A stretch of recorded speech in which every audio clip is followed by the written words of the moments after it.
Gwen, you're looking a little light around the chops. Yeah. It felt like it was attacking my face once it got warm. Yeah. It's good.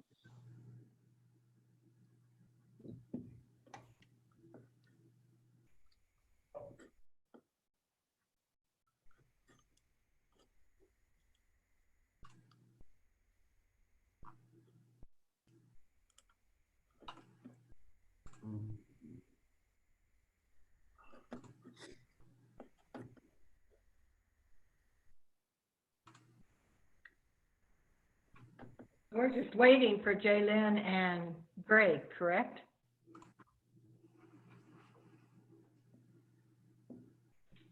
It looks, Chris, like it is streaming on the internet on YouTube. How does it look, Quinn? Well, it's okay. It's a little weird because there's a significant lag, 20 seconds or so, but it looks fine. Yeah. Was there a direct link at some point provided?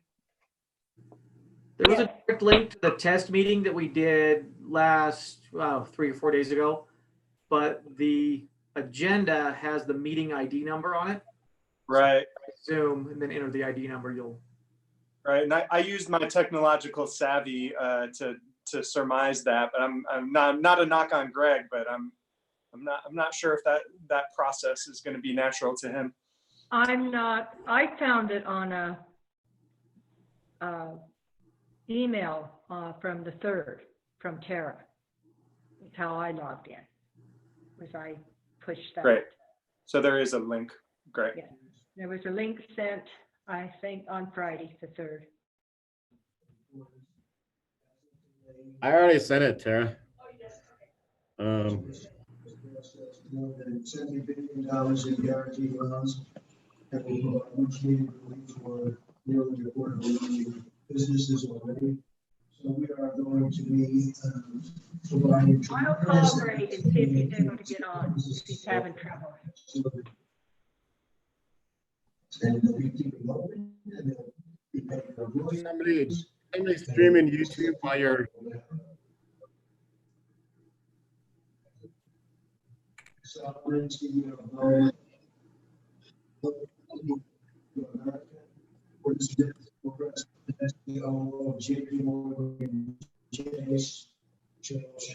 CEO of Wells Fargo.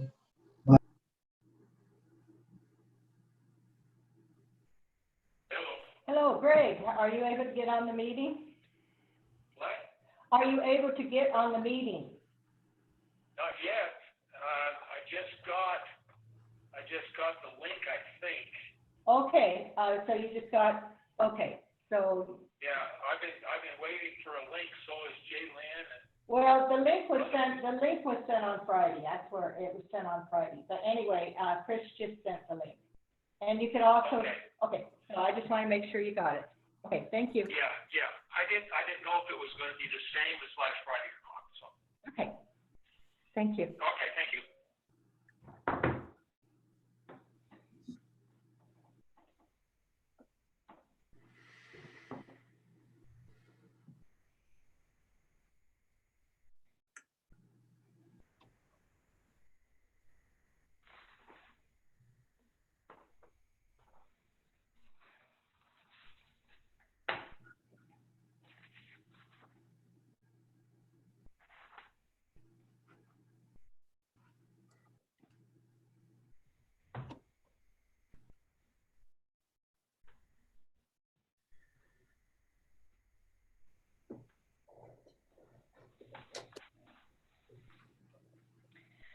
So it's 6 o'clock.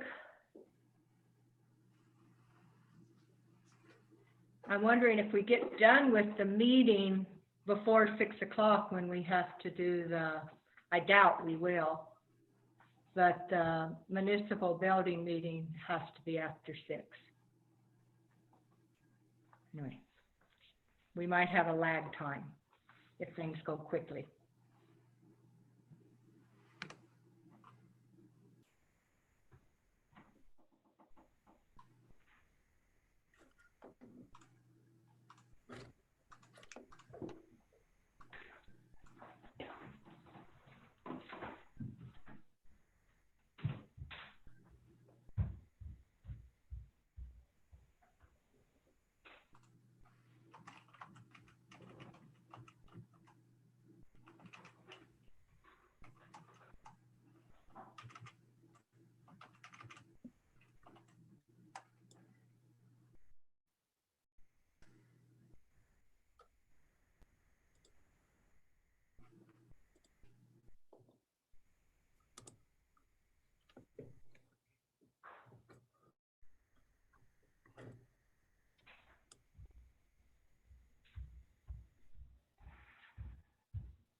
Jaylen's on. Are we still waiting for, oh, Greg's on. All of us are here.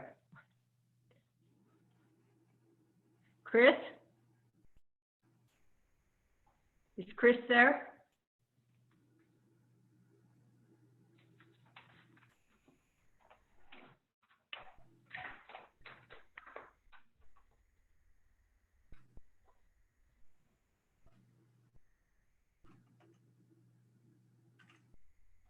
Chris, tell me when you're ready for me to start the meeting.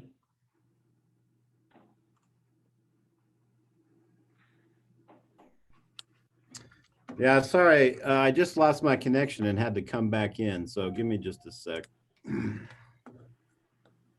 All right, do we have all the council members?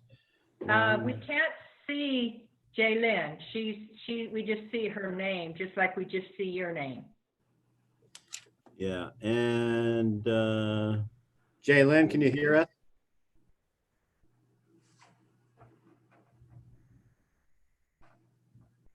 Jaylen?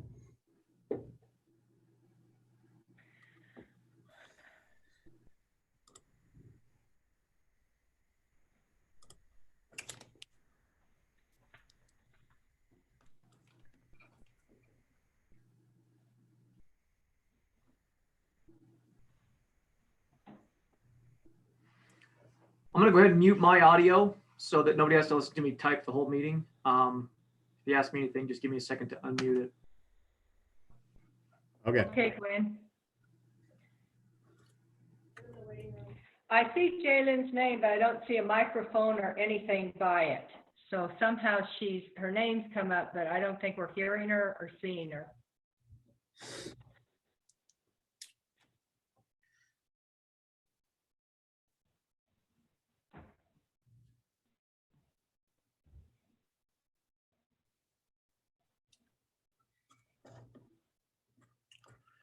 Well, let's see. So I see some other, we've got some other phone numbers in here that I don't necessarily recognize. I don't see, oh, Jaylen just came out. Let's see if we can get Jaylen in.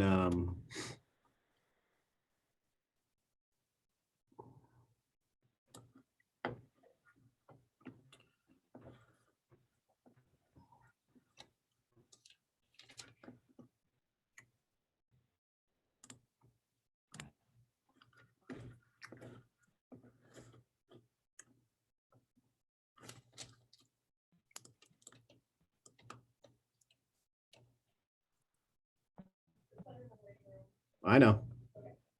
I don't want to put anybody in that's not going to be, participating. Can you still see and hear though, Tara?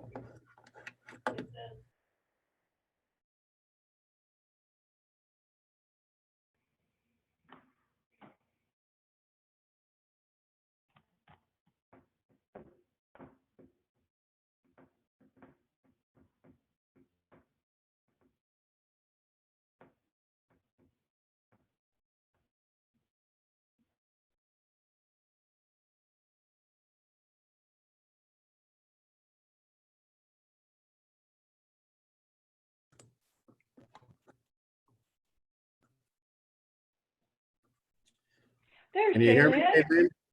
Jaylen? Can you hear us, Jaylen?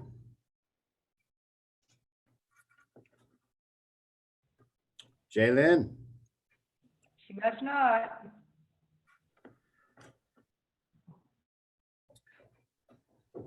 Wave at Jaylen. Can you hear us, Jaylen? Oh, she's connecting. Okay, here she comes.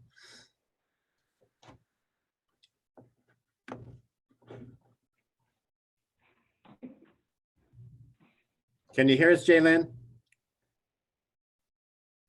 You got your mute on. You have to unmute if you want to talk. Okay, first I had to join by audio. Now I've got it under control. I'm good.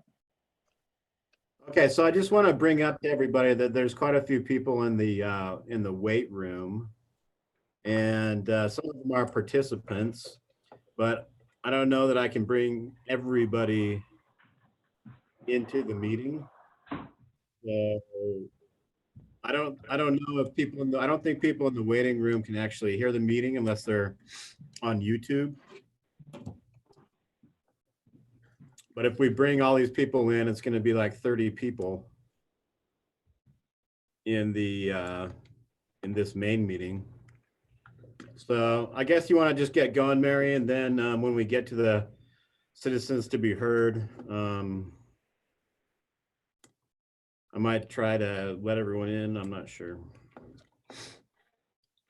Okay, let's see what time it is. The time is 4:06.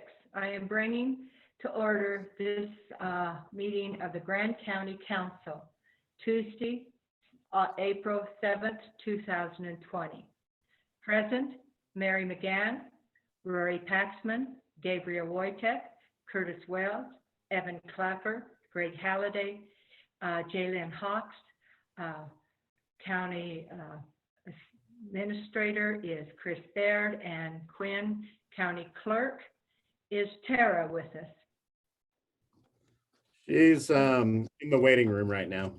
Okay, so these are the people present. We will begin with citizens to be heard. All right. As Say that- before, keep Hold on your, there. I'm bringing a bunch of folks in. The only way that we can get anybody for citizens to be heard is if I let everybody into the meeting. And so you want to reiterate that, Mary, that we're doing citizens to be we're heard? doing citizens to be heard. Of the people I see, Bart, CJ, Casey Cook, Joette has hers muted, Dylan, Autumn, Ricky. Do any of you have something to add to citizens be heard? If so, shake your head yes. Okay, there are no citizens to be heard. We will move on to our next agenda item, which is approval of minutes. I will entertain a motion to approve the minutes of March 4th, 2020, March 11th, 2020, March 17th, 2020, and March special meeting, and the March 17th, 2020 regular meeting. Do I have a motion?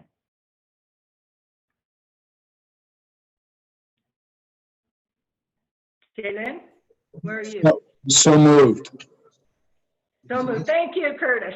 I had to find the unmute. Do I have a second? Just hold up your hand so I notice. Seconded by Evan Clapper. Discussion. And other companies, Jalen, do you have anything to add? so we're getting all of the, I don't see any discussion, so I will have a roll call vote. So make sure you're off mute when I call your name. Rory Paxman, do you approve the minutes? Yes. mention. Gabriel Wojtek, Aye. Curtis Wells, Aye. And Evan Clapper, Yes. Greg Halliday. longer than it ever was. Greg Halliday, Over the last. Jalen Hawks. Yes. Motion passes 6-1. Greg Halliday not being able to be reached at this moment. We will move to ratification of bills. Did everyone get that? Ratification bill? Madam Chair, Evan Clapper? I move to approve the bills for $612,000, $485.66, and payroll for $246,492.08, for a total of bills of payroll for $858,977.74. Motion by Evan Clapper. Do I have a second? Second. Seconded by Curtis Wells. Discussion. Roll call vote. Call for the vote. Rory Paxman. Unmute. Yes. Gabriel Wojtek, Aye. Curtis Wells, Aye. Evan Clapper, Yes. Jalen Hobbs. Yes. Greg, can you hear me? Greg still cannot hear me, so the motion passes 6-1, unable to be reached. Greg Halliday. Council disclosures. Roy Paxman, do you have any disclosures at this point? Just the usual. I do own a business and I also have hotels, lodging. Thank you, Roy. Yeah. Gabriel Wojtek, None. Curtis Wells, I disclose that I own nightly rentals in the city and that I'm a realtor and owner of a real estate brokerage in Moab. thank you, Curtis. Evan Clapper, A commercial use authorization permit with Arches and Canyonlands National Parks, if that's pertinent. thank you. Jalen Hobbs, Yes, I disclose that I'm co-owner of an overnight accommodation, nightly rental B&B. And I am also related to one of the individuals that has a public hearing tonight regarding the high density housing overlay, related by marriage. thank you. Greg, can you hear me yet? Okay. I do not have anything to disclose. Mary McGann. General counsel reports and future considerations. Rory, do you have council reports? No, I do not have any due to the virus, and then also airport postponed to next month. Thank you. Gabriel Wojtek. I've been fairly active attending meetings, Zoom meetings, both with last week had public health and mental health, obviously two areas pretty heavily concerned with what's going on right now in the world and in our county. Mental health, as far as Four Corners Behavioral Health, they've been able to really keep a lot of their services going via telehealth, which is great. And I think a really important aspect to everything that's going on right now. Obviously maintaining services to folks in our community who are working through things and need that continued support and contact. But also just any newly arising cases of folks in these difficult times. As far as the public health meetings goes,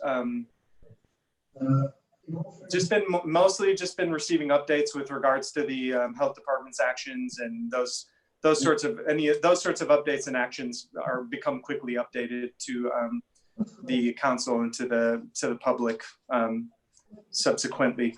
So there's not really much I have in terms of new territory to get into there. Canyonlands Healthcare Special Service District, we've called a couple emergency meetings. Obviously that facility is adjacent to the hospital. It's a senior care facility. And we all, I'm sure, are aware at this point that those types of facilities are in particularly high risk. And so they're just developing all of their protocols for response and preparation for anything that may be. The hospital, Moab Regional, had done their due diligence to reach out to local like possibilities for expanding their facility in a time of need, and had reached out to the care center about the potential of the care center becoming vacated and sort of, in other words, taking the residents from the care center and setting up a potential alternate facility for them to be in. And it was decided that amongst the board with the Canyonlands Healthcare Special Service District that would be the trauma and upheaval caused to the residents combined with the fact that infection control and some sort of potentially improvised location, such as a local hotel that has a lot of vacancies, would ultimately result in a lower level of service and higher risk for the residents. So we decided as a board in an emergency meeting that would be the response to the hospital, though it was not done in hard feelings towards the hospital for asking. I just want to reiterate that they're doing their due diligence, and that was part of that process. So, and we did our due diligence to sort of assess and make all the calculations to see about the possibility of that in order to help the community if we do experience a really critical surge. And that action will likely be passed through in resolution form for future use in terms of that, circumstances that might be similar in the future for the care center.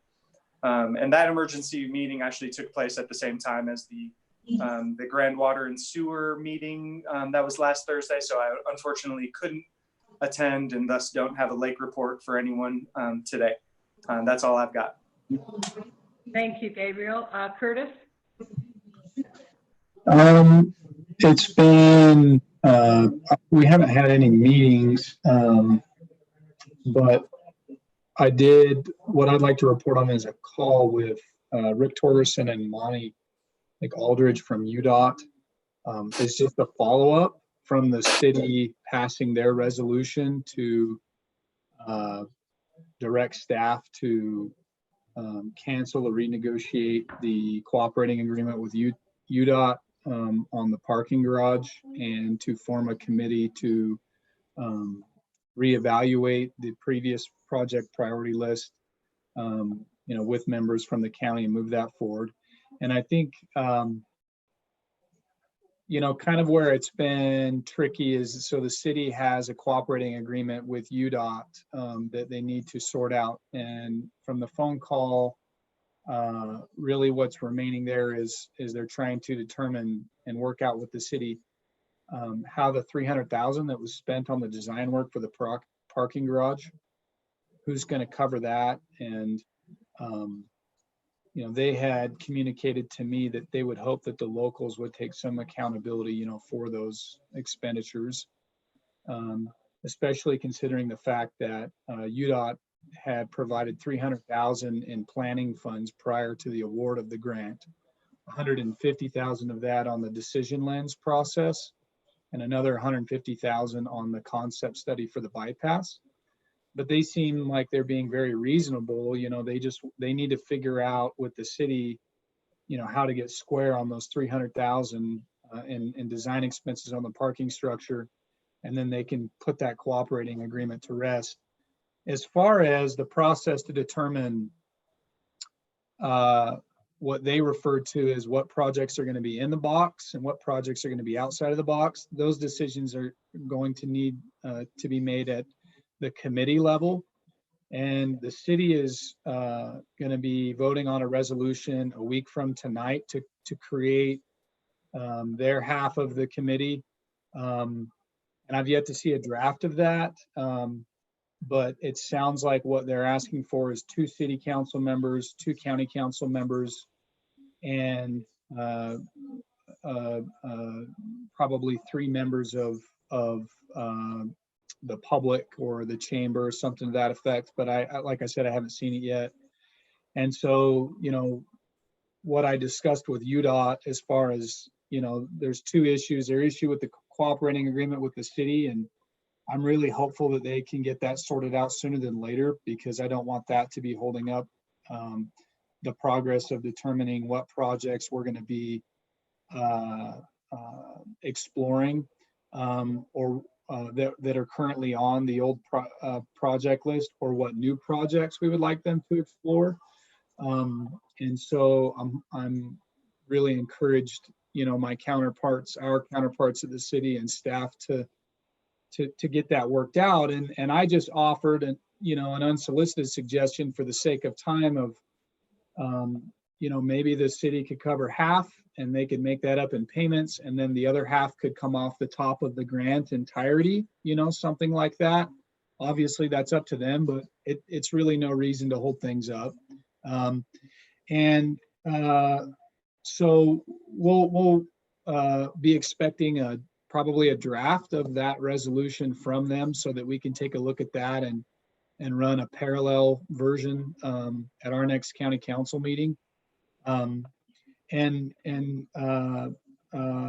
I think as far as projects goes, there's a lot of folks that have advocated for public transit. One thing that they did mention is based on the data that they have from the Springdale shuttle and the planning and the research they've done, for Washington County and Springdale for their public transit ambitions, they are asking from Grand County and the city a commitment that we're ready and willing and able to cover the ongoing maintenance and management costs associated with public transit before UDOT spends any more planning money in that direction. And the number that they threw out to me was $750,000 annually. And so I think we're going to probably at that first, committee meeting or maybe even prior to that, want to have some discussions over how much we're really prepared to take on for public transit and if that's something that we want to entertain in that committee. And that's a discussion open for everybody. There are plenty of other projects outside of public transit, so we're certainly not limited to that. The Spanish Valley multi-use pathway is something that staff has put a lot of time in. And actually, there's a city council member that's really advocating for that. And so that's not expected to take up the majority or potentially even half of that grant total, if I'm correct. But my hope, I think concluding, is that the city gets this cooperating agreement and this $300,000 of expenses on design taken care of and out of the way as soon as possible so that we can get to work and not have that be an issue. And second, that I think this is a really great thing and a good direction. And I think now we have the potential to walk away from this hotspot process with not one, but multiple really awesome projects that enjoy the support of the elected leadership and the public. And so I'm encouraged from that standpoint. That's all I've got. Oh, one more thing. The Forest Service Zoom meeting slipped through the cracks. I did get a notice from Zachariah. It was April 2nd. And previously we talked about finding a way to kind of pull a group together on that because, if you noticed on their agenda from April 2nd, there's a lot going on there. Wilderness evaluation and some other things that are likely going to attract a diversity of opinions. And so before I mentioned, Greg and I have been the public lands liaisons, and I think Greg has a lot to offer. Evan has attended some open houses for the Forest Service management plan revision process. But I do think that we need a group engaged on that and tracking that, because if one of us takes the football and runs with it, I think we're going to have a really hard time when we actually decide to really substantively weigh in on it. And as a reminder, essentially what the Forest Service has told me is you guys are a cooperating agency. We've yet to get substantive comments from you in written form, but we're going to welcome and accept those at any time. We did hear from Mary O'Brien with the trust, and they have an alternative that they're pushing. And I think it would be because this council has been a little light on big, heavy, divisive public lands workshops. It would have been, or I think it will be helpful if we could have at least one or two of those to just kind of come in and see what we can do to get on the same page with our comments in the process. And so I'm not even getting those emails from the Forest Service directly. They're kind of just getting bounced around. And I think everyone was copied on that last one, but we need to figure out a better structure for tackling that thing. I agree. Is that it? Yep.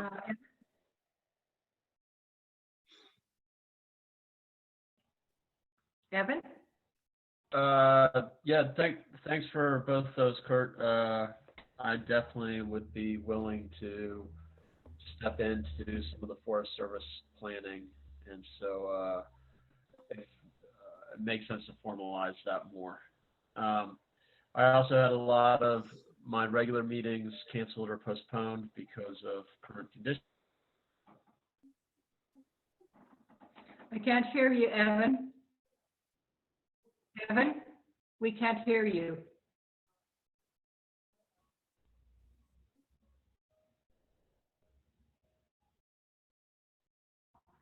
Can anyone hear? Gus, Evan? the board was really interested in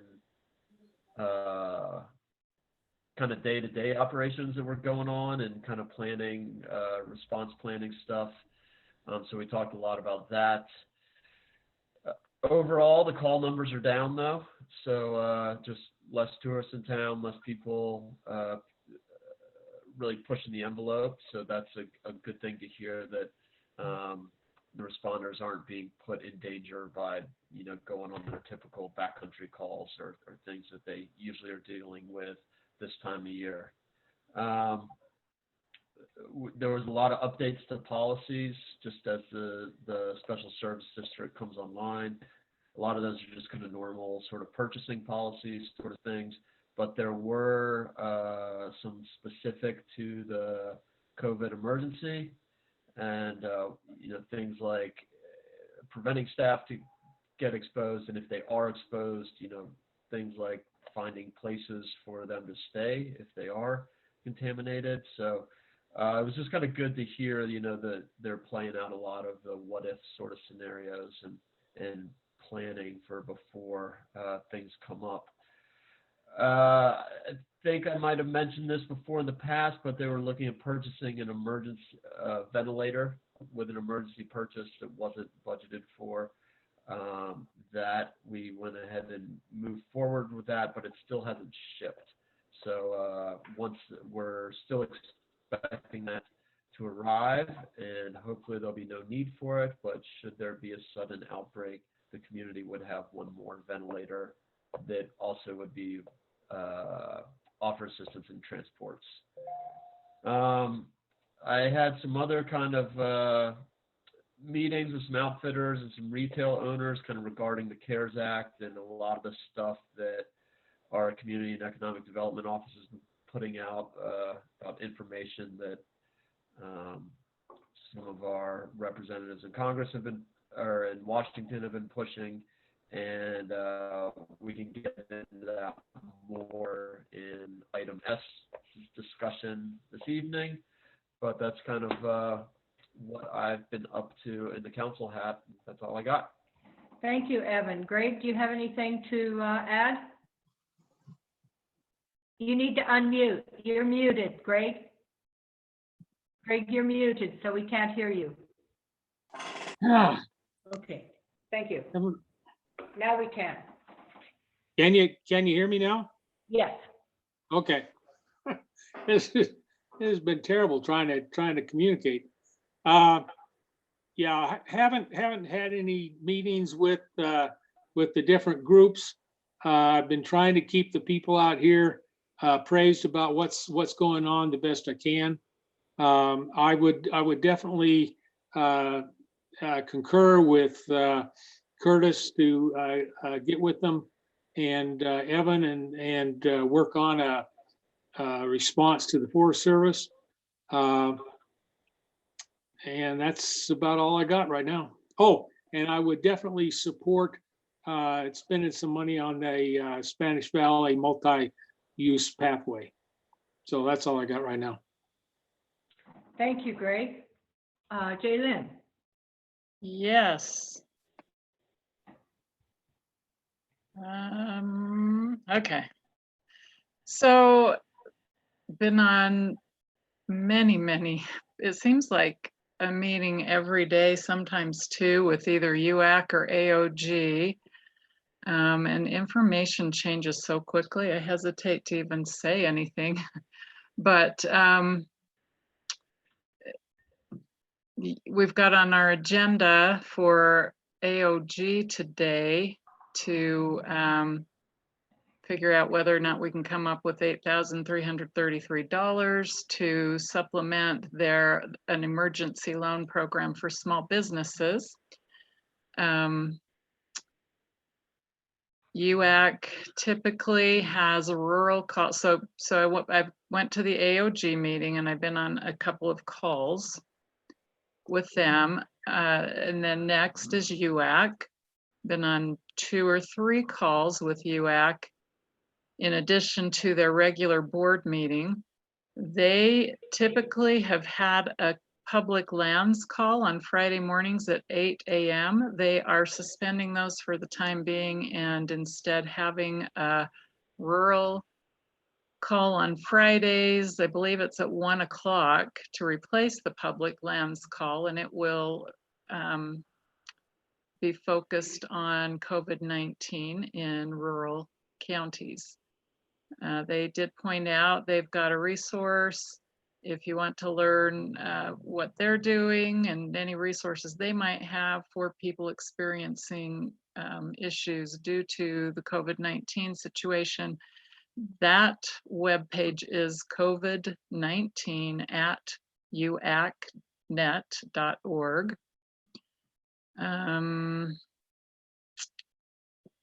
The last call I was on today was to go over what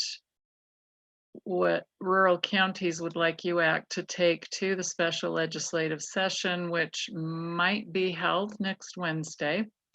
The date hasn't, to my knowledge, been firmly set yet, but that's being talked about. And they have quite a good list of issues that they want to bring up with the legislature. The TRT one, unfortunately, does not look like it's going to help Grand County much. Most counties that are talking about having a little bit more freedom with TRT promotional money temporarily are also tying it to restricting. They want to restrict it to helping businesses that are experiencing devastation due to the COVID-19, which for us, we really need some leeway for operational money. So I'm not sure that's going to help, but it might. Went to Planning Commission and we have an item on that later on today that Abby will be leading. And it basically has to do with the general plan and what directions we want to see things go. And so I will leave it at that, and that's all I have to report. All I have to, most of my meetings have been canceled. This month is always. We did have a solid waste special district meeting on a Zoom. Things look good at the solid waste special service district. They have made some changes. The recycle center right now is closed because of the handling of the recycle, puts their employees at risk. And they are taking lots of precautions at Moab landfill to keep their employees safe. They have canceled their electronic recycling and any recycling that they do in the near future. Very concerned because they are also going to experience a huge loss of revenue like all of us, and they are concerned about how much TRT tax money they're going to get because some TRT just like ours. So it's disappointing to hear and to recognize that the legislation might not help us, Grand County, with our needs. But that's all I have to report. Elected officials, Gwen, do you have anything to report? Gwen, do you have anything to report? No, not at this time. Okay, thank you. Christina? Christina? I will weigh in. I've been busier than ever, I would say, the last couple of weeks, and I know Chris and Zachariah could say the same. I have worked a massive amount of time on modifying Grand County jail and court procedures to address COVID-19 issues, both with keeping our inmate population safe, also keeping our court and jail staff safe, and at the same time, balancing the needs of the community as well. Some of that is being handled by the Utah Supreme Court, who has issued a pandemic order. So all courts in the state of Utah are closed for in-person appearances through June 1, and that will get reviewed around that time. Zachariah will talk more to this, but I've been helping his department. He's been working really hard and really quickly to get resources and funds out to our small businesses in Grand County. He has set up a really groovy grant program, and I helped him with that. Interestingly, we did get a written appeal of the health director's order, and that came from Reed Pendleton, who we've heard from a good bit in the last year. He did that in writing through an attorney, and we expedited that hearing for him and had that last Friday by video. And so that was Brady Bradford, our health director, myself, and then Carbon County attorney Christian Briner, who technically represents the board of the health department. And the appeal, it's a somewhat informal process under statute. We gave them about 45 minutes. It ended up, their arguments were quite legal based. And so Brady did weigh in a bit, and he will issue written findings, and Christian and I are working with him on that. But it ended up being an exchange between attorneys, essentially on the authority of the health director to issue that order, and whether RV parks can and should be treated differently of other lodging establishments. I expect the ruling to come from Brady this week in response to that, but he does have more time than that. In general, I've been doing a lot of support with the health department. I do expect some additional recommendations to be issued by Brady about recreating on our public lands in advance of the Easter weekend. In particular, San Juan County did issue some very strict recommendations, but quite strongly worded, to encourage people not to come to their county for Easter weekend, even though they don't have the same stringent regulation that we do out of their health department yet. Brady is working on something similar, and I think we'll see that before the Easter weekend. I've been working a lot on enforcement, and that's both with the Travel Council, and Elaine Gisler in particular is handling initial enforcement of citizen complaints related to mostly short-term rentals, Airbnbs, and VRBO type things, but also a whole lot of camping violations on our public lands. Been working in coordination with the sheriff's office on that. We had a soft enforcement approach to begin with, which was education, education, education, and written warnings. And we spent many hundreds of hours between our officers' time into that effort. Every single time an officer goes up to an unknown camp, he puts his life in danger. So it's not something we take lightly. At this point, we are seeing multiple violations of the same people. So we have moved from soft enforcement to a hard enforcement approach at this point. And we are issuing citations, and we are not allowing people to plea by mail. Because of the importance of the COVID problem to our community health, but also the fact that we're putting our law enforcement agents in danger every time they approach one of those camps, we are requiring people to appear in person. Those appearances will happen into the future, so that those are being set for June and beyond into the summer. But we do want to get the word out to people coming into our county that don't reside here, that they will have to come back and appear in our court. That's important stuff. And otherwise, I've been moving along some other priority projects in the meantime. I do have one other update that if we have an appetite for a closed session, it relates to pending litigation that I do want to get you guys up to speed on, if we have a chance to do that.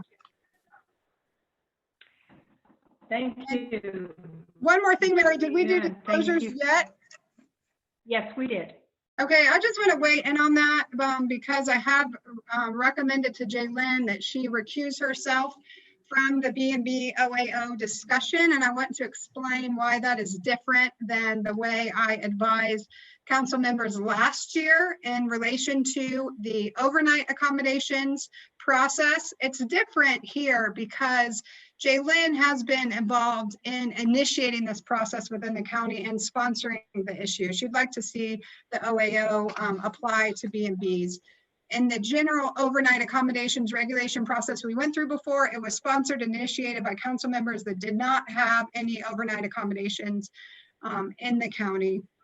And so that's a different change, and it's handled differently under our ordinance. Our ordinance does define a restricted conflict of interest that requires recusal as an item in which someone has requested action. The other thing that's different here is that Jaylyn's legal status right now for B&B is a grandfathered in status. And so if the OAO succeeds, then her status will change from grandfathered in status, which does create title issues and title uncertainty, to one of a permitted right by use. Whereas last year with our council members who owned overnight accommodations, those were permitted rights by use. They were always proposed to be permitted rights by use, and the ordinance did continue that status. So because of those changes, I have recommended recusal here. Just wanted to explain why that is. Thanks. Hey, sorry, Christine, Yeah. are you gonna put something in the paper about that? Like, cause I know we're probably gonna get some backlash from the recusal stuff overnight rentals, because I've always recused myself until last year. You said, you didn't need too long as you stated that you were clear of that. So. Right. Yeah. So of course, we had the Lynn Jackson complaint that was filed last year that related to this, at least in part. We got back the review from the Summit County Attorney's Office, who reviewed it, who confirmed that there are no statutory violations. There were a few instances where we didn't follow local policy as cleanly as we could have, but as the memo points out, those were all inconsequential and non-actionable issues. And so I have released that memo to Lynn. I have engaged with the papers on that. And so, yes, I have provided extensive information to the papers about why there were no conflicts of interest. So yes. And I'll forward you, Rory, what I sent them, just so you have it too in advance. Thank you. Yeah. Thank you, Christina. Thank you. Any other elected officials on the line? I don't think so. We are to County Administrator report. Chris Baird, County Administrator. You're muted. Unmute. There you go. All right, so yeah, I've been very busy getting everybody set up to work from home. I'm also running 5 of the Grand County COVID-19 task force groups, so that's keeping me pretty busy also. Been reworking the budget and trying to figure out how we're going to make it through with a lot less revenue. We are self-insured for unemployment, and so that gives us, some issues with regard to how much savings we can realize from furloughs and whatnot. So investigating that situation right now. And also wanted to let everybody know that we did hire Mallory Nassau as our Grand County Council Administrative Assistant. And so she's doing a great job so far and very helpful. So that's about it for me right now. Anybody have any questions? Thank you for your hard work. I know you've been working very hard. Thanks, Mary. Thank you.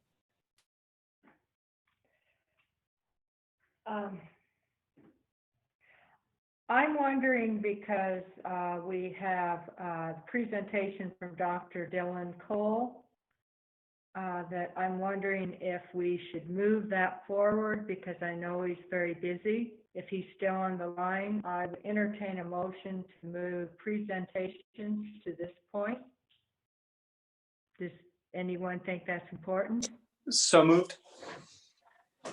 Moved by Gabriel Wojtek. Is there a second?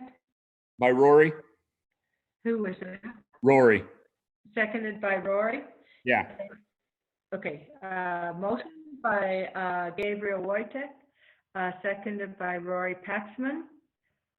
So we will move Dylan Cole, or could we get him up, Chris Baird, so that we can have his presentation? So I brought Dylan into the meeting. I don't know. He's got his cat. Oh, can you hear me, Dylan? Yeah, can you hear me? I'm trying to start the video. It's just telling me that the host has stopped my video feed. All right, hold on. Let me see if I can. There we go. Hi, Dylan. Hi, guys. Hello. So yeah, Madam Chair and the rest of the council, thanks for inviting me on. And, you know, we're looking forward to the opportunity just to kind of fill you in a little bit on what the hospital has been doing in terms of preparations, and mostly with a focus towards kind of how are we thinking about what a surge could look like in Moab.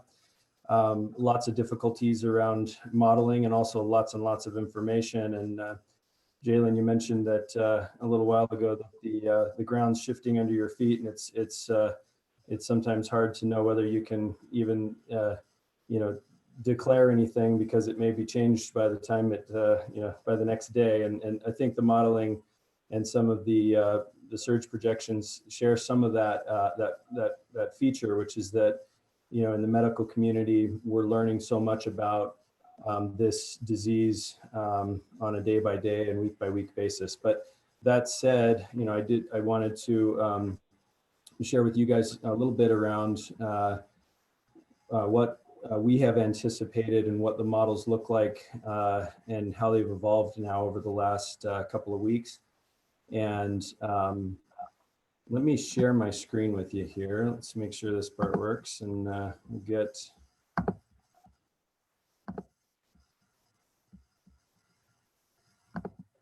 Yes. All right, you guys seeing my screen now. So let me get back to the beginning here. Sorry. So there we go. All right. So as we've kind of started looking at this, there's a lot of challenges in modeling in a small community. Number one, we know that when we look at a disease spread with an illness, with an infectious disease like COVID-19, it's not going to spread symmetrically through the population. We've seen that in terms of hotspots around the world and around the country. And so, a lot of variability, high margins of error in these predictions or in these projections. But just, for starters, just getting us all on the same page about what we're talking about in terms of how do we, speak about viral transmissibility of an illness like this. A term that many people have heard now in the last couple of months is what we call the R naught, which is essentially the basic reproductive number of a virus. And it's best thought of that if the entire population is susceptible to the illness, then what is the average number of cases that are going to be generated by a single sick person? In the case of SARS-CoV-2, the virus that causes COVID-19, it's most of the estimates put it somewhere between 2.2 and 2.7 individuals that would be infected by one positive person. But it's important just to keep in mind that we can lower the effective R naught through interventions. And, of course, that's what a lot of all of what we're doing and sacrificing and working on now are the non-pharmacologic interventions that can lower the transmission rate of the illness. So another thing I just wanted to point out right away, that we've learned a lot about the role of asymptomatic transmission in this virus spread. I have a slide next that I'll talk about that a little bit more, but there is both asymptomatic individuals, in other words, people that are positive with the virus, they test positive and they have the ability to spread the virus to others, but they never do develop symptoms, as well as there's a percentage of pre-symptomatic transmission people that can pass the virus on before their symptoms develop, even though they will go on to develop some symptoms. There's also, as we all know, a very wide range of disease severity. One of the first things we did when looking at this was to take the demographics of MRH's service area and our Grand County population and surrounding counties that we serve, and look at the spread of the demographics, in particular with attention to the age distribution. And our estimates there would be that likely our hospitalization rate may be around 10%. That's lower than some places and some projections, but it's right in line with a lot. Of those, it seems that what we're seeing is about a third of those are critical. So of the 10% that need hospitalization, a third would require ICU care. And then the case fatality rate is estimated. There's, again, a lot of variation in what the reported case fatality rate is. You'll see numbers out of places that are hit hard, like in Italy, that'll, if you look just at the number of fatalities over the number of total people affected, that case fatality rate can look several times higher than that. But keep in mind that oftentimes those numbers are misleading because we don't know the true number of people affected due to limitations in testing capacity and et cetera. So this asymptomatic transmission that I mentioned then, you've probably heard a lot of discussion about that, in particular in the last week or so. One of those things is that, one of those ideas and one of the things we're hearing is that the asymptomatic percentage may be as high as, again, some people have quoted 25 to 50%. Here's one sort of case report that came from the Diamond Princess cruise ship, in which it's a unique population because essentially all the passengers and crew were tested. That was around 3,700 people.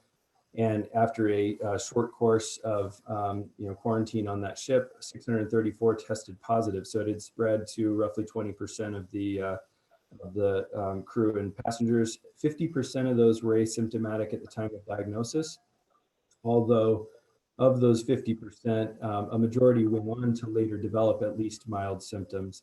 18% of those remained truly asymptomatic and never appeared to develop symptoms in that case report.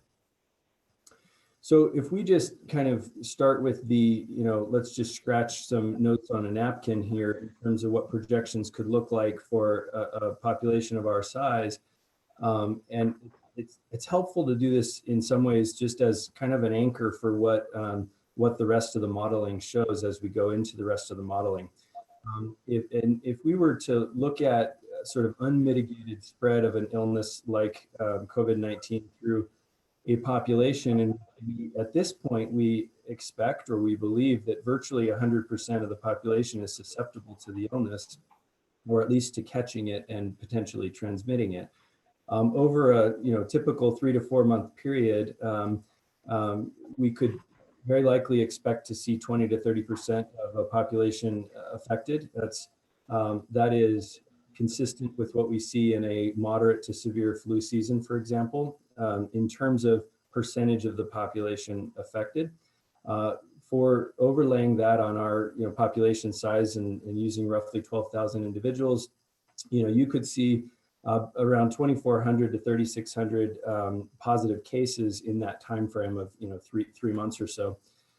If you just then did the math we just talked about, roughly 10 to 15% of those could require hospitalization, looking at roughly 240 to 540 individuals, and 3 to 5% of those would potentially be ICU admissions. There's a lot of focus on the percentage that requires ventilation.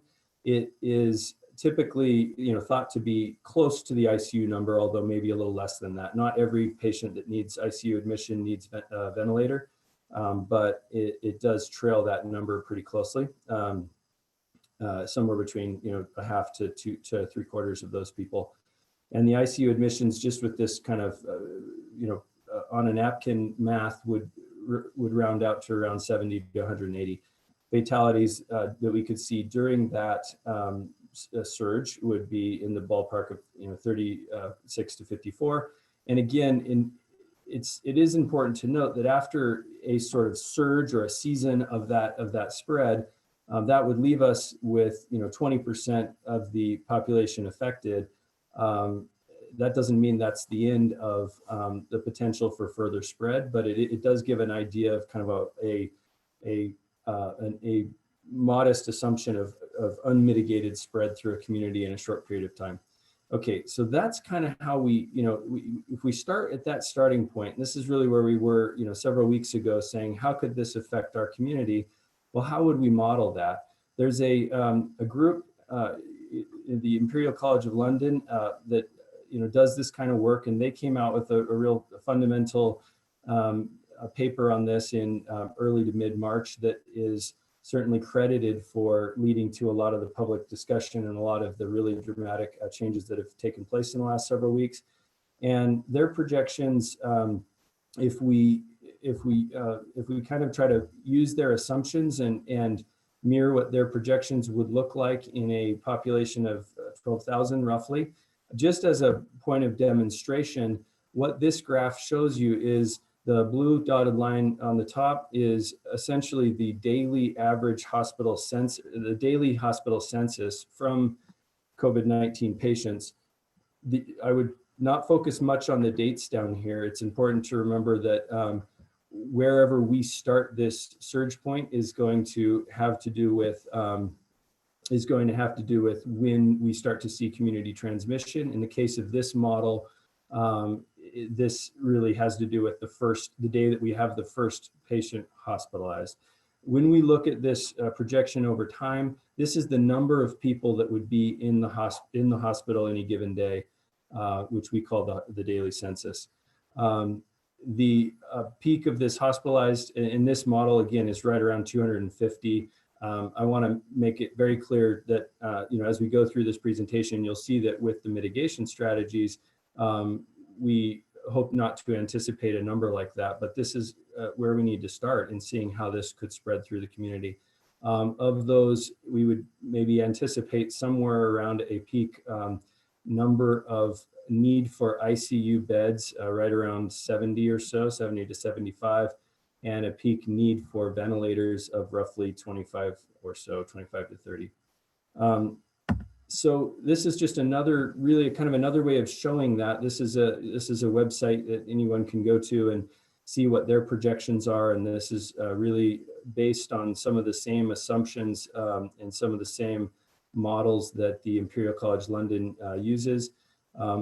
This particular slide shows their projection as of today for Utah, if there were no social distancing and community mitigation strategies in place. Now, thankfully, we're not in that category anymore. We know we've done a lot, but just to show that this graph also talks about the number of hospitalized patients any given day, and it peaks at around 165 hospitalizations. So how then do we know we've done something about that. How then do we measure the effects of social distancing? The next couple slides are just an interesting, again, readily accessible website that I can share or that anyone can find. And this is really looking at, they did an interesting methodology of looking at cell phone traffic, cell phone data, and using that GPS functionality to measure average decrease in mobility in different areas of the country since these social distancing strategies and shelter in place have occurred across the country. This is projected for the country as a whole, in which they're giving a grade of roughly C. I won't go into the details of this. You can look at that a little bit more. In an area where, pertinent to us in Utah, it's important to know that based on their data, they're really seeing roughly a 25 to 40% change in average mobility based on distance traveled in that methodology. You can see that some counties here are in green; they're doing a little better than others, and in Summit County, they're getting a B. They've actually seen, and these graphs down here show a pretty notable reduction over the course of the shelter in place that went into place in Summit County. And then Grand County here. Now I will point out, we actually get an F. There's not a lot of data points. Whenever you're applying data like this to small populations, we have to take it with some measurable grain of salt that it's hard to apply this methodology that might work very well in a densely crowded urban or metropolitan area. And it's hard to know exactly how do we extract, what does that mean for our county, where we are already so much more spread out and where the population density is lower. Nonetheless, I wanted to share that slide so that we can start thinking about kind of how are we doing in terms of our social distancing. Back to the projection of this COVID Act Now group. And again, based on those Imperial College of London models, they would say that for the state of Utah, and in particular for Grand County, they've projected that we are doing some measurable degree of social distancing, which they would estimate to be somewhere greater than 30%, but probably not as high as they are currently recommending, up more in the 70 to 90% range.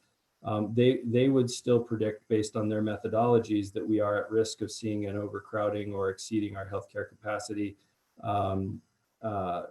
based on the current trends of what they are seeing. Okay, let's get a little bit into some real world experience, and I just want to use the Lombardy region of Italy as kind of an example to say that in an area which did experience a significant surge, and in which a notable shelter in place led to significant social distancing and reduction in transmissibility, how did that map out for that region, and how could that look if we took those numbers and scaled them to Grand County? A lot of us have sort of seen that process as it's gone on in Italy, so we're somewhat familiar with the numbers and the timelines. But they started to have local transmission towards the end of February, around February 20th. On March 8th, there was a governmental lockdown of the northern region of Italy, and they have now started to see a peak and now a plateau of the increase in certainly cases, but also now finally of the increase in deaths and fatalities. There's the numbers that they have experienced as of today. And if you scaled that experience to Grand County, that could look like we're familiar with what some of these numbers are. So, peak hospitalizations may be somewhere in the tune of 70, peak ICU beds somewhere in the tune of 20, and fatalities of around 11. That would be kind of what we're sort of seeing is an evolution from the numbers of widespread circulation without any social distancing to now we're starting to see some of the effects of social distancing overlaid with this experience in Lombardy. But what we would say is, well, with all the drastic changes that we've made across the country, and also in our own lives and in our own community, and in particular in our community being a tourist destination that we are, aren't we doing better than that? So the next model I want to look at here that we've been following closely for the last couple of weeks is a model out of the University of Washington Institute for Health Metrics and Evaluation, and they're using slightly different methodology, but similarly incorporating lots and lots of data points and continually evolving these projections as more data comes out. It is important, though, that we do know what their assumptions are, because they are essentially modeling a best case scenario from the standpoint of public health and mitigation of disease spread, in which they're looking at outcomes over a 4-month period at the level of the state and tracking for each state. And then they are essentially making the assumption that shelter in place will occur and will maintain through May 2020. And also that states that haven't yet issued or enforced a shelter in place will do so within a week of their projection. So we modeled off of their projection and their numbers from last week.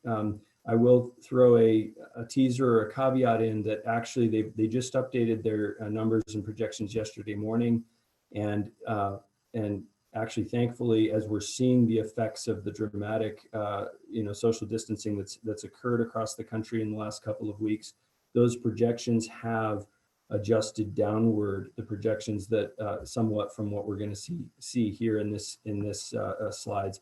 I'll note that our current projection, if we adhere to their model and to their social distancing strategy, could look somewhat better than this.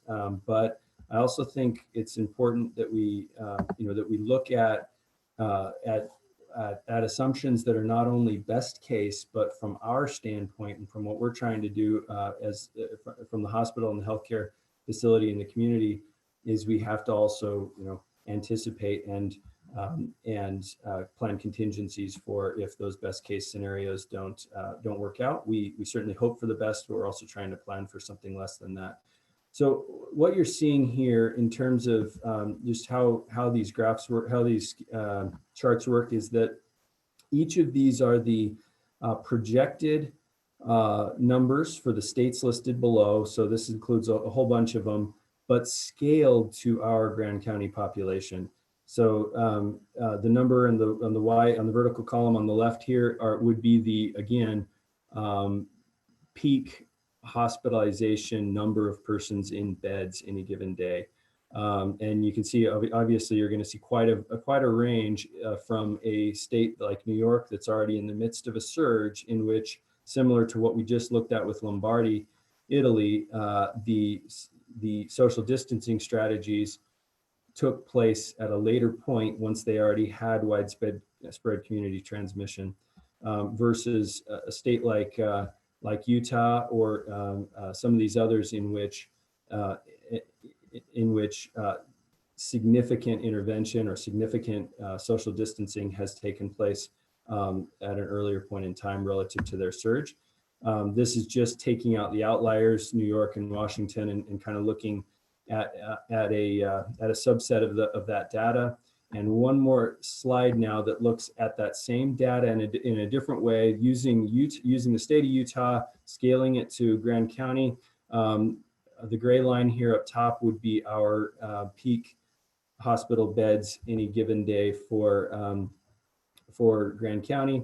The blue line is the projected, but they also give a range, a margin of error, an estimate. And so the gray line is the upper limit of that margin of error, if that makes sense. Similar to this graph, if I confused anyone, the orange was their projected line for peak. The higher, darker orange or red is the upper limit of their margin of error there. For the state of Utah scaled to Grand County, they would project that we would be somewhere in the tune of 7 to 13 patients at a peak, as you see there. And again, for Colorado, somewhat higher, more to the tune of 17 to 28. So this shows the same thing, but just gives those numbers and gives that spread and that kind of how that margin of error would look for Utah and Colorado. We're using this to essentially scale kind of a set of levels of what we might expect to see in our hospital and what we need to prepare for. This one now uses Colorado and New York's experience to give somewhat of a less best case assumption scenario. And over here would be the low point of 18 beds at peak and the high point of 61 roughly. So the takeaways from those last couple slides again are that as a hospital, as we're looking at our surge planning here, we're sort of trying to separate the anticipated surge into 3 levels. Level 1, we expect to see, and the timing of that is a big question mark. I know some of those slides showed a plot of dates along the bottom, And I would urge us to focus less on that, because what we're going to need to see in Moab is that surge will start, or that potential line will start, once we start seeing evidence for community transmission and evidence for a hospitalized patient. At level 1, we're anticipating something in the range of 5 to 25 patients, but we're also actively planning contingency for what we would call a level 2 surge, which would be more to the scale of 20 to 60 patients. The level 3 surge numbers here, where we're back to looking at 60 to 150 patients at peak, those would be expected in the absence of social distancing strategies, and that would also be relevant to consider that if tourism to this destination were to open up again all at once, full blast, we might see a surge. We might see a surge much more like that. So again, just in closing for sort of this talk, and I'm happy to take questions, but we know and we recognize that there's a high margin of error in these numbers. When you're talking about various methodologies and various models that lead to tenfold variations in those predictions, that's hard to know how to plan for that, and we certainly have to plan in more than one way concurrently. The models are also not reality, but they are helpful in allowing us to kind of know what it is that we might see. And again, I just will stress that on a positive note, with the current mitigation strategies across the country, across state of Utah, with the data that IHME has updated this week, given now a couple weeks to see the effect of those significant shelter-in-place and social distancing moves, they have projected downward. As of yesterday's numbers, our peak for the hospital, if modeled off of Utah or Colorado, may look more like 2 to 5 patients over the next 4 months, which is certainly quite different from the starting point that we discussed. Let me stop the screen share now, and then I'm more than happy to just take any questions or comments, or talk any more about anything that I can. Yeah, Rory. Thank you, Dr. Cole. Yes, Rory. Take off your mute. Rory, did you want to speak? You're on mute. Yeah, it's not, can you hear me now? Yes. Hey, thanks for that presentation, and thanks for all your hard work down there at the hospital. All the doctors down there and the nurses are doing a great job. I just had one question. We did find that one person that did test positive, right? I just wondered what you guys are doing now that we found one positive. Absolutely. We continue to work closely with the health department, and the health department has done, the lion's share of the legwork in terms of a lot of the important epidemiologic work is in terms of contact tracing and efforts to identify any chance that that's led to more widespread community transmission that has not yet been identified in the case of that one positive that we have so far. I think like many, I certainly have experienced the last couple weeks since we had that one positive with a little bit of a mix of anticipation and what's the right word? Anticipation and surprise that we haven't started to see more. We are looking at, and we're starting conversations with the health department and also with our within our hospital, the possible models of beginning to use testing capacity that we have available to reach out, sort of a sampling of communities that might be at higher risk, so that we can truly try to answer the question with more confidence right now. Is COVID-19 or is this illness circulating in the community at a measurable level?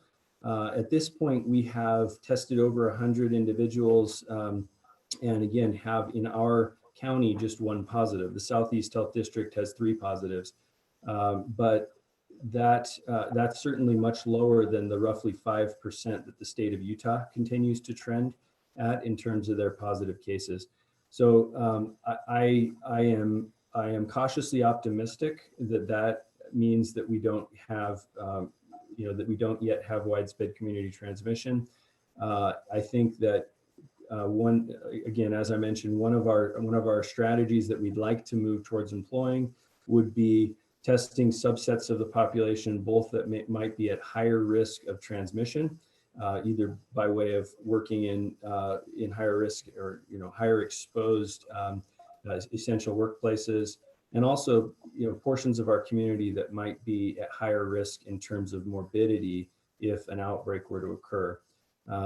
As we know, and as we've seen around areas in the country, and now most recently even up in Salt Lake County and in Utah County, when this illness takes hold and spreads within a long-term care facility, a nursing home, or a similar area is often when you might see the kind of surge that could easily, or that could have the potential to really overwhelm a healthcare capacity of our size or of our hospital. So trying to do some preventative work to reach out the testing, feelers into those areas of the community that might be higher risk for transmission or higher risk for morbidity would be a sensible strategy to me that way. And what do you need to make that happen? Hopefully just a short bit more time. I think we're close. As many of you have heard, the challenge in getting adequate supplies of tests and getting testing options has been problematic around the country. We're in a situation now where we have, I'd say in the state of Utah, we're actually if you use as a metric turnaround time and testing per capita, we're certainly not leading the curve, but we're doing better than some. And here locally, Braden, our health department epidemiologist, did share with me recently that we were again higher than many counties. But there's room to go there. There's no question. So I will say that I hope that by that in the near future we'll have a strategy. I don't think there's anything that we lack that we need now. Maybe just a little bit more time and coordination to make that happen. Thank you, Christina. Yeah, will you tell us how the tests work? Are they testing? We're hearing about Telluride, of course, and the testing of antibodies. Are these tests that you're talking about only whether you have the COVID right now, or how's that work? Yeah, so the question of how do the tests work and what testing options there are exactly. So we're looking at at rolling out the capacity for what is called PCR based, which is, yes, it's a test of the actual presence of the virus. So it's a test of acute infection. The test that has been rolled out in Telluride or San Miguel County is an antibody based test that looks at potential exposure, and then we believe that could translate to potential immunity once someone has recovered from the illness. That is also being explored here for sure. I think San Miguel County has a connection that's not publicly available to that test right now, but those tests are being developed around the country. We are interested in possibly rolling that out. To me, that test has a role, a very important role potentially in what is the way forward once you've seen some transmission through the community. And now we're understanding how, how do we move from this place that we are now forward, which of course is a big conversation and probably a lot of questions for that I certainly don't have all the answers for, but that I know a lot of minds are working on, and I'm certainly thinking about it as well. The other test, the other test I should mention is there are tests that are valuable that are point of care tests that work similar to a rapid flu test or a rapid strep test. Those similarly have been, and I would just reiterate what I think has been observed, that there is right now a disconnect between the promise that those tests are being widely distributed and the backlog of how long it takes to widely distribute and then have the test actually arrive in our hands and have that ability. We are working on, we have purchased and we are awaiting delivery of a point of care test that would allow us to know within 45 minutes rather than 2 days whether someone is in fact positive. And that test also, that turnaround time can be really helpful in terms of sort of identifying at the point of care so that we can make smart decisions around preventing further transmission. Thank So, you. if we're talking about, Any other, Yeah, Evan? if we're talking about 2, possibly 5 folks being hospitalized, what do you see as a way for us to identify when we've reached that peak and when we may be over the hump? Mm-hmm. Well, I think it's important to look at what the limitations of that last model that we explored are. I think it's a really valuable model and I'm talking about the one through the University of Washington. It's very valuable, and in particular, it's been, I think, critical in getting the message out for places that are currently experiencing a surge or that are near the upswing of the surge, which is just of the essential importance that something akin to full shelter in place happens to prevent just a real overwhelming morbidity and mortality numbers in those areas, and numbers of illness and death is what I mean by that. So that said, the limitation of that methodology in my mind is that it's a duration of 4 months that they're predicting. It's not a roadmap forward for where do we go from there. And if we were to see a peak over the next 4 months, if we essentially mitigate a peak and we as a state of Utah or we as a community are able to maintain transmission at a very low level, that's a huge win.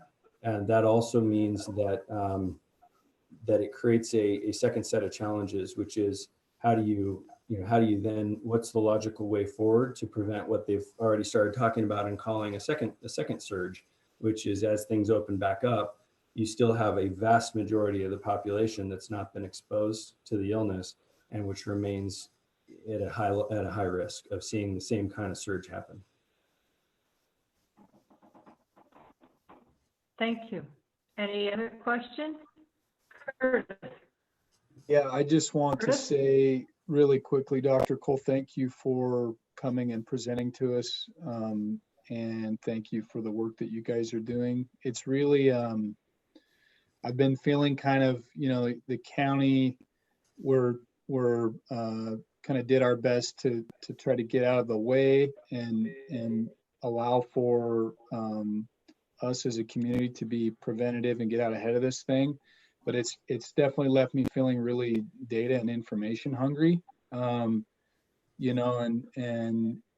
as we kind of keep an eye on all these other things that we have to manage as a county, and of course the economic impacts. And so thank you for putting this together and coming and presenting to us. And I'm wondering if, because everyone's on pins and needles wanting to know how things are developing, progressing down the hospital, if it would be unreasonable to ask to just have a running place for you on our agenda for the next at least month, every 2 weeks, just to come in and give us, and even if they're just more brief updates as far as kind of the numbers and what you guys are seeing, I know I would really appreciate it. And I think it's good for the public too. Yeah. Yeah, no, I agree that, I think that communication, at all these levels is really key. And so I'm happy to, to try to help in whatever, in a way that I can, as long as I can make that work. And so I'll definitely let me know what time that I could do that. And I'd be happy to try to help out. Okay, thank you. Yes, I agree with you, Curtis. It would be great to have a standing presentation at the meetings, whether it's Dr. Cole or someone else in his place. That would be nice. We'd appreciate that. Anyone else have any questions? Thank you. Thank you, Dr. Cole. Thank you. Very much. Thanks. Thank you for the opportunity. So we would move to department reports. Zachariah, community development update on transportation planning. So Mary, may I say something first? Yes. We did list public hearings for 5 o'clock. I'm wondering if we could move 5 into that. o'clock? I haven't been watching the clock. Boy, it's after 5. Yes, we did. We should probably move to our public hearings. Chris, I'm sorry, Zachariah. I had no idea we'd had an hour and a half gone by. We did list our public hearings for 5 o'clock. Chris, there, do we have anyone in the waiting? Chris? Yeah, so I think if the way that I'm gonna have to do this is just take over the meeting, if that's all right, for a second, Mary. Yes. So we will go to the public hearing. So I'm going, so if you want to introduce, hold on a second, I'm going to pull some folks into the meeting. And we'll see if they're here for a public hearing.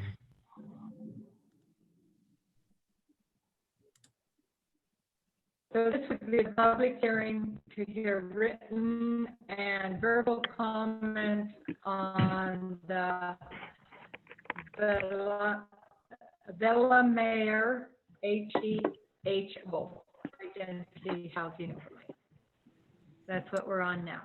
Okay, Mary, you need to hold on just a Thank second. you, It's going to take them a minute to get their audio and everything connected. So just hold on. And then once we get Okay.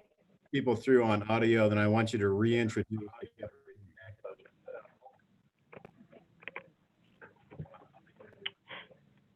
Okay, reintroduce once we have somebody on audio. Hello, do we have someone on audio? The public yes, hearing, Marty.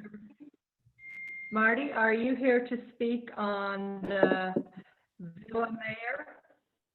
Yes, I am. Yes. And would you repeat your name again, please?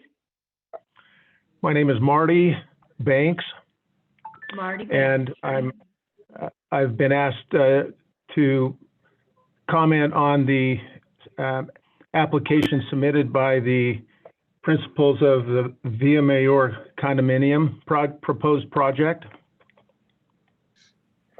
Yes. So do you want to give us your comments?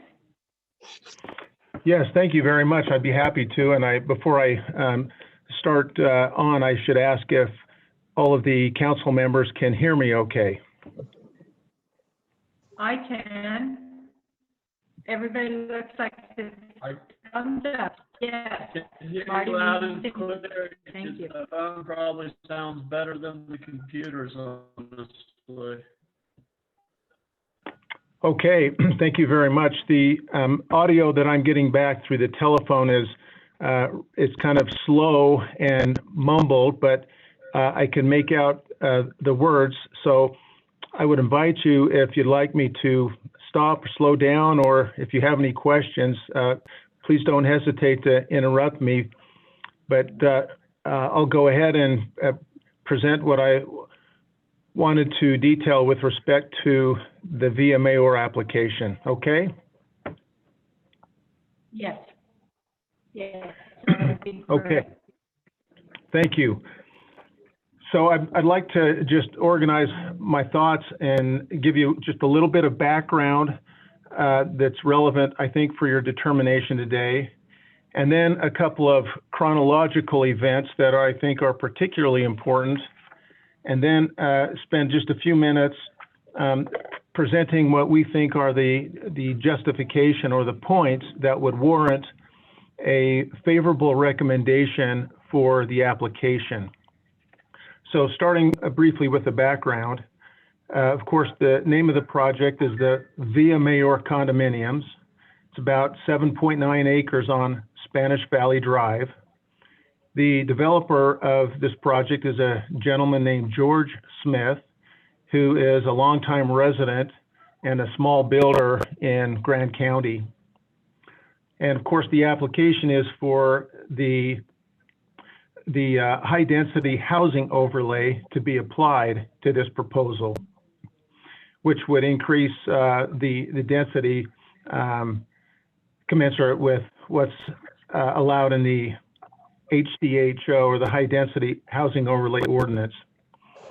And I would just add for background that this is an application process that has been more than a year long in running, and not surprisingly has entailed some significant architectural costs, engineering costs, a traffic study, a flood study, not to mention Mr. Smith's own internal costs.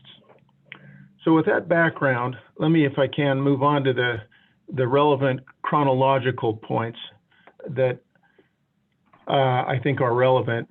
And I highlight these because they really represent a series of special requests by the planning staff and the planning commission, and the developers accommodating revisions based on those requests by the planning commission and staff. So first, clear back in February of last year, 2019, Mr. Smith hired an architect and spent more than $25,000 to prepare designs and applications and subsequent modifications as requested by the planning staff. In April of last year, that architect submitted a proposal for a 78 unit design, that is 10 units per acre, 7.9 acres, so he's 78, just under the maximum allowed. He then, again in April, had an engineer provide the engineered drawings for that proposal, which cost approximately $30,000. And subsequent to that, in that same month, the staff requested a 500-year storm event study rather than the regular 100-year study, and that cost an additional $5,000. In May, the engineer prepared and submitted revised drawings to the staff, and the staff was provided with a requested extensive traffic study that it had wanted. And then over the summer, June through August, Mr. Smith met several times with the staff on those drawings to fine-tune them and to get them in accordance with what the staff was requesting. And then finally, in September of 19, the staff asked that only 80% of those units proposed be covered by the high-density housing overlay. And so, again, accordingly, we accommodated them and modified and resubmitted or yet again revised application. And that gets us to the important September 2019 Planning Commission meeting. And before I talk about the decision of that Planning Commission, in that meeting, I want to just highlight what the staff's recommendation was going into that meeting to the Planning Commission. And I'm reading from and quoting that staff recommendation where they state, quote, ultimately recommend the Planning Commission provide for a favorable recommendation if, and that if is capitalized, if the developer agrees to 28 feet high to ensure better compatibility with the surrounding areas. So the proposal had been proposed at 35 feet high, and the staff asked and suggested that it would be approved for a favorable recommendation if they were reduced, the height was reduced from 35 feet to 28 feet. So accordingly, the Planning Commission then reviewed the application, and consistent with the staff's recommendation, it gave its own two recommendations to mirror those, and it asked that the height be reduced from 35 feet to 28 feet, which does seem a little arbitrary, but that was okay. We went ahead and made that accommodation. They also asked that the setbacks match the height of the proposal. Again, seemed kind of arbitrary and contrary to the ordinance, but to get the matter moved forward, we made that accommodation as well. And perhaps this is the most important point now, and that is, at that point, the Planning Commission took a straw poll and asked that if the applicant made that height accommodation and those setbacks accommodations, if the Planning Commission under those circumstances would vote for a favorable recommendation, and the straw vote yielded a 5-2 favorable for a favorable recommendation if that those accommodations were provided. So, not surprisingly, Mr. Smith had his architect redesigned to not only 28 feet, but an additional foot for good measuring, reduced it down to 27 feet. And as you might imagine, he spent another $10,000 on his architect for that revision. And then lastly, in November of this past year, the staff came back with a further requested revision, carving the units down from 79 units as originally proposed to 36 units, which of course was a significant reduction. And in that process, that redesign, Mr. Smith spent approximately another $10,000 to accommodate that request. So fast forward from that September 2019 Planning Commission meeting, and after Mr. Smith had made those requested revisions, to the next Planning Commission meeting, which was in March, this past month of 2020. And again, let me highlight before I tell you about the result of that Planning Commission hearing, what the staff report provided. In that staff report for that March 2020 meeting, the staff acknowledged that the revised proposal, and I quote, generally meets the legislative intent of the HDHO. That's provided at section 4.71 of the report. But then it went on to say, but that it, quote, does not fit with the general character of the neighborhood due to its size and density. So, and then the further elaboration on that was that, again, the staff report that that such tall buildings do not fit within the surrounding area. Again, the height issue.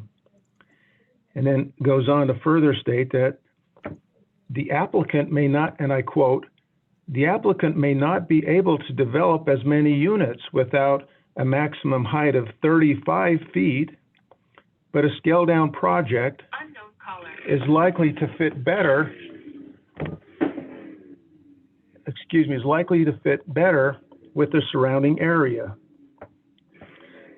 So that suggests to us that the staff's report, they were seemingly ignoring the fact that it had previously requested Mr. Smith to scale the height down, and that the Planning Commission had provided and asked for and done a straw poll suggesting that reduction, because the proposal that was now in front of the Planning Commission in March indeed had been reduced to 28, or actually to 27 feet.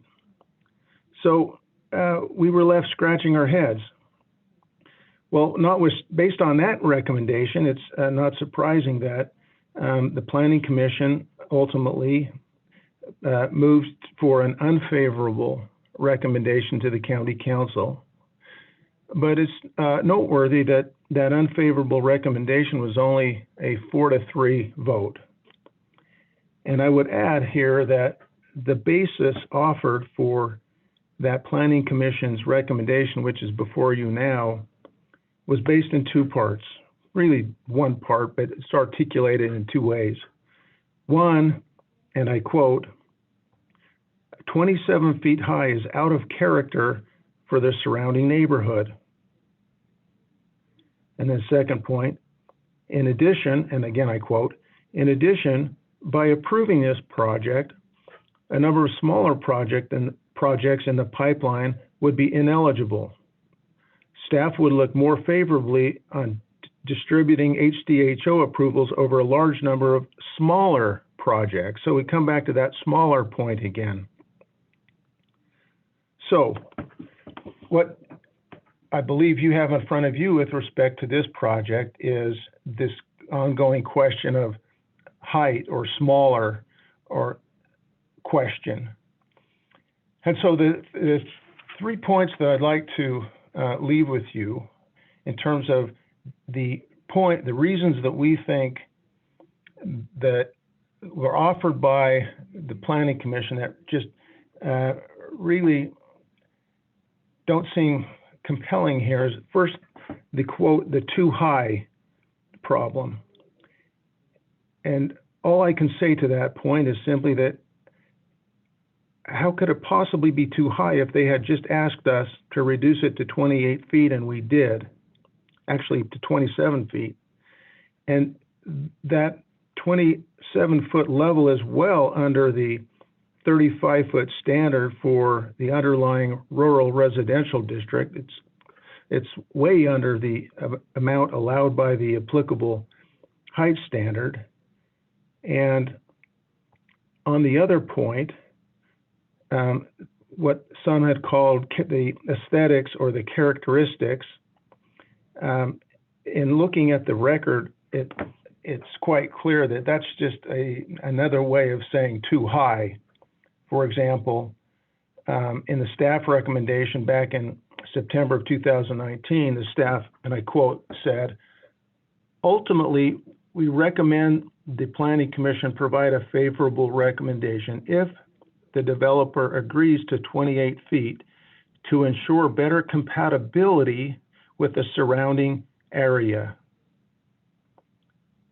So, you know, the word aesthetics and characteristics can sometimes be rather vague.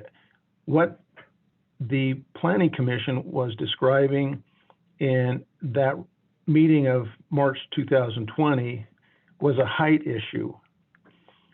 There is no aesthetic ordinance applicable here, and the Planning Commission certainly is not an aesthetic design review board.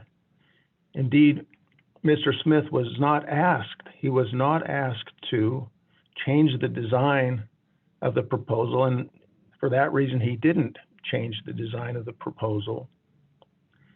The only other point offered in that March 2020 Planning Commission meeting was that, in terms of aesthetics or characteristics, was that one of the members didn't like the motorhome parking slot on the asphalt that was proposed. Well, Mr. Smith would be more than happy to eliminate that. That was primarily put in there in the event that folks, construction workers or folks using the facilities had some kind of, or a trailer with recreational toys or something else, but that's not an issue. We'd be happy to eliminate that. And lastly, in that meeting, there was a discussion about that this proposal was really quite unlike or dissimilar to the Rim Village project, which is nearby. Actually, it's not very dissimilar at all. That project is only about 4 feet higher than our project. And as to the density of that Rim Village, whereas our density is less than 5 units per acre, the Rim Village is closer to 10 units per acre. And by further comparison, the nearby Johnson project that was just recently approved is about 15 units per acre, and a neighboring project to our proposal is 5 units per acre. So not only are we not more dense than the Rim Village and other surrounding projects, but we're less dense than they are. And moreover, as to that density question, I would note that even in the staff's recommendation to you at paragraph 4.7.54, it acknowledges that, and I quote, "The applicant has complied with those density standards." So that brings me to my closing. I apologize for going on so long, but I felt these points were important to give this some context and background. We, of course, recognize that the Planning Commission has some discretion here in the type of projects that it approves or doesn't approve. But its actions, they can't be arbitrary. And when one of the Planning Commission members rather indicated that, quote, "We can be choosy and wait for a proposal with better characteristics." And then he further said, "Such bigger proposals should be closer to town, not so far south in the rural area." Well, I understand that some people, have different preferences, but here where we had changed the height from 35 feet in the ordinance to 27, as asked by the staff and the Planning Commission, and then the Planning Commission took a straw poll, giving us every indication that if we made that change, they would give a favorable recommendation. But nevertheless, the recommendation they gave was for disapproval. That strikes us as just a little arbitrary.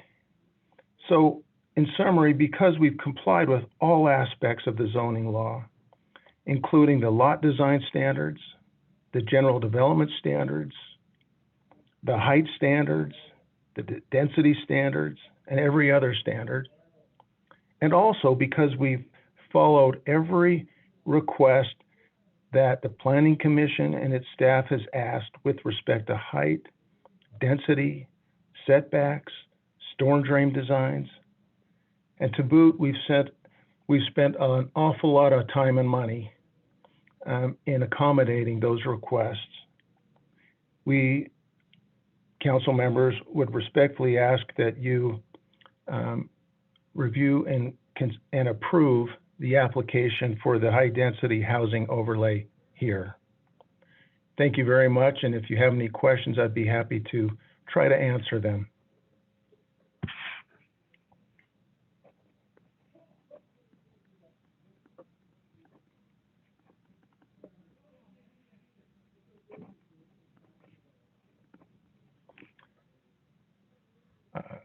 I'm not hearing any. I'm wondering if I put you all to sleep. No, this is just a hearing, so it's a chance for you to talk. So I don't have any questions. Okay, well, thank you very much for your consideration. You bet.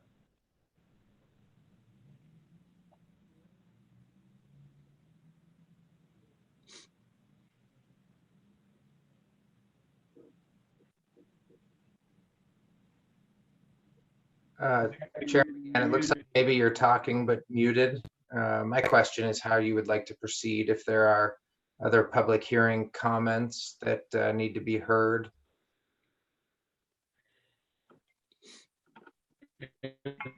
Looks like you got 16 folks in meetings. So I imagine some of them are here for some of our hearing. Mary, you're still muted.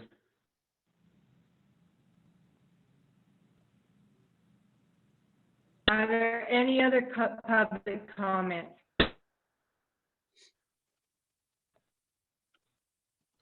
Who's 801-578-6975? Was that Marty? I think that was Marty. I see Mark Horowitz's name up there. Maybe he does. Chris, is there anyone else for this public hearing, or do we know? To the next public hearing?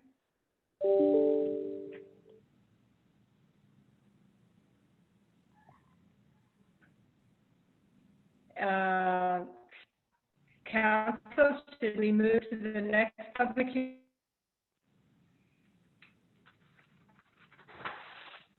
Mary, do you need a motion? No. Mary, I'm pretty confident No. some of the callers want to talk about this issue. Yes. I don't have anything to add, but I just lost you. can you hear me Yeah, now? I'm just wondering if we don't have Chris. This is difficult. This is very difficult. Who's 260-1148? That's great. Anybody listening in on 260-1148? Chris, is it possible to unmute everyone? Because maybe they're trying to talk. I also got messages from people they've been punted off somehow and they're trying to call back in, but. Let them all in. Hello, can you hear me? So there's, yes, I hear someone. Hello? Hello? Yes? Hi. Who is this? Hello. This is 260-1148.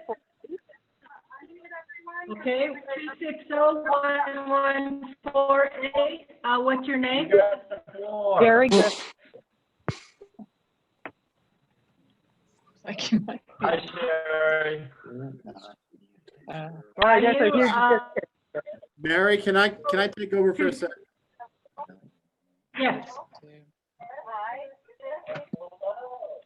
All right, hold on. I'm only going to allow one phone number to speak at a time. So hold on a second. What's your name? Very good. Hold on. Sherry, can you mute YouTube? All right, hold on. Listen, so I've got a phone number. It's 801-643-5882. Do you want to speak? Yes, I do. Okay, go ahead. Hi, my name is Stephanie Williams, and thank you guys so much for making this all happen in this craziness. Do we have 2 minutes or 3 minutes? I think 35. Hello? Public hearings, we normally ask people to keep it between 2 and 3 minutes. Okay, I will do my best. Okay, so I am building my home at 3811 South Lake Lane, which runs the east side of this project. And I just want to point out that Villa Mayor does not fit into this area, not just on height, but on the fact that the type of development out here, it's a giant rectangle box with no sunshine between buildings, not just the height, but it's a number of these larger buildings.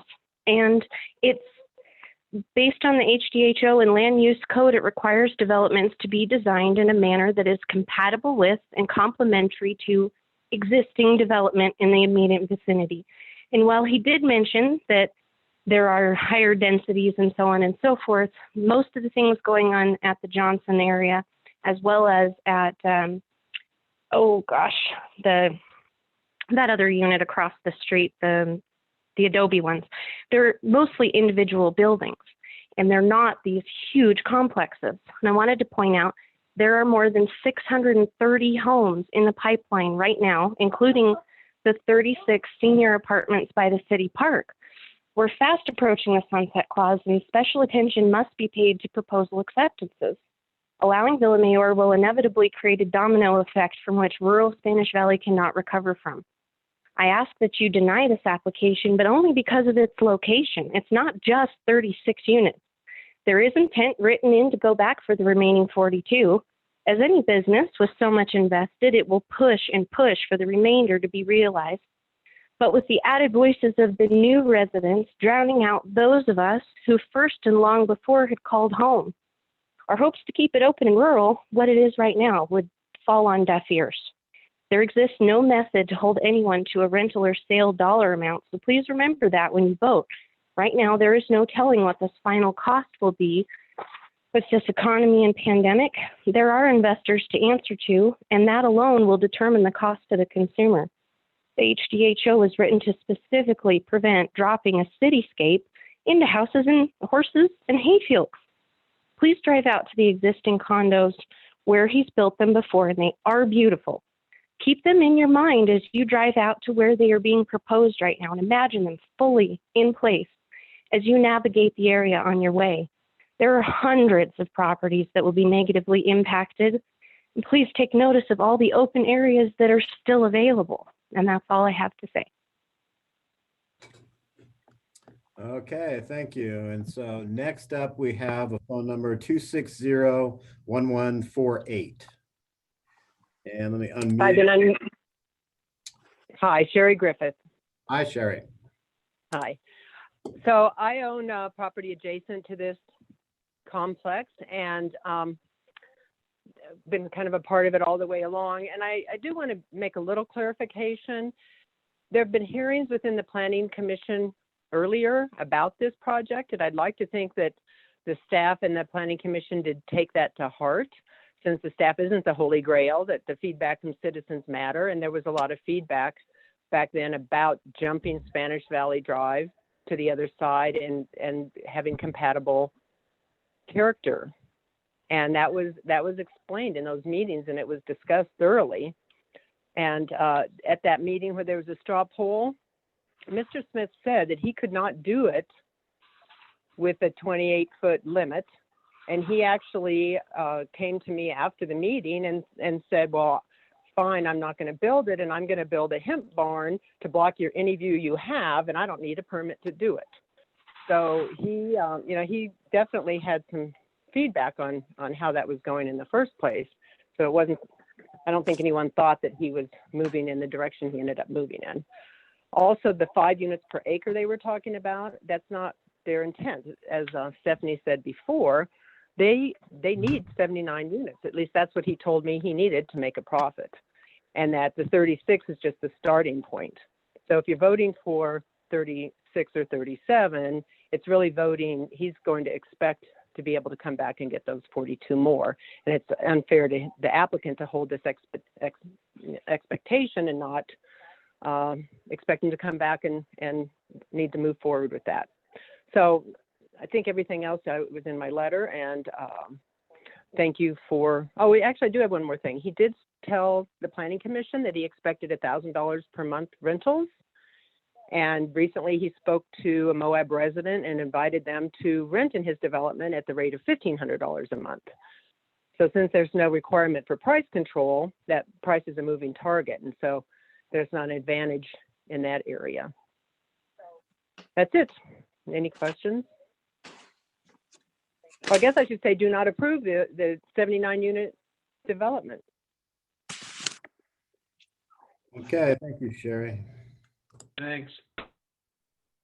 And the next call I have is 368-8660. Is there anybody on the line that wants to speak from telephone number ending in 8660?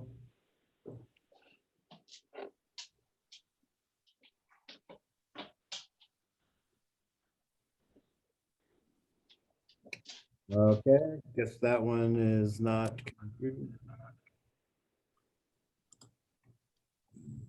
Then we have somebody on the line with the phone number ending 9946.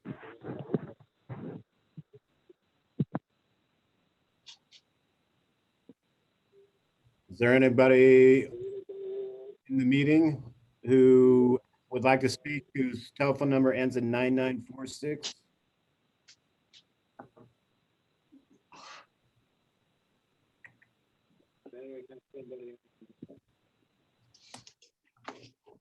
Okay. Then I have a phone number here, 801 578 6175.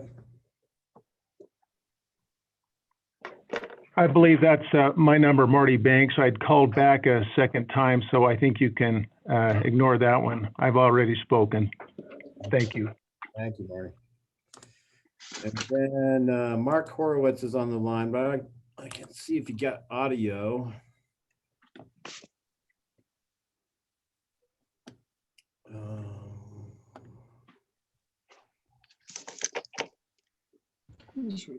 Chris, I put this in the chat window, but phone participants may need to hit *6 on their phone to unmute themselves. So if you're on the phone and you were trying to speak but couldn't, that may be something you need to try. The 9946 number is for a Desert Storm, not for this one. Okay.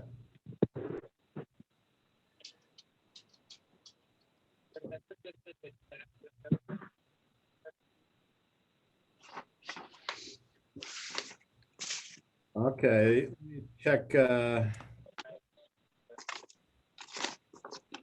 a few more.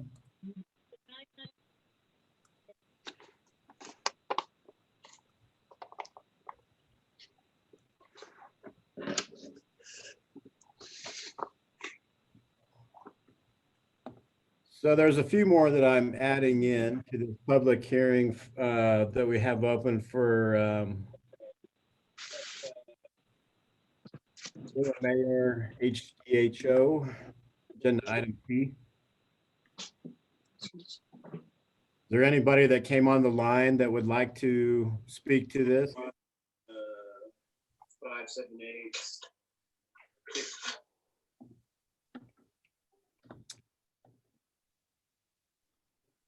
So there's a few more that I'm adding in to the public hearing that we have open for Okay.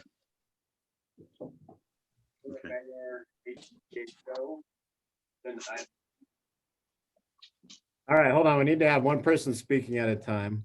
Let me see if I can get Mark Horowitz.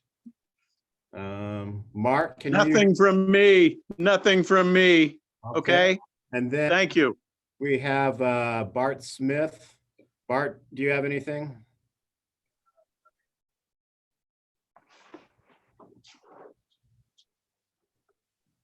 And then someone from 9946, lighten up.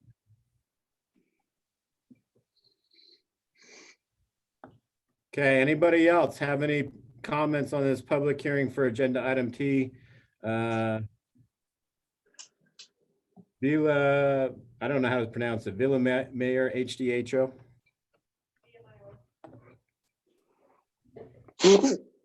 Okay. You ready to go to the next? Can we speak if we've unmuted ourselves? I was waiting for my number to be called. Oh, go ahead. I apologize. My name is Brock Smith. I'm a manager at a restaurant here in town, Antica Forma. While building and developing and remodeling Antica Forma, I had to rent an apartment here in town.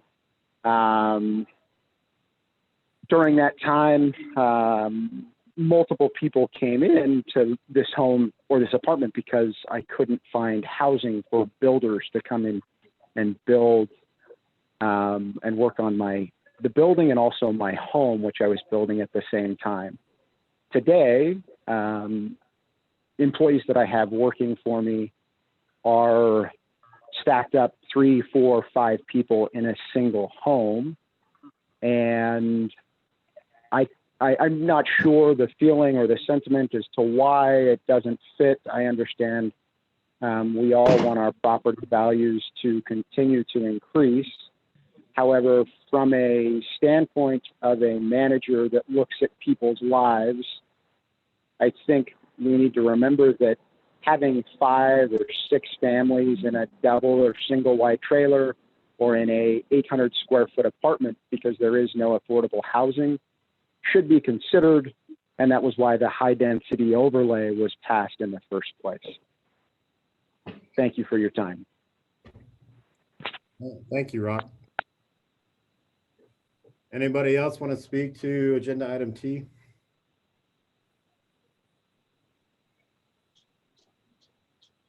You might have to hit *6 to unmute yourself if you do.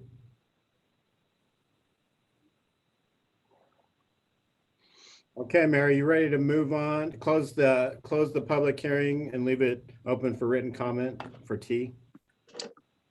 We will,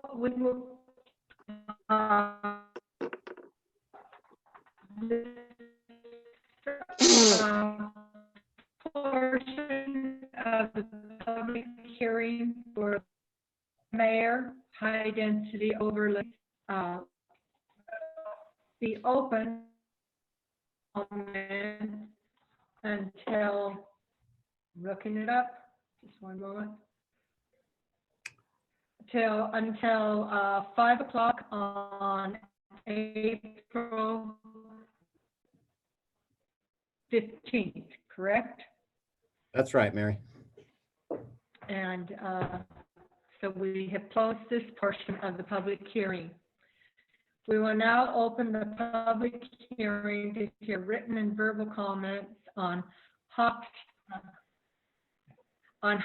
subdivision, HDHO, Hawks subdivision. We have anyone that would like to speak on the Hawks subdivision? Thank you. So Mary, We don't have anyone? Mary, can you Yes. hear me? Yes, I just wanted to. Yes, I can. I just wanted to say that I do have the. Can you hear me? You keep cutting out. Can anyone else hear me? Okay. Mary, you're kind of cutting out, Mary, but go ahead, Jaylyn. Okay. I just wanted to say that I have the owner here with me, Marilyn Hawks, and I have the owner's representative, Steve Hawks. So if anybody has any questions for them, they are happy to speak. Thank you, and appreciate the opportunity to join the meeting and the time that you're taking to take comments.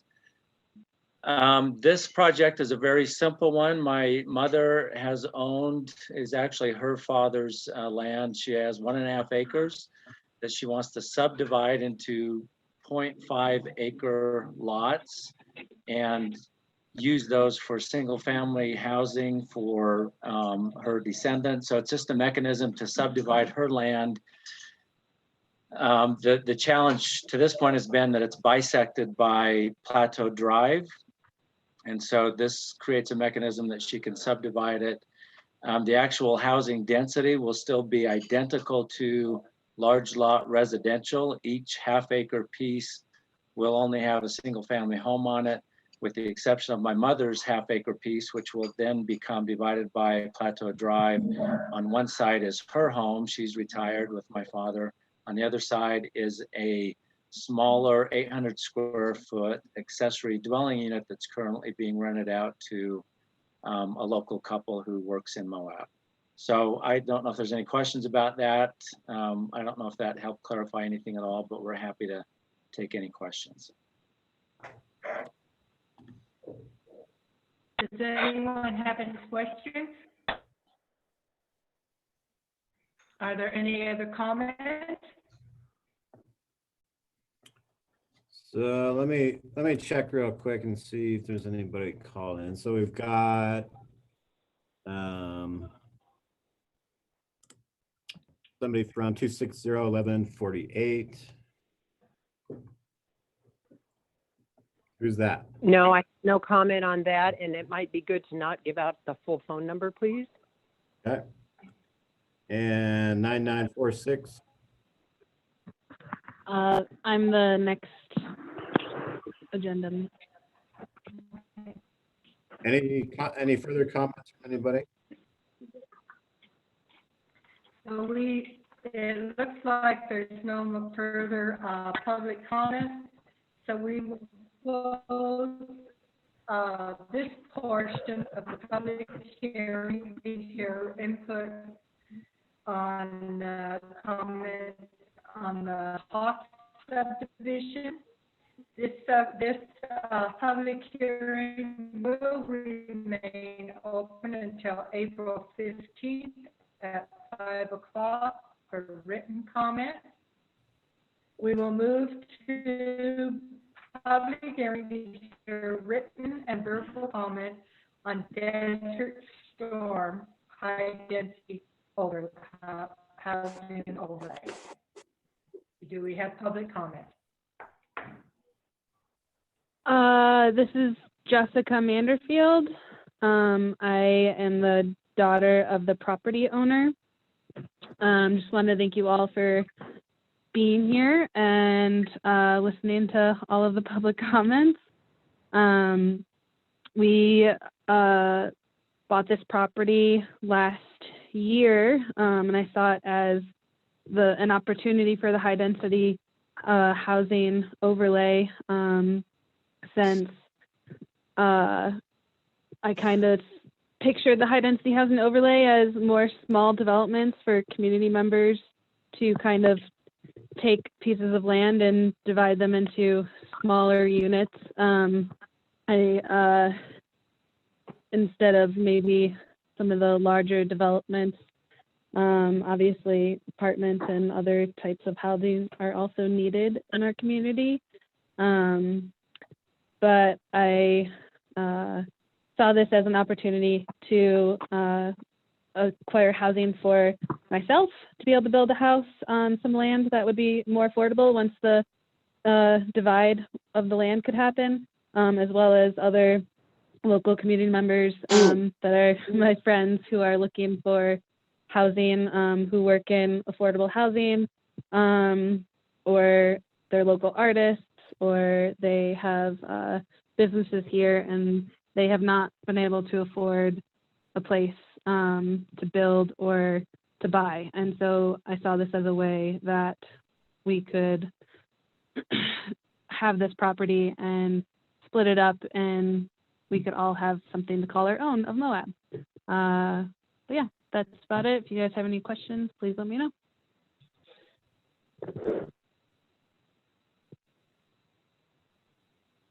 Questions, anyone? Do we have any other public comment? Do you see any more? No. Okay. We will close this portion. Hear written and verbal comments on Desert Storm. This public hearing will remain open until Wednesday, the 15th of April at 5 o'clock. It is 6 o'clock, it's after 6 o'clock. So we do have opportunity for citizens to be heard. Are there any citizens to be heard?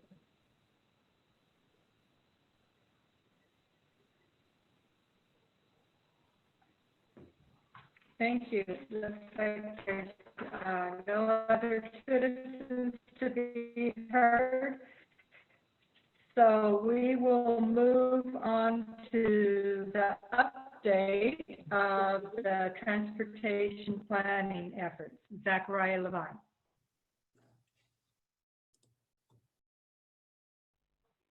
Okay. Hello, Just Zachariah. yeah, can you all hear me? Update on can I be heard? Zachariah? Oh, good. Okay, so naturally, right Yes, as I'm getting teed I up, can. my computer has decided to present some technical challenges. So I had intended to share my screen with you all, but It's moving on from citizens to be heard.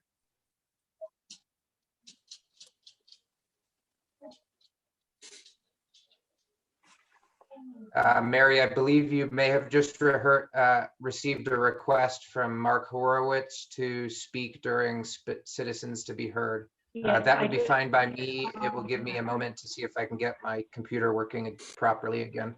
Okay. Okay, Yes. go ahead, Mark. Okay. Thank you very much. Can I get a thumbs up from, say, Evan, that it sounds all right? Oh, thank you. Thank you for this opportunity for citizens to be heard at this time of the agenda. And first, my wish is that we're hoping that you are all well. I know we are. My heart goes out to those who are not, but a lot of suffering going around.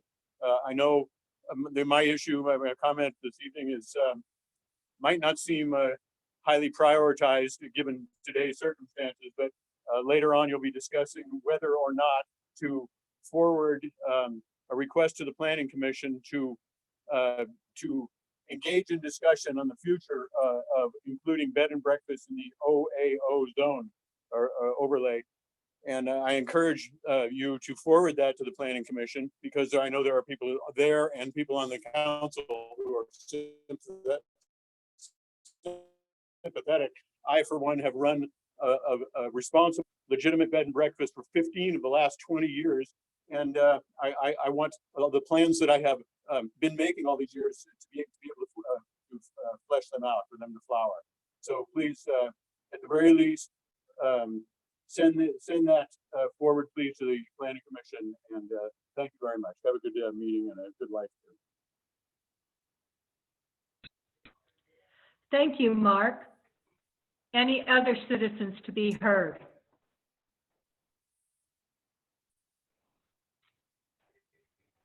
Zachariah, are you ready to roll? I am ready to roll. I am going Thank you. to provide a screen share so that you all can follow along as we move through this presentation. The public watching this on YouTube and in Zoom should also be able to follow along. So can you all see this? The screen should show transportation planning in the Moab area. Okay, great. So I was asked to provide an update on transportation planning efforts in our community in the coming months and years. While I am not a transportation planner per se by title or specific specialized training, I am definitely well versed in transportation planning. And as you all know, in small communities, we wear many hats. And for a variety of reasons, I have found myself in the role of providing a fair amount of transportation planning leadership for the community, and am gladly providing that. And so in that context, I have played a lead role in a number of transportation planning grant applications, and going forward will continue to play a lead role in administering those grants and helping to manage the transportation planning projects. I'm not doing this in a vacuum. I am collaborating very closely with city and county leadership, including Bill Jackson, our road supervisor, and Chuck Williams, the city engineer. So I gave this same transportation planning update to the city of Moab in late February. And as you can see from this title slide, the intent was to provide this to you all in early March. For a variety of reasons, we are just now getting to it. So the intent is really to give you all a high-level view of how multiple planning efforts in the region are interrelated and will interact with each other. So You want to give her a treat? Yeah. Greg, there you go.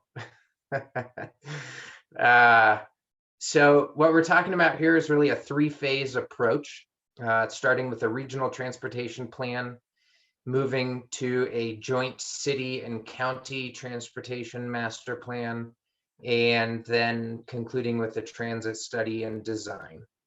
Now, I will note that initially I had proposed that we complete all of these phases in one overarching planning effort.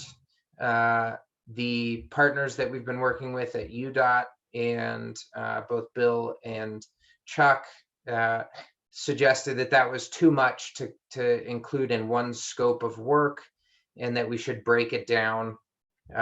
We made the decision to go in this order from larger geographic extent to smaller geographic extent. I suppose there could be a case made for starting with a transit study and design, and then building all of our other transportation planning documents and project lists around that, so that it's not it's not a function of physics here. There was a decision made to go in this route. Whether that was the right decision or the wrong decision, I think is something that could be discussed, but this is the direction that we've established to date. What's in each of these phases? So the regional transportation plan, which has kicked off, it's in the early stages right now. We had a staff kickoff meeting in late February. We've had one more steering committee meeting since then.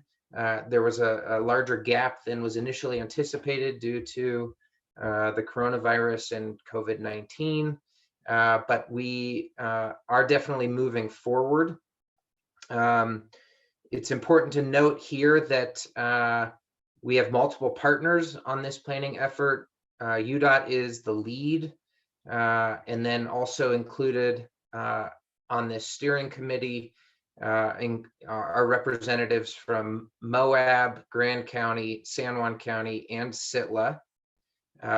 The consultant, Fair and Peers, was selected from UDOT's general consultant and engineering pool. And like I said, we are just now, we've just recently completed the second steering committee meeting, and the consultant is committed to adjusting the process as needed to adapt to this new environment of meeting digitally exclusively. The total value associated with this planning effort is $150,000. A good portion of that cost is associated with specifying the UDOT travel demand model for our region. I will note that the city and the county have each put forward $10,000 in local match funds. I'll talk about the sort of scope of work included in each of these phases on the next slide. But in the meantime, the second phase, the next smaller geographic extent that we'll be looking at is the Joint City-County Transportation Master Plan, or a Unified Transportation Master Plan. Grand County's Transportation Master Plan, which is called the Spanish Valley Transportation Master Plan, was last updated in 2008. So it is definitely due for an update. The city has never had a transportation master plan, so they are long overdue for having one. This phase of transportation planning will look much more similar to the type of technical planning document that you might see for Grand County or the city of Moab. We'll be looking at connectivity amongst local streets, looking at road design standards, looking at active transportation infrastructure, looking at signalization on the local streets, specifying traffic counts and expected ADTs. And so it'll be more technical in nature. The value associated with this planning effort is $150,000 as well.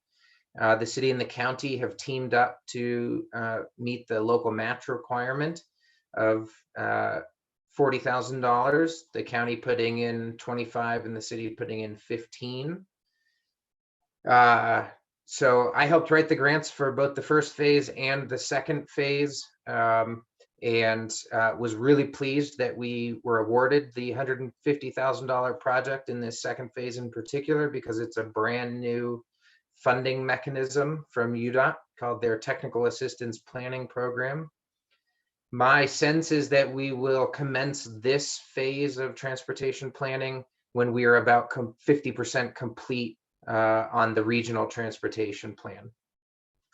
The last phase, which we anticipate starting, some way into the unified city and county transportation master plan, is an evaluation of a transit system and what a design might look like. So this phase of the study is estimated to cost about $100,000 using federal 5304 funds, which are administered by the state, but ultimately come from the federal DOT.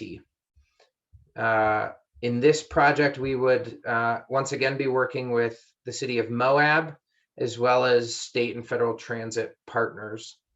There's an 80-20 local match requirement, 80% being grant funds, 20% being the local match. And we have informal soft commitments, but pretty firm commitments from the city of Moab, UDOT, and the Friends of Arches and Canyonlands National Park to equally share that local match requirement. So I really want to emphasize in each one of these phases how significant our partnership with UDOT is. And I can't thank them enough for being so committed to our region right now and willing to put up significant amounts of money and staff resources to complete this work. As you can see, just to summarize from the value propositions here, we're talking about a 5.3 leverage ratio of grant dollars to local dollars. So about $400,000 in planning efforts, costing us just $75,000 locally.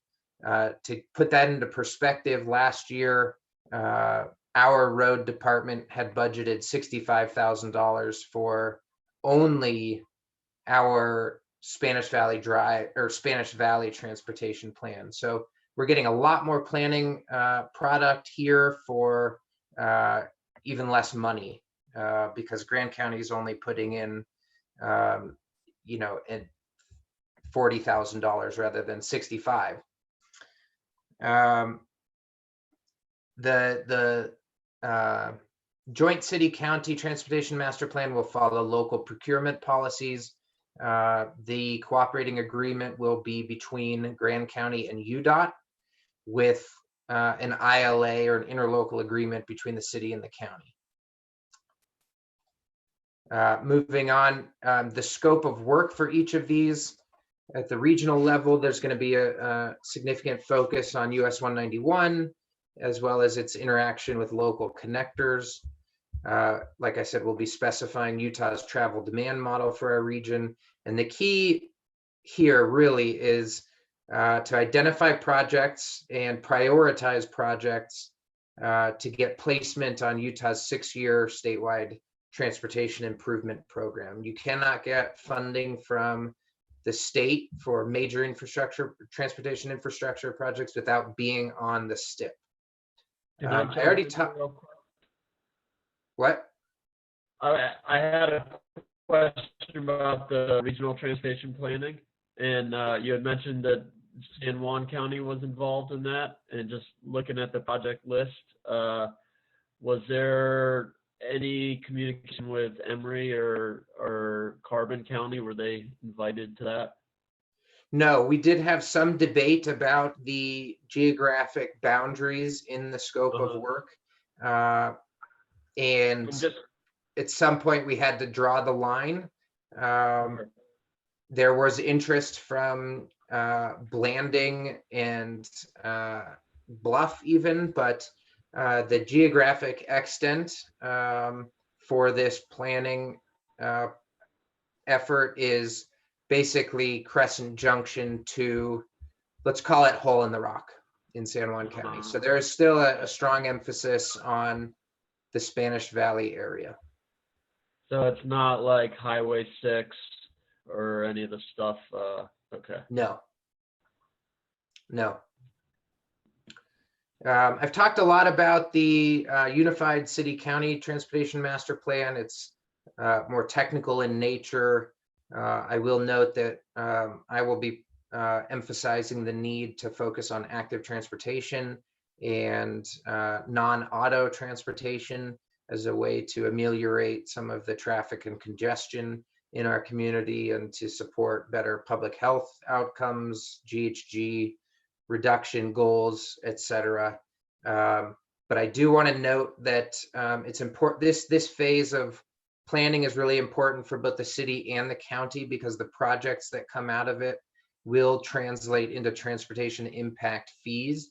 And I know there is a need to update our impact fee schedule, but really it makes sense to make sure that we have all the projects that we're trying to fund through impact fees identified before spending a bunch of money updating the impact fee schedule.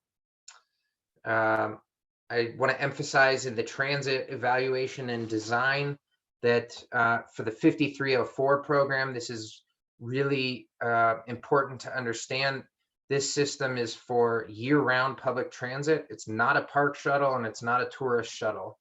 There can be seasonal increases in service during peak seasons, but it's really the system that is evaluated is ultimately scaled up from what your year-round needs are.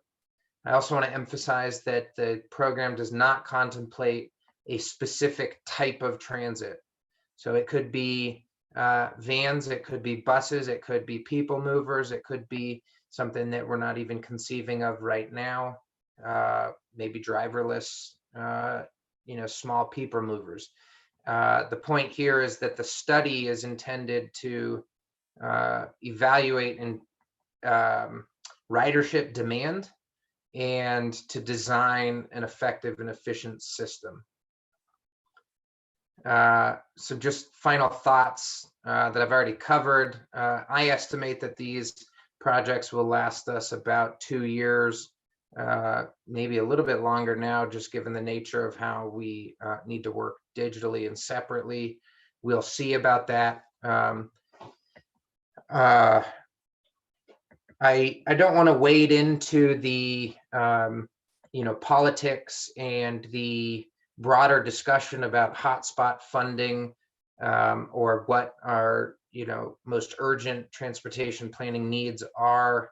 But I will note that there are 2 grant programs that are on my radar to accelerate the evaluation of transit and potentially invest in transit infrastructure, specifically bus and bus facilities infrastructure. There was an FTA program, federal FTA program that is announced twice a year. It's called the Low or No Emissions Transit Grant, and that grant program can enable you to buy low or no emissions vehicles to support transit. We missed the March application window, but there should be another one announced for the fall. And then there is also a federal FTA grant program called Bus and Bus Facilities. That application is now due at the end of April and could be used to purchase electric buses as well. Again, it doesn't have to be a specific type or size, but those are two programs in addition to the federal 5304 funds related to transit that could accelerate, the creation and implementation of a transit system in Moab. As you can see, this alone is a tremendous amount of work, and as we'll discuss in one of my discussion items later, staff capacity is definitely one of the limitations that we're facing right now. So it's helpful to have outside consultants, but it still requires a tremendous amount of project management and staff oversight. So that's all I have for the transportation planning update. I'm happy to field questions, but it seemed like it was important for you all to get this update. You had seen this before, but I think we've made enough progress that it was probably worth an update. Thank you, Zachariah. Do you want to remove the? Thank you. Are there any questions? Do you have an idea of how big that STIP list is? Zachariah, that the STIP list that you mentioned, do you know how large that is and how many projects? I mean, is that like a dozen? Is it like 100? I don't know off the top of my head. The STIP is updated each year by the by UDOT leadership and the Transportation Commission. It's the statewide roadmap for project prioritization and budgeting. I haven't looked at it in some time, but I would guess that the size of that list and the budget associated with it is quite substantial. Sure. Any other questions? Okay, we will move to up, and that once again is you, Zachariah. Discussion regarding the CED, the reorganization. Okay, great. I am going to share my screen once again.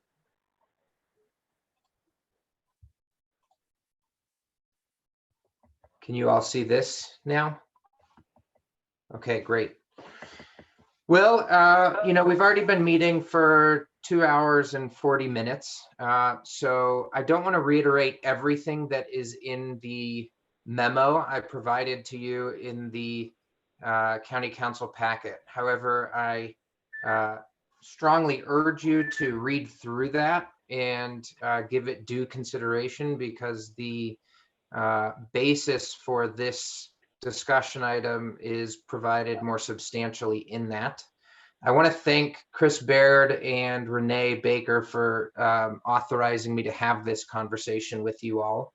It is one that I have been preparing for some time now, and feel strongly about in terms of how the Community and Economic Development Department should and needs to evolve in order to continue providing a high amount of value to the community and maintaining the level of service that we've established a high benchmark for, I think, and want to maintain and should maintain. In a nutshell, the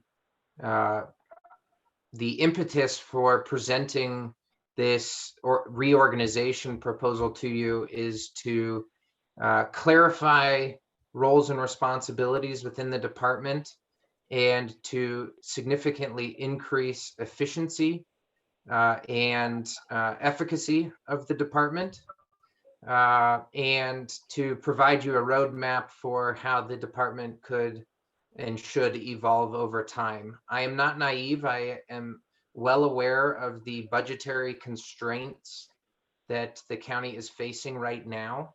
So you will note that there is a somewhat of a discrepancy between the overall vision for increasing capacity in the department and what the immediate request is. So what I'm showing you right now is the organizational structure of the department. You can see it's fairly flat. We oversee the contract engineer, which is now a collection of 2 engineers, Horrocks Engineering and Jones and DeMille. We have the planning and zoning administrator, our community and economic development specialist, the UMTRA liaison and technical inspector, and then we have what is effectively an independent division within the department, but that I oversee closely, and that's the Active Transportation and Trails Division. We have also had an AmeriCorps Vista in our department for the last few years. And I will say that at times it has worked okay, but as our workload has increased significantly over the last 2 years, it has spread out wider in terms of our topical coverage and deeper in terms of how much work is within each one of those topical columns, if you will. It has not worked as well. So I've advanced now to the organizational structure that I am proposing. As you'll see, there would still be a community and economic development director focused more on economic development, which has certainly struggled to continually rise to the top of the priority list as there are more statutory and urgent requirements that have to be maintained by the department on the land use side. But in addition to economic development, or more attention on economic development, the director can then place greater emphasis on long-range planning, infrastructure planning, and capital improvements, as well as additional support for council administration in terms of strategic planning. I'm proposing that we then create a planning manager position that will play a much more lead role in overseeing current land use and planning, and provide long-range planning support to the director as is possible. The planning manager would take over direct supervision of what I am calling the Planner 1 and Planner 2 position. So in this structure, the Planner 1 would serve as the frontline zoning administrator, answer inquiries from the public, accept and process land use applications, support code enforcement, and the Planner 2 would effectively be the UMTRA liaison, and then if at some point in the future we have budget capacity, become a full-time position, and with the extra 2 days that we would get out of that position, provide additional support to the Planner 1 and the planning manager. I failed to note that another impetus for this change is that our current UMTRA liaison and technical inspector intends to leave the county as soon as it's feasible and we can get a transition plan in place. So we have a good opportunity right now to establish greater clarity in the department, create some additional capacity for both the CED director and the planning manager to focus on economic development in the former and land use planning in the latter, and to create efficiency and clarity in terms of everyone's roles and responsibilities. So today it's a discussion item, but I will be frank. What I am really looking for here is as much certainty as possible, as feasible from the county council regarding the likelihood of approving this reorganization and the new job descriptions that would come with these positions. In the agenda summary, you'll see that, or in the memo, you'll see that I have proposed a change to the grades and steps associated with each of these positions to better reflect the knowledge, skills, abilities, and experiences of education required to fill these positions, as well as to better align with competitive market wages. So I didn't include the full table, but I used an updated version of the list of comparables that Chris Baird put together in the 2018 salary study, provided a minor scaling factor to account for the cost of living adjustments that were approved since then, and added about 15 or 16 additional comparables based on recent job advertisements. So with my proposed restructuring and changes to the grades and steps, the net impact would be roughly $5,000. My hope is that we can accommodate that within my own department budget in order to make this change effective, ASAP through the remainder of 2020. So with that said, I would take any questions about this, but just reiterate that I really think that this is the direction that the department needs to go. Ultimately, I would love to have that additional capacity with the full-time planner 2 position, but in the interim, just accommodating the reorganization would be sufficient. Zachariah, that 5,000 is an annual impact or for the remaining 3 quarters of this year? Annualized. Zachariah? On the screen. Thank you.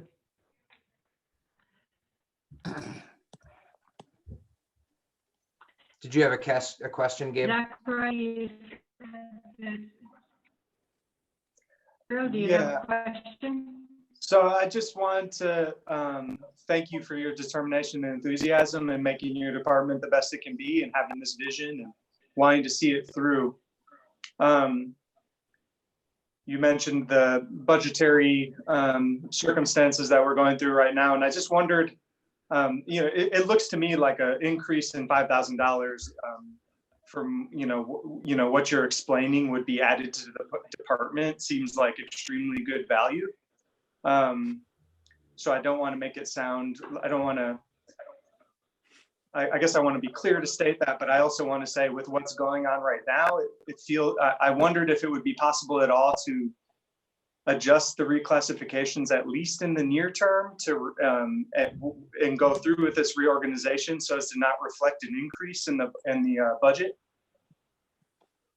So what I'm suggesting is that that $5,000 increase is just associated with salaries. I have not, I actually think that the department could maintain its current budget level by adjusting operational budgets elsewhere. I also want to, communicate that I'm balancing both the, fiscal situation that the county is facing with a very candid evaluation of the job market and the importance of attracting and retaining qualified and talented individuals. And that's not ignorance of the county's fiscal situation in the face of COVID-19. But ultimately, I think that we can make this such that it's a net zero increase in my department's budget. Thank you. So Say that I I'm want to generally, make sure I can. Go ahead, Gabriel. I was just going to say thanks for your response, and I would just like to say that I'm generally supportive. I, for one. Zachariah, I just want clarification if I'm understanding you correctly. So you're saying for this year, you think you could figure out that extra $5,000 within your budget, but that from this year forward, it would be an increase? Is that how I'm understanding it? Is that correct? I'm suggesting that the net impact of We able to understand me? I'm suggesting that the net impact of the grade and step adjustments that I'm recommending is roughly $5,000. I believe that I can absorb that increase in salary from an operational line item in my budget for the remainder of 2020. Now, going forward, as you all know, budgets are established from year to year. So I don't want to speculate, what my department's budget will be in 2021. And Chris is probably going to have a headache just even starting to think about the 2021 budget.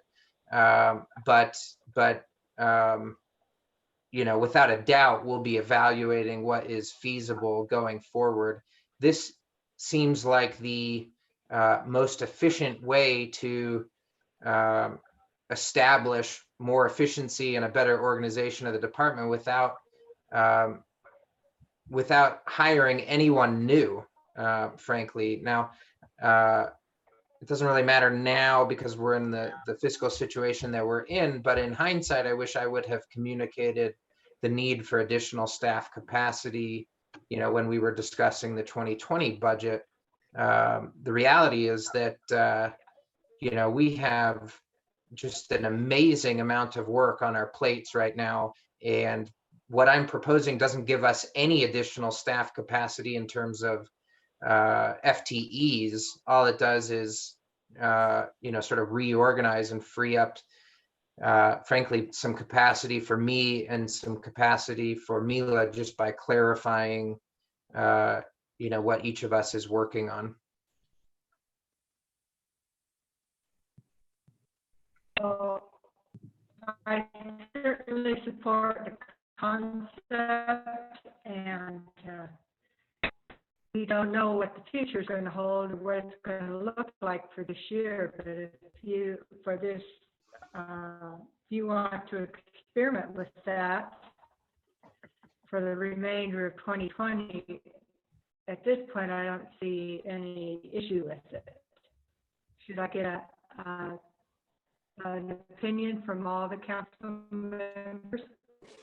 You've heard from Gabriel and myself. Evan, what's your thoughts? Evan? Curtis?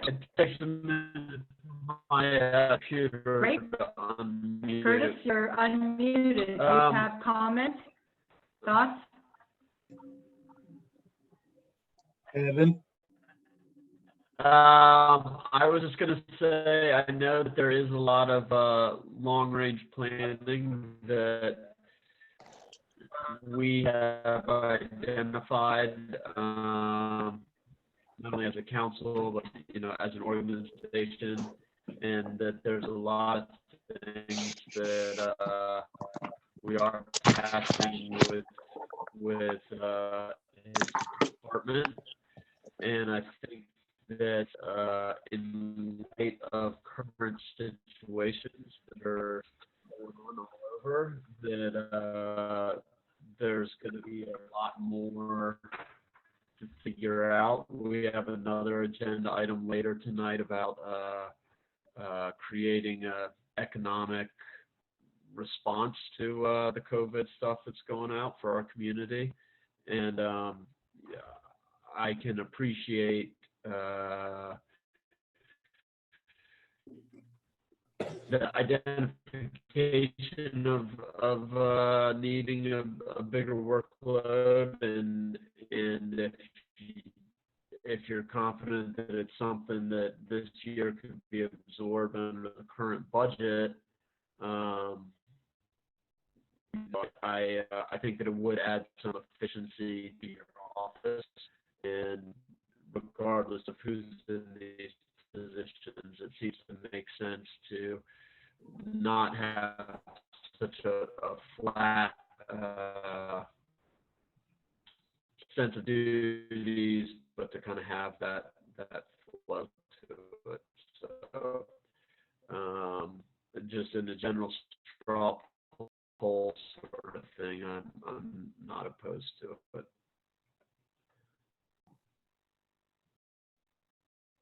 if I could just jump in here real quickly before the next council member speaks. I want to be frank, really the capacity that we have now, the organizational structure that we have now, and the workload that we have now is literally unsustainable. I'm putting in 10, 12-hour days regularly, and the workload has dramatically increased over the last year or two. And so the alternative to moving forward with this reorganization, and ultimately at some point down the road expanding capacity, is that we will have to drop staff efforts, because it's just not sustainable. Okay, so my thoughts is that, I think the effort to increase operational efficiency in any department is a good thing. I want to spend some more time and chew on it. I think that generally I'm uncomfortable with supporting any restructuring, to be honest, prior to this budgeting process. And so, I think for sake of discussion, it's good in discussions like this generally in the county, but I'm really wanting to wait and see how the tentative budget development process plays out, because there may be the need to restructure to increase efficiency beyond this, so. But I think it's helpful, and this office that you've taken over, Zachariah, has grown in scope, and I think it's good to look at any of the offices in the county and say, where are the demands increasing? Does our current structure make sense? How can we improve? What are our goals for the department? We've added economic development to community development. How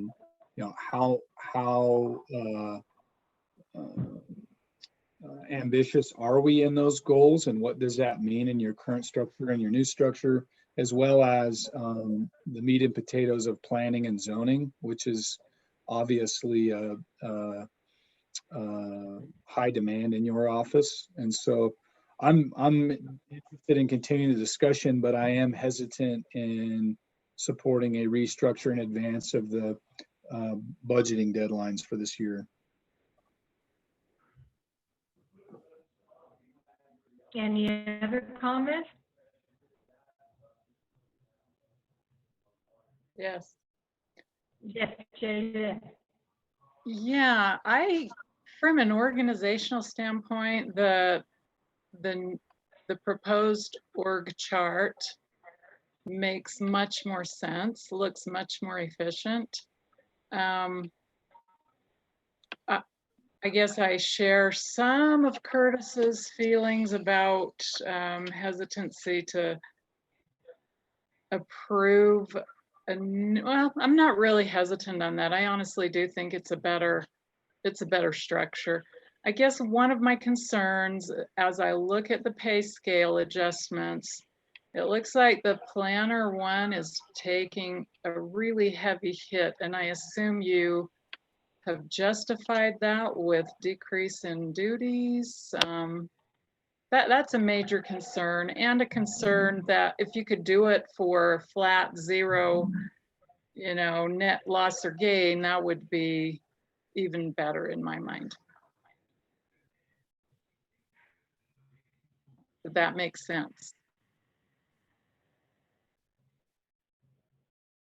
It does. As I said, I think it is definitely feasible to have net zero impact on the entire department budget. So I'm not greatly concerned about that. I am very aware of the inverse relationship between moving, one current employee up to a higher pay grade and step and another to a lower grade and step. But the reality is that those changes reflect A, comparable market wages in other communities for these positions, and B, the knowledge, skills, abilities, education, and experiences associated with each of these positions. And I want to note that there's always a balance in organizational development where you are trying to best maximize the productivity of existing staff, but also have to make structural changes independent of the individuals that are filling those positions. And as you acknowledged, this is without a doubt a better organizational structure for the department.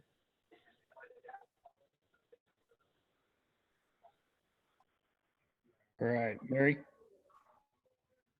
Hello? Anyone else? Can anybody hear me? Rory? Yeah. Can you hear Rory, me? go ahead. I can. Can you see my video or am I on? You're on. All right. Well, I Yes. hate to be the elephant on the computer, but at these times, I don't feel like I understand that he needs the help that he needs. And, but I don't think we should be doing it right now. I'm going to be the elephant on the computer on these next few items too. I just, as a business side of it, if we don't start to see improvements in our county, we're going to be really struggling and we're going to end up cutting people's wages anyway. So I would hate to push it right now.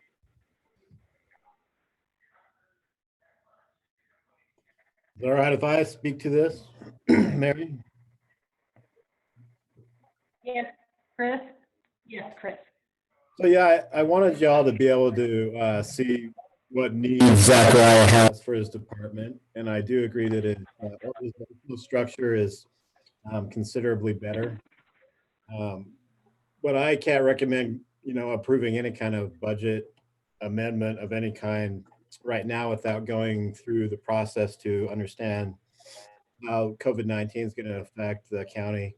And to tell you the truth, I really find it difficult to believe that any department will make it through this year without drastic cuts. And so the idea of adding anything is highly unrealistic. And the idea of even keeping anything the same or neutral with the way the budget was passed is highly unrealistic also. And so I think it's important to keep all this stuff in mind, but we're going to take an extreme catastrophic financial hit this year, and nobody across the entire county is going to get out of this without having to make some really severe cuts. And that goes for planning, that goes for everybody all across the board. And I hate to be the bearer of bad news, but that, the fact of the matter is that, we can't get around the reality of a massive hit to our revenue. I mean, we're just as dependent on tourism revenue as any business in town is. And so the kind of effects that you're going to see all across town are the same kind of effects that you're going to see here at Grand County. And it's going to be ugly, it's just the reality of it.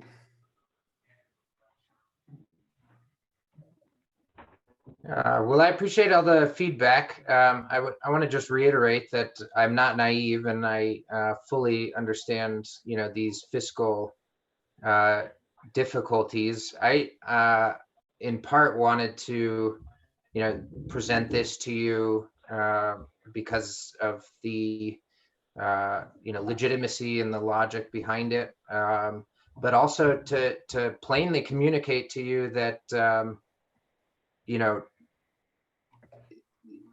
our workload is truly unsustainable given the structure and the capacity right now. So all of the stuff I just presented on transportation planning, all of the work in economic development, infrastructure planning, that is all likely to take a hit as well, because we've got 30 land use applications in our queue right now. We are receiving 1 to 3 a week and processing them as quickly as possible. So, I'm not here to, whine or complain or to get favoritism. I just want you all to understand the trade-offs that we are facing in our department in the face of these larger organizational budgetary challenges as well. Yeah, and I will say, I think that, a decrease in the level of service is very likely something that the citizens are going to see. I mean, there's no way we can sustain the level of service that we've been providing with dramatically reduced revenue. It's not going to happen. And so I think everybody has to realize that, yeah, we are going to have to decrease our level of service as a result of a loss of revenue.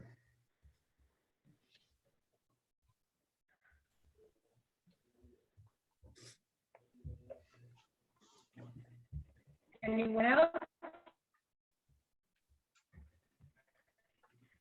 Any other comments? Thank you, Zachariah. We will move on to item G, Parental Defender Semi-Annual Report. Is Autumn Fitzgerald here, or are we just going to read the report out loud? She's on. I'm trying to bring her in right now. See if we can get her in. Autumn, can you see us and hear us? Okay. There she is. Can you hear us, Autumn?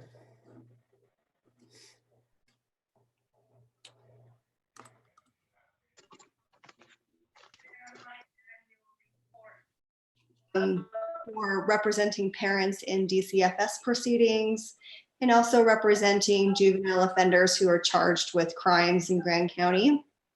As far as the DCFS aspect of the contract, I represent parents who have had their children removed from their custody by the state, or are engaged in protective supervision services where their kids are being supervised by the state due to things like dependency, neglect, physical abuse, emotional abuse, or substance abuse.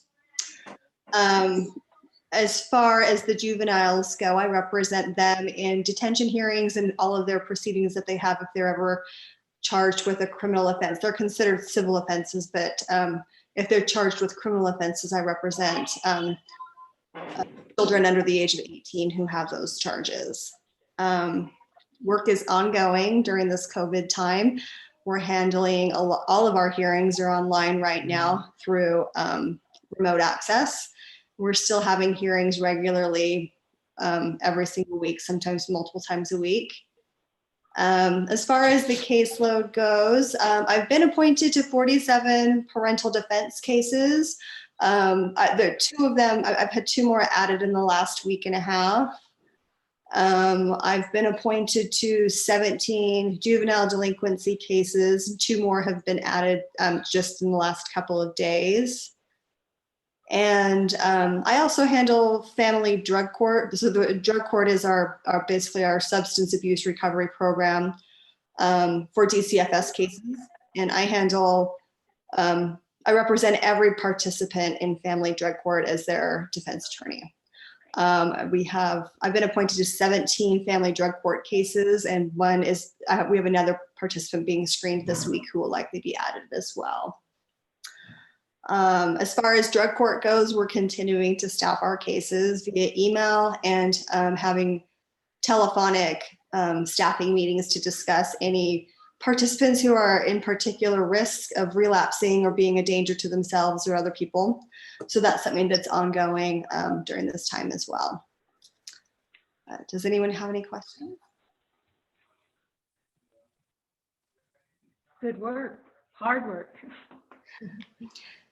That work's always there. And this is actually, I mean, I'm grateful that we have a good team and a responsive judge, because our families, they struggle, but this is a time of crisis for them. And so they need to know that people are there. They're still being supervised. We're still providing resources to them so that they can be successful. Thank you. Any questions? Anyone? Any questions? Okay, thank you very much, Adam. Thanks for what you're doing. This moves us to the general business and action items, discussions and considerations. Item H, approving a property tax exemption for Friends of Arches and Canyonlands Parks, a 501c3 nonprofit corporation. Do we have Joette and Casey available? I see Joette's name down there.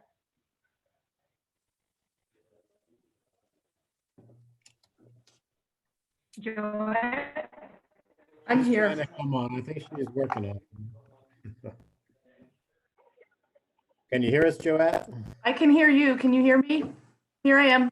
There you are. There you are. What do you want me to do? I guess I think this is like one of the most awkward requests that I'm making right now. I will like to say that I came before, I started this process back in February, and I was supposed to be on your agenda in early March, and then it was postponed, and then basically the world changed overnight. But because I put this work into it, I got direction from Christina. I'd still like to make this presentation to you all and then let you decide how you want to proceed. But essentially, just some background, we're a philanthropic nonprofit partner with the National Park Service. And in your packet, I have our agreement, so you can see that it's an official agreement. And we also included in your packet, I have our annual work plan that we're required to complete with the Park Service. And that identifies affordable housing for Park Service staff. They currently are always in need of housing, as just like everybody else in the community. And so last year in March, I was approached by a homeowner that wanted to sell their house. It was called the Cisco Hotel and the Hometel. And we were able to raise the money to purchase this house specifically for National Park Service employees. So we purchased this home last March. We just signed our contract with them March 1st. Our intent was to have it full by the end of March. With the COVID issue, they have decided to not have it full at this time because it's considered like a dormitory home and they don't want to have too many people living in the same house while we're going through this process. We did put a deed restriction on the house, so can only be used for federal employees, public land agencies, BLM, Forest Service, National Park Service, or other essential employees. But our primary goal is to make it available for National Park Service housing. Casey Cook, who is the acting superintendent, she was on the call earlier, but as you all know, she's been very busy herself and wasn't able to continue on the call. But she did let me know that this purchase of this house was extremely important to the Park Service, and it increased their housing capacity by 42%, which is great, and that's what they need. So I'm not sure how much more detail you want. I have the house is a 9-bedroom, 8-bathroom house. It's got 2 living areas, 2-car garage. It's on a half an acre, and it's a really great opportunity for the Park Service to house their employees. And because of that, I believe I was sent your guidelines that you guys approved at your meeting, I believe in March. And I asked Tara to include that in your packet so you could see that I went through your guideline questions and answered them all, I think to your satisfaction. If you have any questions about that, or if there's anything more you need for me to explain to you, I'm happy to do that. Thank you, Joette. Christina, I have a question for you. Okay. Christina, can you hear me? Yes, I can. I want to understand. I want to understand our role. We are the board, somewhat like the Board of Equalization or something of that nature. And our job is to see that this project qualifies, right? It's not more or less that we're approving it. We're deciding whether or not it meets the criteria. Is that correct? Right, and there's really sort of there's 2 layers of analysis. I can. There's 2 layers of analysis here. Can everyone else hear me? Mary's internet's bad, but everyone else good? Okay, so there's 2 layers of analysis here, and one is this constitutional automatic right to a tax exemption if a nonprofit organization can prove that the exclusive use is for charitable purposes and amounts to a gift to the community. And that is different than a benefit to the community. Then there's a second layer where, okay, maybe it doesn't amount to this high bar, and that is what your tax exemption guidelines are really guiding you towards, is that automatic exemption. I resent that to everyone by email. We approved it at the last meeting. But you could also voluntarily agree to provide a tax exemption. So just so you know, and obviously this isn't the time, in my opinion, to give that voluntary tax exemption, but you can do that. You can like the project and agree to it. But there is a constitutional automatic exemption, and that's where I think we need to focus today based on the budget concerns. And I'd like Joette to present how this is a gift to the Moab community versus the Park Service. I think absolutely this constitutes a gift to the Park Service, but how does it constitute a gift to Grand County and our constituents? Well, I believe it's a gift to the county because, as we all know, Arches and Canyonlands National Parks are a driving economic force for the county. And they need staff in order to enhance the visitors' experience. Need places for those folks to live. And with the increase in visitation, this year excluded, they're going to continue to need staff, and they've been having a difficult time doing that. And so in order for our national parks to be able to be staffed efficiently to provide that service to the community as a National Park Service and as a national park, they need housing. And so, so I guess that's my answer. It is a benefit to the community, is a gift to the community, because without it, we wouldn't have the staff to run the National Park Service. Thank you. Thank you. I've been requested by 2 council members, and I agree with them. Is we should get a motion on the floor. I would entertain a motion.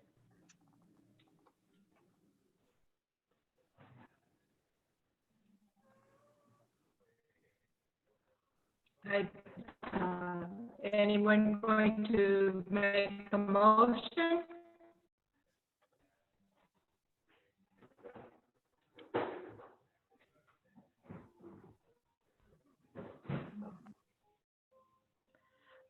Not seeing a motion. Christina, where are we legally on this? Can we move? Can it fail due to not having a motion, or where are we at? That's a really good question. We do need written findings. Sorry. But I think that the failure of the motion is compelling evidence that the council does not find that the exemption request or the use amounts to charitable use. So I do think we can create findings based on a failed motion, yes. And for Joette's knowledge and everyone else's, you only get one chance before March 1 to apply each year, but this doesn't mean the friends can't come back and ask in a better economic year. I really appreciate you guys taking the time. I honestly thought of withdrawing this request as I was sitting through 3 hours of your meeting and listening to I have grave concerns for the county and the city as well, and for businesses in this community. And so because I waited so long, I wanted to present, but I really do respect the fact that this is not the best time to be asking for a tax exemption. And with the fact that the house isn't really full right now. So thank you for your time, and I understand action that you went. Thank you, Joette. And if Thank you I could very just much. add, if I could just add real quick for Joette. Thanks. I appreciate you clarifying at the very beginning of your comments, the timing of your request and how that came before, everything that's going on right now. And I just wanted to offer congratulations to the organization for being able to acquire that house, and also thank you for applying that deed restriction so that it can be secured for that use in the future. And I wish you the best of luck moving forward and making that work for the county. Yep, appreciate that, Gabriel. Thanks. Any other comments? Okay, thank you, Joette. All righty. Bye, everybody. To thank you. To item I, approving property tax exemptions for Community Rebuild, a 501c3 nonprofit corporation. Ricky Epperson, Community Rebuild Director. Hi, everybody. Hello?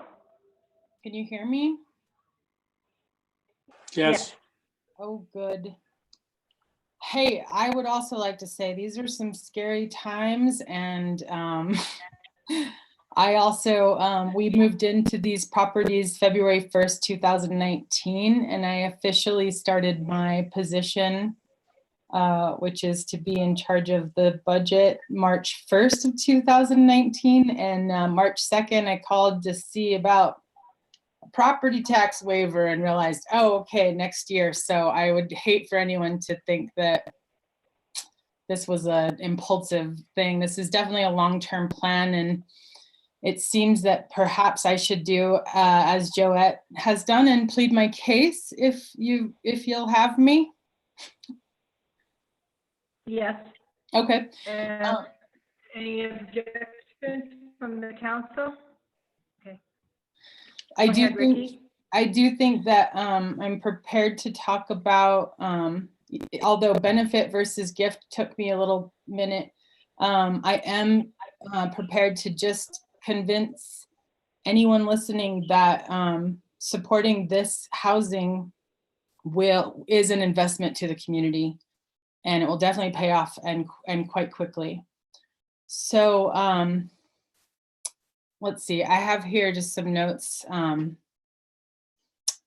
We were the guiding force was that as an established by the Utah Supreme Court, temporary housing used by nonprofit organizations for essential staff may qualify as an exclusively charitable use. Well, the two subject properties that we're requesting this tax waiver are used for temporary service worker and volunteer housing. And it also serves as our administrative workspace for community rebuilds. And that's its exclusive use. The subject properties combined currently house 29 people who have come to volunteer and to be of service to Grand County. The unpaid service workers organizations that are currently living in this housing and on assignment with different organizations, of course, are Community Rebuilds, the AmeriCorps Vista program, and the Youth Garden Project. We've had plenty of conversations with other nonprofits, and we're working on an AmeriCorps grant, which some direct service might come in handy next year. So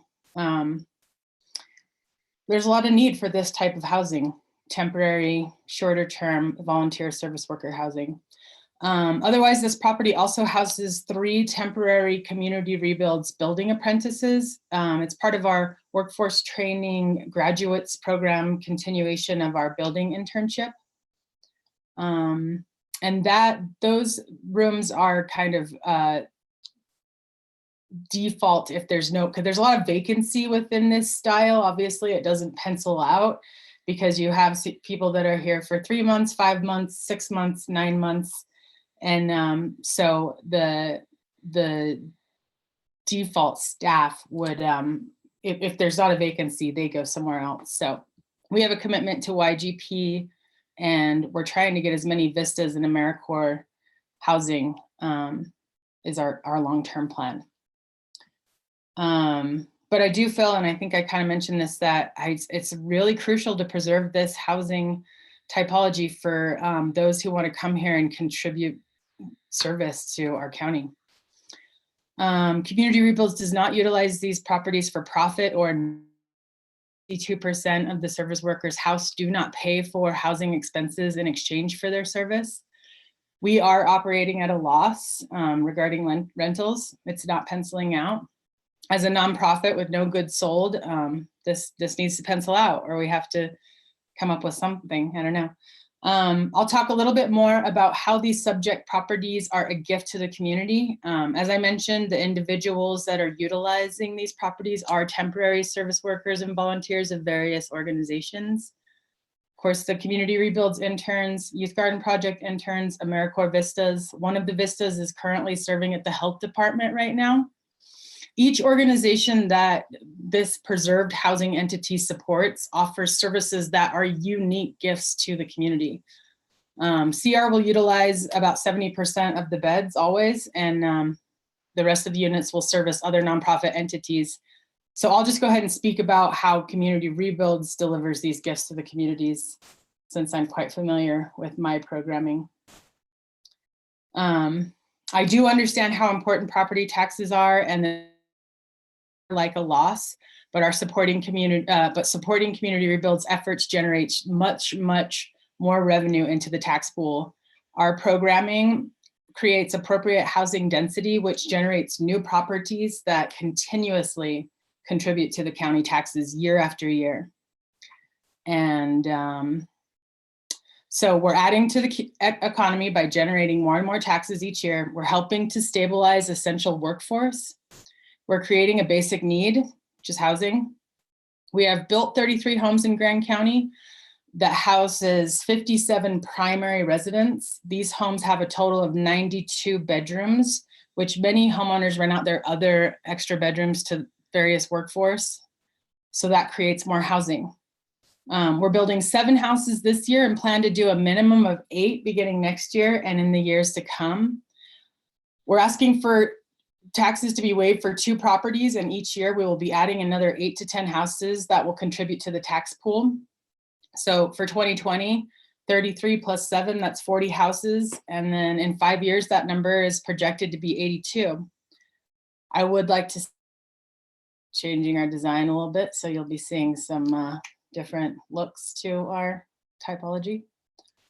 Moab is generally just now hiring. I'm sure that will continue when tourism comes back.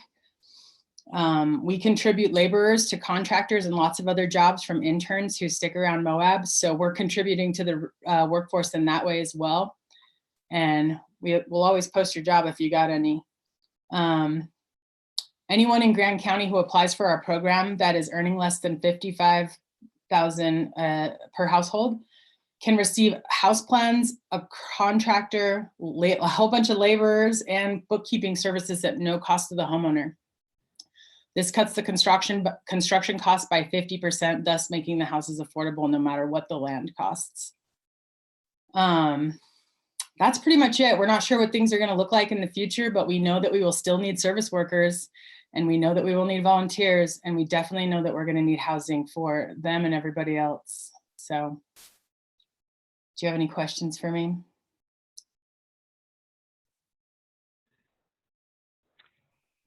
Okay, I will entertain a motion.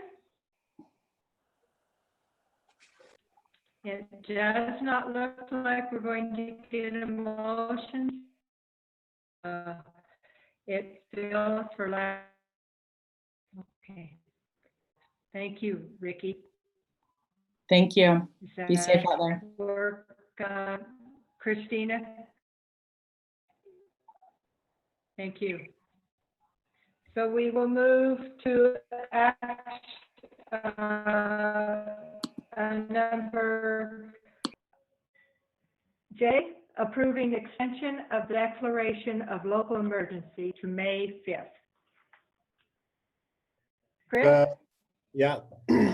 So this is just an extension of the declaration of emergency that Mary signed.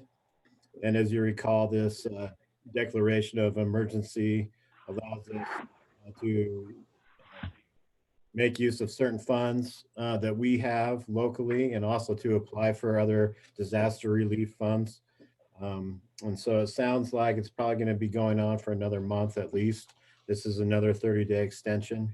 The way that the Emergency Management Act works is that it requires that the governing body approve a declaration of local emergency within 30 days of it being signed by the chair.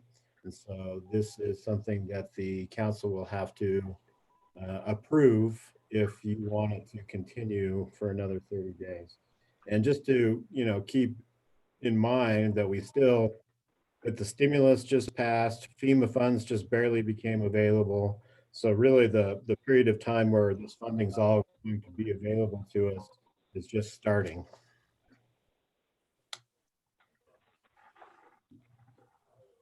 Yes, so we will need this in order to help us get the funding, correct? Do I have a motion? So I have a question. Are we ratifying a signature or are we approving this one? You're approving, not ratifying. Okay. The first, the second. I have a motion. Declaration, correct me if I'm wrong, Chris. Okay. Both of these are actually approvals. The second one says ratification on the agenda, but it's not a ratification. Both of them are approvals. Okay, I will make a motion then. I move to approve the extension of the declaration of local emergency to May 5th and authorize the chair to sign all associated documents. Before we get a second, seconded by Rory. I revised the language to actually renew it for 30 days with review on May 5th. Oh, okay. So that's more consistent with the way the statute reads and how everyone's doing these emergency declarations. Okay. I amend my motion, or do I substitute? Amend. I want to amend. We have got a second, so you're able to amend easily. Or, hi. Go ahead.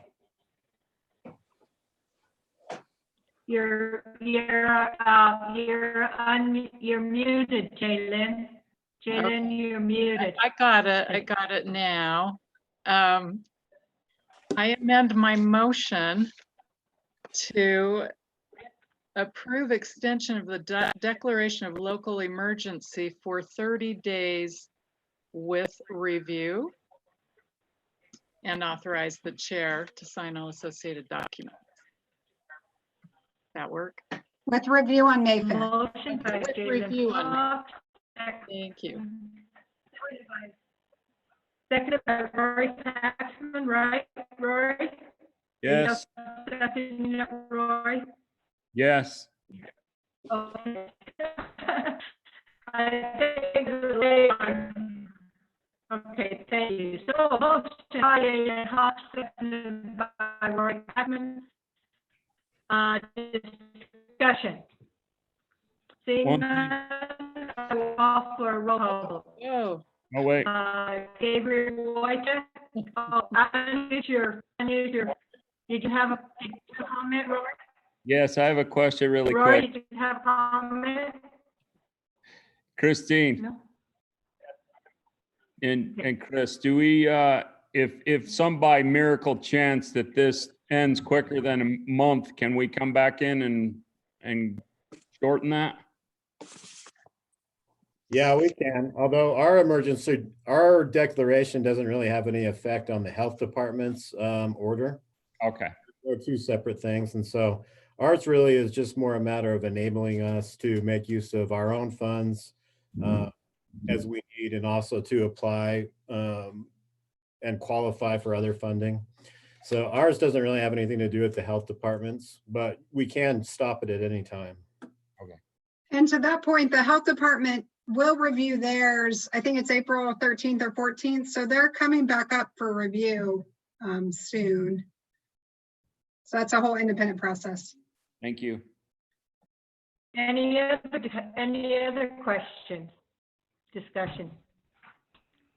Okay, seeing none, I'll call for a roll call vote. Greg Halliday? Aye.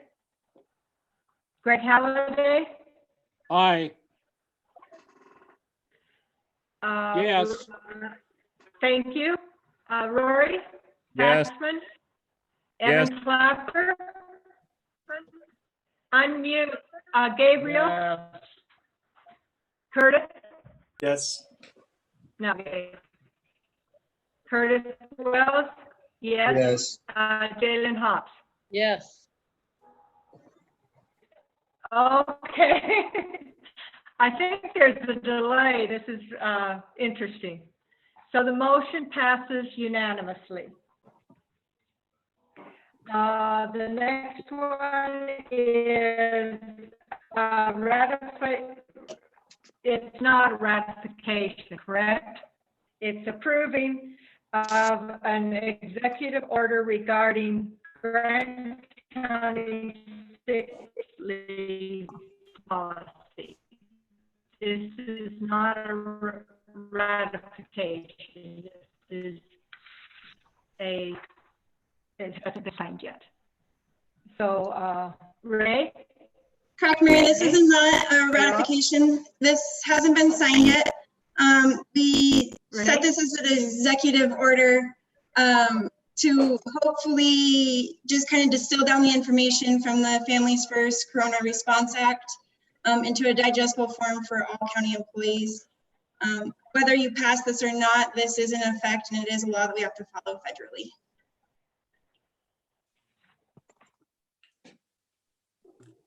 Chair. Jalen, did you raise your hand, I Jalen? I did. I would like to make a motion to, Thank you. I move to approve the executive order regarding Grand County sick leave policy and authorize the chair to sign all associated documents. Second. Motion by Jalen, seconded by Curtis. Was that you, Chris? Was that Curtis that seconded? Yes. Okay.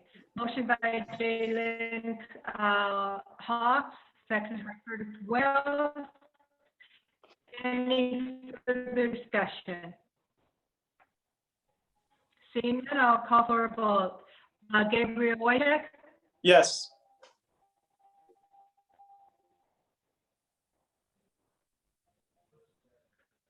I'm calling for a vote. Okay.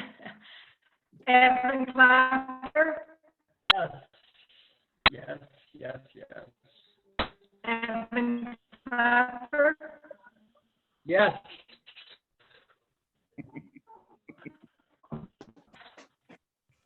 Okay, yes. is that a yes? Okay, I don't know if it's Great better Holiday? without- Yes, Great Holiday? yes, That was a yes? yes, Okay. Curtis Wells? Yes. Rory Paxman? Yes. Rory Paxman? Yes. Jalen? Yes. Jalen Hawks? Yes. Yes. You guys say it till she hears it. Okay, passes unanimously. Thank you. Thank you. We are on item L, approving proposed amendment to resolution number 3161 /3088, updating the Safety and Accident Review Committee and the Accident Committee and the Accident Review. Renee. So on this resolution, we've kind of just updated a few things with my changes to risk manager under the HR director. That wasn't spelled out in this resolution, so we've done that. And then the biggest change that we've made is on the page 4 of the resolution, just stating that with a 2/3 majority vote in the Safety and Accident Review Committee, we may decline to review an accident of minor importance. Other than that, it's just kind of cleaning up, putting the risk manager as the chair. Motion to approve. Motion by Curtis Wells. Second. Do I have a second? Second by Rory Paxman. Second. So, any discussion? Okay, I'll call for a vote. Gabriel? Yes. Evan? Yes. Yes. Gotcha. Great. yes, Great. yes, Okay, yes. Curtis? Curtis, yes. Rory? Yes. Yes. Jalen? Yes. Okay, passes unanimously. Thank you, Renee. Thank you. Approving, excuse me, it passes unanimously. We're moving to item M, approving replat, final plat for lots 10, 19, and lot 26 in the All American Acre Subdivision, Zachariah Levine. There you are. You're on mute, Zachariah. I'm actually going to have Zachariah, Mila you're present muted. these. Yeah. Can you all hear me? All right, great. Okay. So, Okay. Oh. So these are, all three of these applications that you see here together on your one agenda item are subdivisions within a platted subdivision. So that's why they're being treated sort of both as replats and as subdivisions. They are all adding lots, so we couldn't just go through a regular replat process. They're all fairly similar. I can just go through the general details first, and then we can talk about them individually. The only one that has anything separate in the motion or in the conditions is this first one, lot 10. They're all in All American acres. Lot 10 is being divided into 2 lots. One 4 acres and the other one is 1 acres. This is 4401 Easy Street. And these are, the Planning Commission has recommended approval of the plats, and the only thing that's remaining is that there is a septic system on this lot, and the land use code requires any system within 1,320 feet of an existing sewer system to connect. And we have notified the applicant that they'll need to do that before recordation of the final plat, and they'll be required to submit an affidavit that the work has been completed. In addition, you'll see this note on all of the motions as a condition of approval, and that's just to update the drainage study note for all of the plats to be our current note that we've been using on all the subdivisions now, and that just states that any lot that has over or proposes over 7,000 square feet of impervious surface is required to provide a drainage plan for the improvements. And that would just be a plat note that needs to be added. I don't know if you want me to go over each of them separately. This one, lot 10 is the only one that has anything different. The only other thing that I'll mention is that lot 19 and lot 26, I don't believe that the final plats ended up in your packet. Correct me if I'm wrong, but I do have them on my screen to share if you would like to see them. We did not find anything else out of order with any of these final plats. Let's see. Or Zachariah, do you want to share them? I can. While I'm doing that, I would like to just clarify that for a subdivision, even within a platted subdivision, the county council is the land use authority for the final plat. The planning commission is the land use authority for a preliminary plat. So they have actually already approved the preliminary plat. It has vested, there's no discretionary element here. It's just that you are the land use authority for final plats because you need to sign off on those, you being the county council.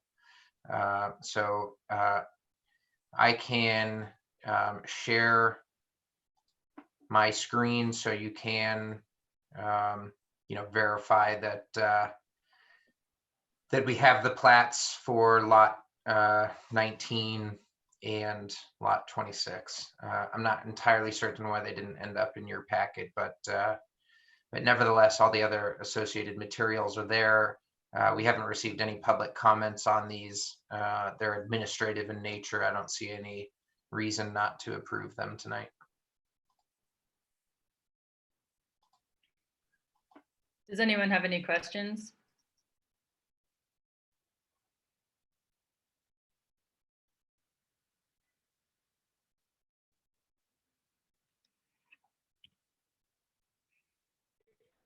Any questions? Okay, yeah. So the motion you need, if we're combining all three, which is fine with me, would just be to approve the replat and final plat for lot 10, 19, and 26. And that will do for the motion? We do need the conditions to be stated.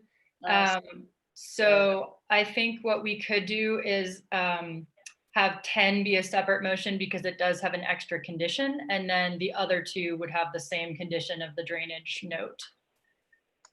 Alternatively, if the county attorney would bless this approach, you could say, we approve the resolutions approving the replats and final plats of lots 10, 19, and 26, subject to the conditions in the draft resolutions as presented. That works. Great. Okay. You gonna make that motion, Jalen? Sure, I'll give it a try. Remind me of the words when I get there. I move to approve the replat, final plat for lots 10, lot 19, lot 26 in the All-American Acres subdivision with the, I've forgotten already, the additional replat instructions provided by the county attorney. The conditions in the resolutions. The conditions in the resolutions, and authorize the chair to sign all associated documents. Second. Seconded, motion by Jalen Hawk, seconded by Curtis Wells. Any discussion? Okay, I'll go for a roll call vote. Rory Paxman, Yes. Ray Halliday, Yes. Yes. Curtis Wells, Yes. Evan Clapper, you're muted. Okay, that's okay. Take that as a yes. Gabriel Wojtek Yes. and Jalen Hawk. Yes. Mary McGann, yes. Yes. So it passes unanimously. We are on to item N, approving the county's priority ranking of short-term projects for the Permanent Community Impact Fund Board and Capital Improvement List as voted on and submitted by various stakeholders, entities for the Southeastern Utah Association of Local Governments. Okay. Did anyone go through and rank them? I can say what I thought that number one should be Jackson Street Drainage Mitigation Project. Does anybody else have a different one that they would like? Can you hear me? Yes. I put the realignment improvements on Spanish Valley Drive and Mill Creek Drive as number 2. Does anybody have a different? I put airport. Yes, what was yours? Who was it? Was that you, Curtis? I put number 3, the airport improvement, runway 3-21. For 4, the Spanish Valley Drive multi-use pathway. Did anybody else do the ranking? No? No, okay. The 5th one was the new Grand County office building. Then access to road to Klondike landfill. Yes, Evan? I just had a question about. If you have any suggestions. Anyway, I rank them first being Jackson and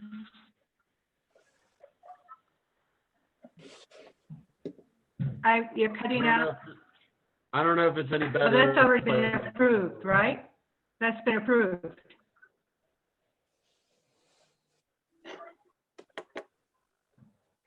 I wasn't sure if there was a second phase to the EMS building that needed to go back to CIB. So just to reiterate a little bit, Evan, I think we're just really ranking our own projects, and this is for our own, purposes. Certainly Jackson Street's our number 1. as Mary indicated. And the ALG did their own ranking, which was a sort of an averaging during a meeting that we all had. And so this is kind of more for our own purposes. I don't know if it has a great effect, but you know, in terms of us knowing which projects we would identify to come. But I think we're really just targeting this exercise our own projects, not any service district or municipality or anything like that. Just our own. And how's the airport fit in with that? They're our department. They're not a special service district, they're a department. Great, thanks. How, anyone have any suggestions how to move forward? I could go through and read what I did, but it seems brutal. I think, does anyone disagree with having Jackson Street as number 1? No? Should, is it okay to have the realignment of Spanish Valley Drive and Mill Creek Drive intersection, including storm drainage, is number 2? Thumbs up if it's okay. Shall we postpone this? No? I am a bit, I'm not sure if everybody just wants me to turn in how I've done this, or if you want me to send you my, how I rearrange, how I organized them, and then we could put it on next agenda, or how do we want to move forward? Any suggestions? Chris, anyone? Well, correct me if I'm wrong, but it seems to me that CIB staff doesn't really care as long as the projects are on there and they're in some kind of a, you know, sort of a good order. So I'd be happy with the way you're ranking them. Chris, go ahead and correct me. I think that they'll probably pay more attention to the ALG rankings. But they do mostly just care about the fact that we have our projects on the priority list, and whether or not the CIB board pays any attention to any of these rankings, totally up to them. But the ALG has already done their ranking, and they, you know, we used to do this differently, but the ALG now holds a meeting where all the entities come together. Then they rank the projects, and then the ALG will average those out. And so that's already been done. And so I think this ranking that we're doing now would just be for our own edification, really. Okay. All right, then. May I move to approve the rankings as the chair has presented them? I guess I could do a whole motion. I move to approve the county priority rankings of short-term projects for the Community Impact Fund Board, CIB Capital Improvement List, as voted on and submitted by various stakeholder entity representatives per the Southeast Utah Association of Local Governments process, and as Chairperson Mary McGann has presented to this board, and authorize the chair to sign all associated documents. Motion by Jalen Hawks. Second. Do I have a second? Second, Mary. Second, okay, great. Second by Greg Halliday. Discussion. All in favor? Aye. Mary McGann, yes. Greg Halliday, aye. Aye from Evan Clapper. Rory? Aye. Yes, Jaylyn? Aye. And Jaylyn? Yes. Okay, it passes unanimously. Woo! That was painful. Number O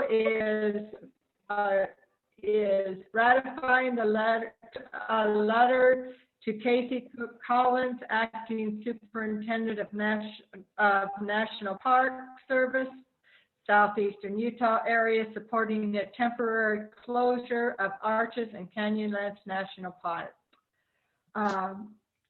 Even though we were discouraging visitation, they were having, I believe it was, I don't have it in front of me, around 300 or more cars going into Arches every day, even though their ticket booths and their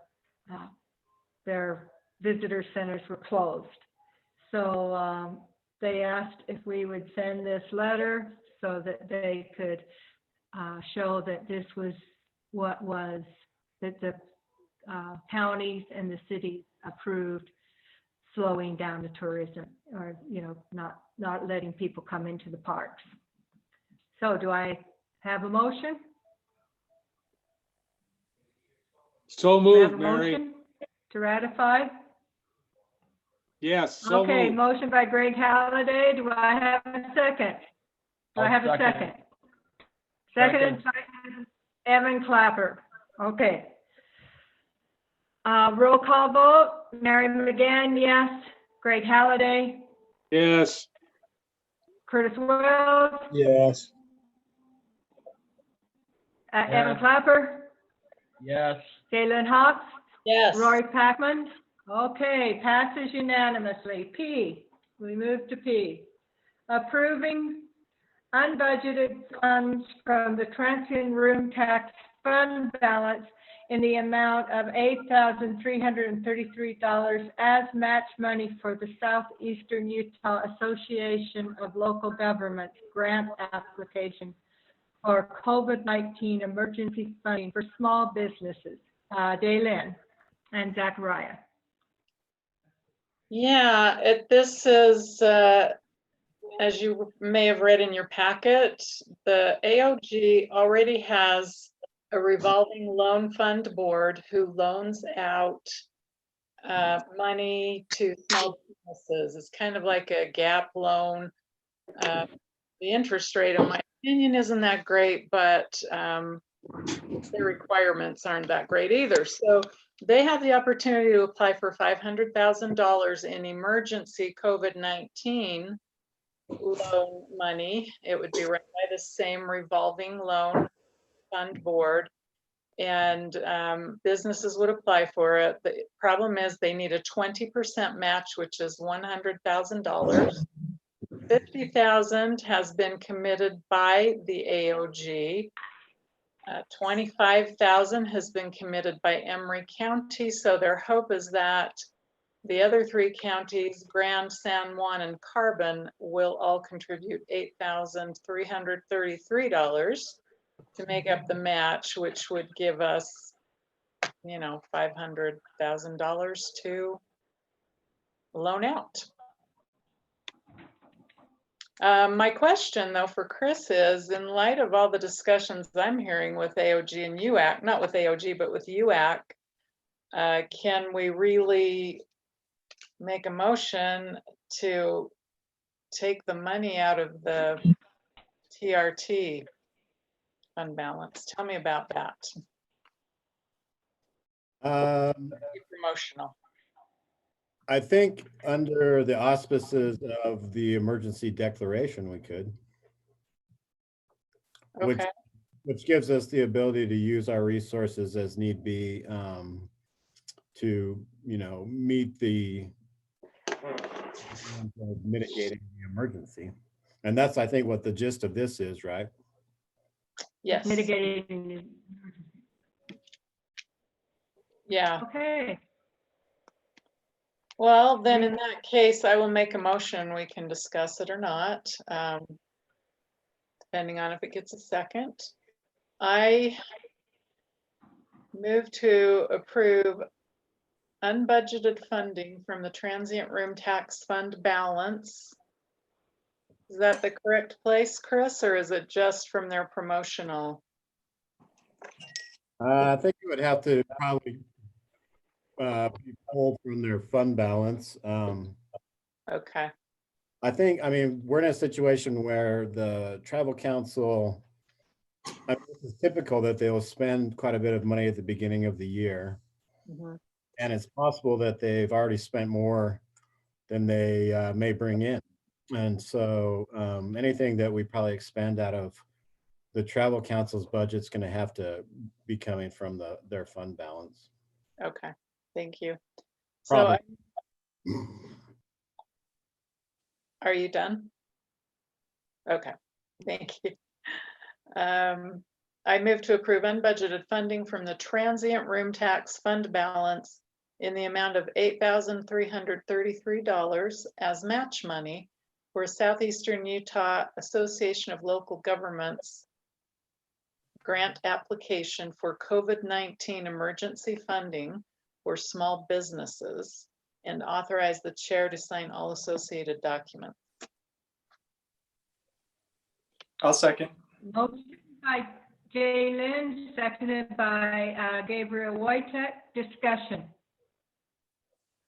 Seeing none, I'll call for a vote. Roy hold on. Paxman. Oh, wait, Um, you have to just- think. Okay, go ahead, Gabriel. Is if Zachariah, are you there, Zachariah? Yes. Have you looked this over and sort of assessed sort of how it could be helpful to our local small business?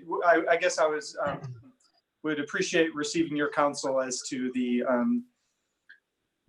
level of service that this would provide in assisting our local small businesses here. Well, as Jaylyn indicated, the majority of this funding will serve as gap financing for businesses that can't access enough lending from traditional lending institutions or through the state and federal stimulus packages. Going forward, it provides a source of capital for new businesses and small businesses that are trying to grow.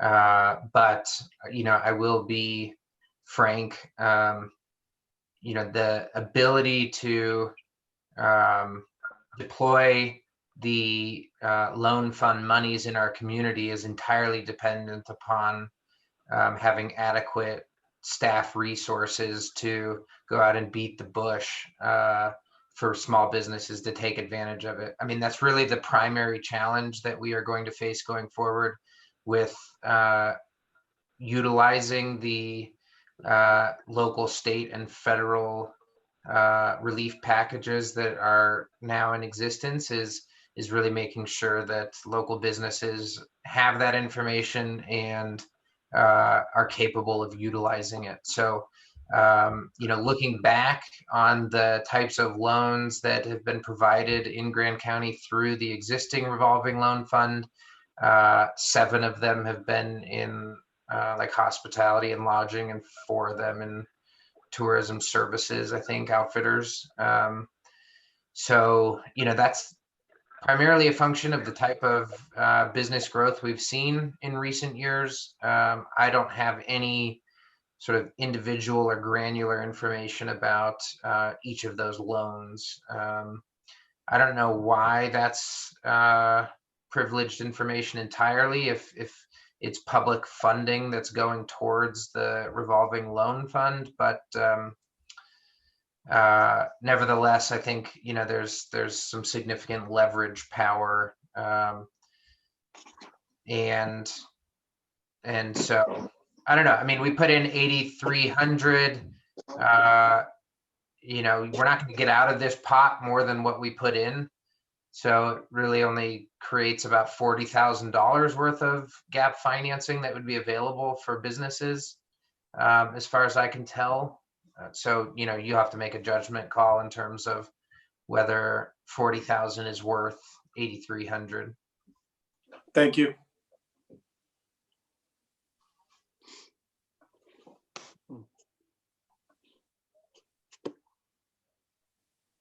But generally speaking, I would say, I'm supportive.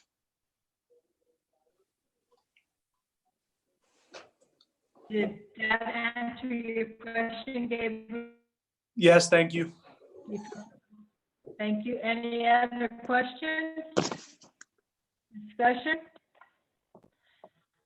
And then you work with and so you say this is a good idea? You're supporting? Okay, not seeing any other questions, I'll call for a vote. Okay. Mary McGann, yes. Greg Halliday? Yes. Curtis Wells? Yes. Evan Clapper? Yes. Roy Paxman? Recuse myself.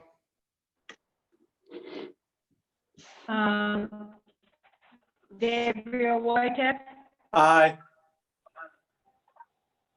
Jana? Yes. Okay, the motion passes.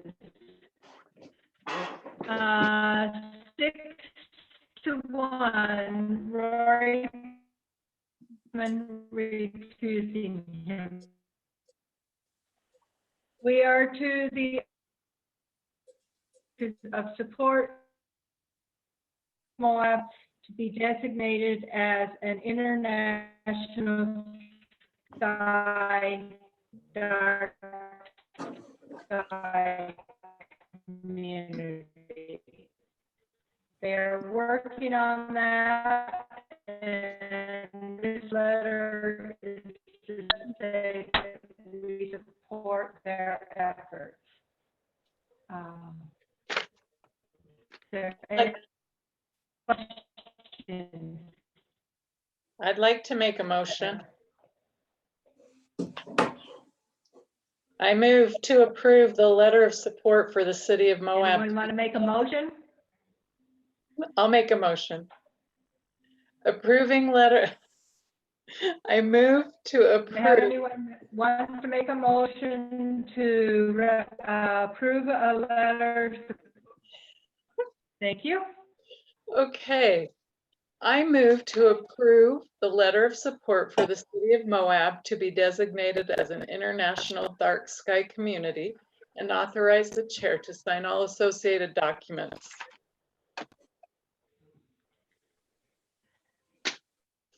Again, Thank you. I'll second. If you can hear me, Mary, I'll second it.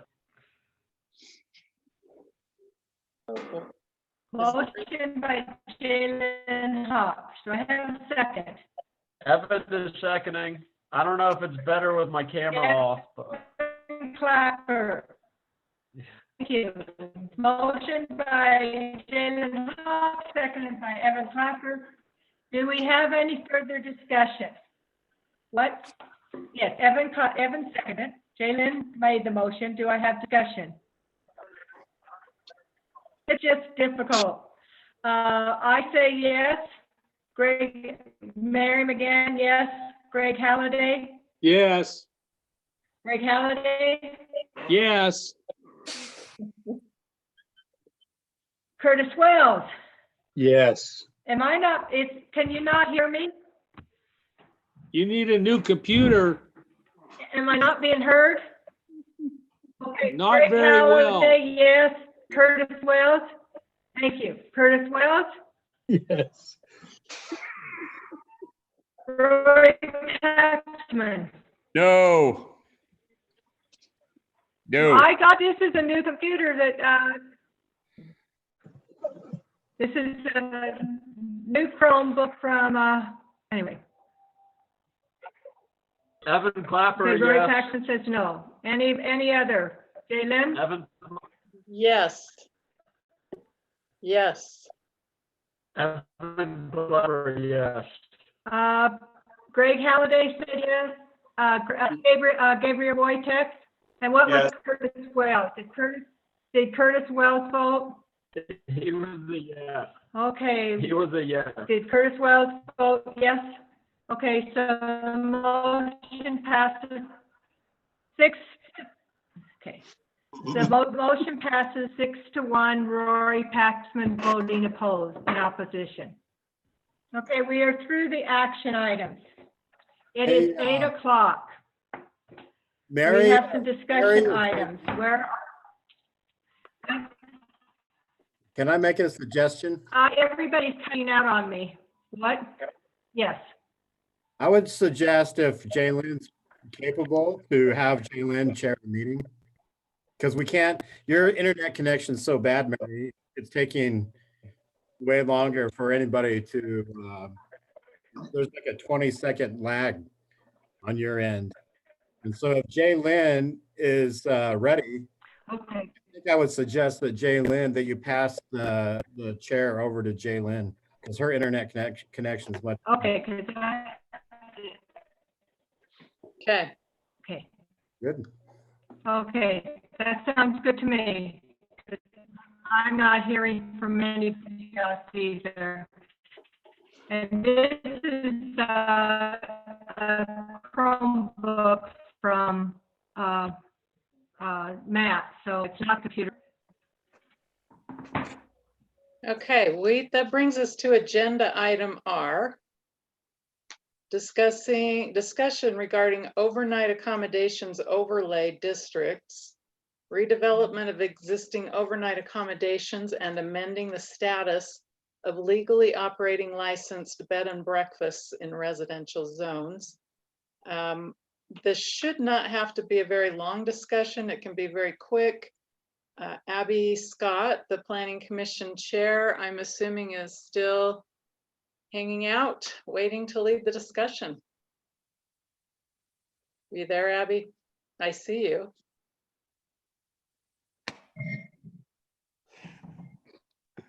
Right. And now you're muted. There you go. Thank you. Okay, can everybody hear me? Yes. Okay, thanks very much. I know it's been a long meeting. I don't think we need to get super like deep in the weeds on the things in this discussion. There's regarding the overnight accommodation overlay, the Planning Commission would like some guidance on 3 specific issues so that we know how to move forward. And with some kind of general guidance that we can then work with staff and get some more specific things to look at.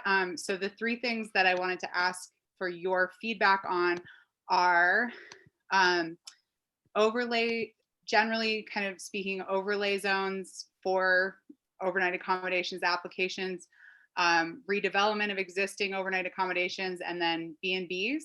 So the first thing is that currently, as it's written, the anyone in Grand County could apply for an overnight accommodation in any zone. The Planning Commission was wondering if the County Council would like to see that restricted in any way.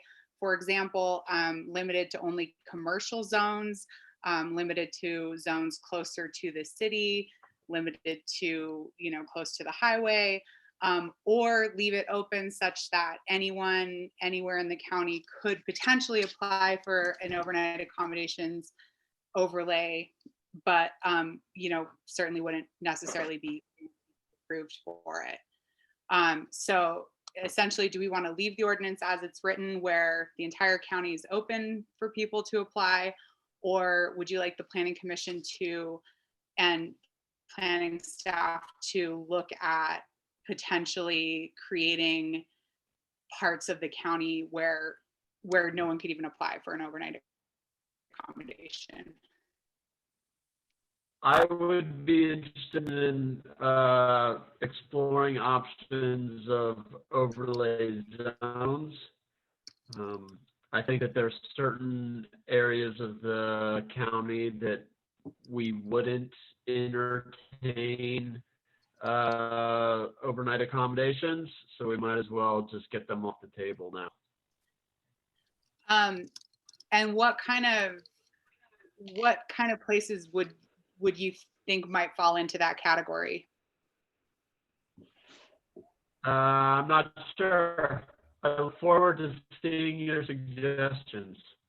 Okay. So I have a comment on that is, I do think there are areas that would be, you know, common sense approach would say a bed and breakfast doesn't belong in this area, but I wouldn't want us, if we are going to move forward with an overlay for bed and breakfast, I would not want us to get in a place where we're picking and choosing which residential areas, I guess. And not because I think every residential area needs a bed and breakfast, but because the situation on the ground level is there are either people that currently own a bed and breakfast that is not in conflict with their neighbors, or there are people that own property in an area where they could open a bed and breakfast that wouldn't be in conflict with their neighbors. But we need the ability to evaluate those on a case-by-case basis, which is really easy to do, like, you know, what we've been able to do with the high density housing overlay so far. And to me, that is the problem that needs to be solved, because the decision to remove nightly bed and breakfast from the land use code entirely, that I was involved in, was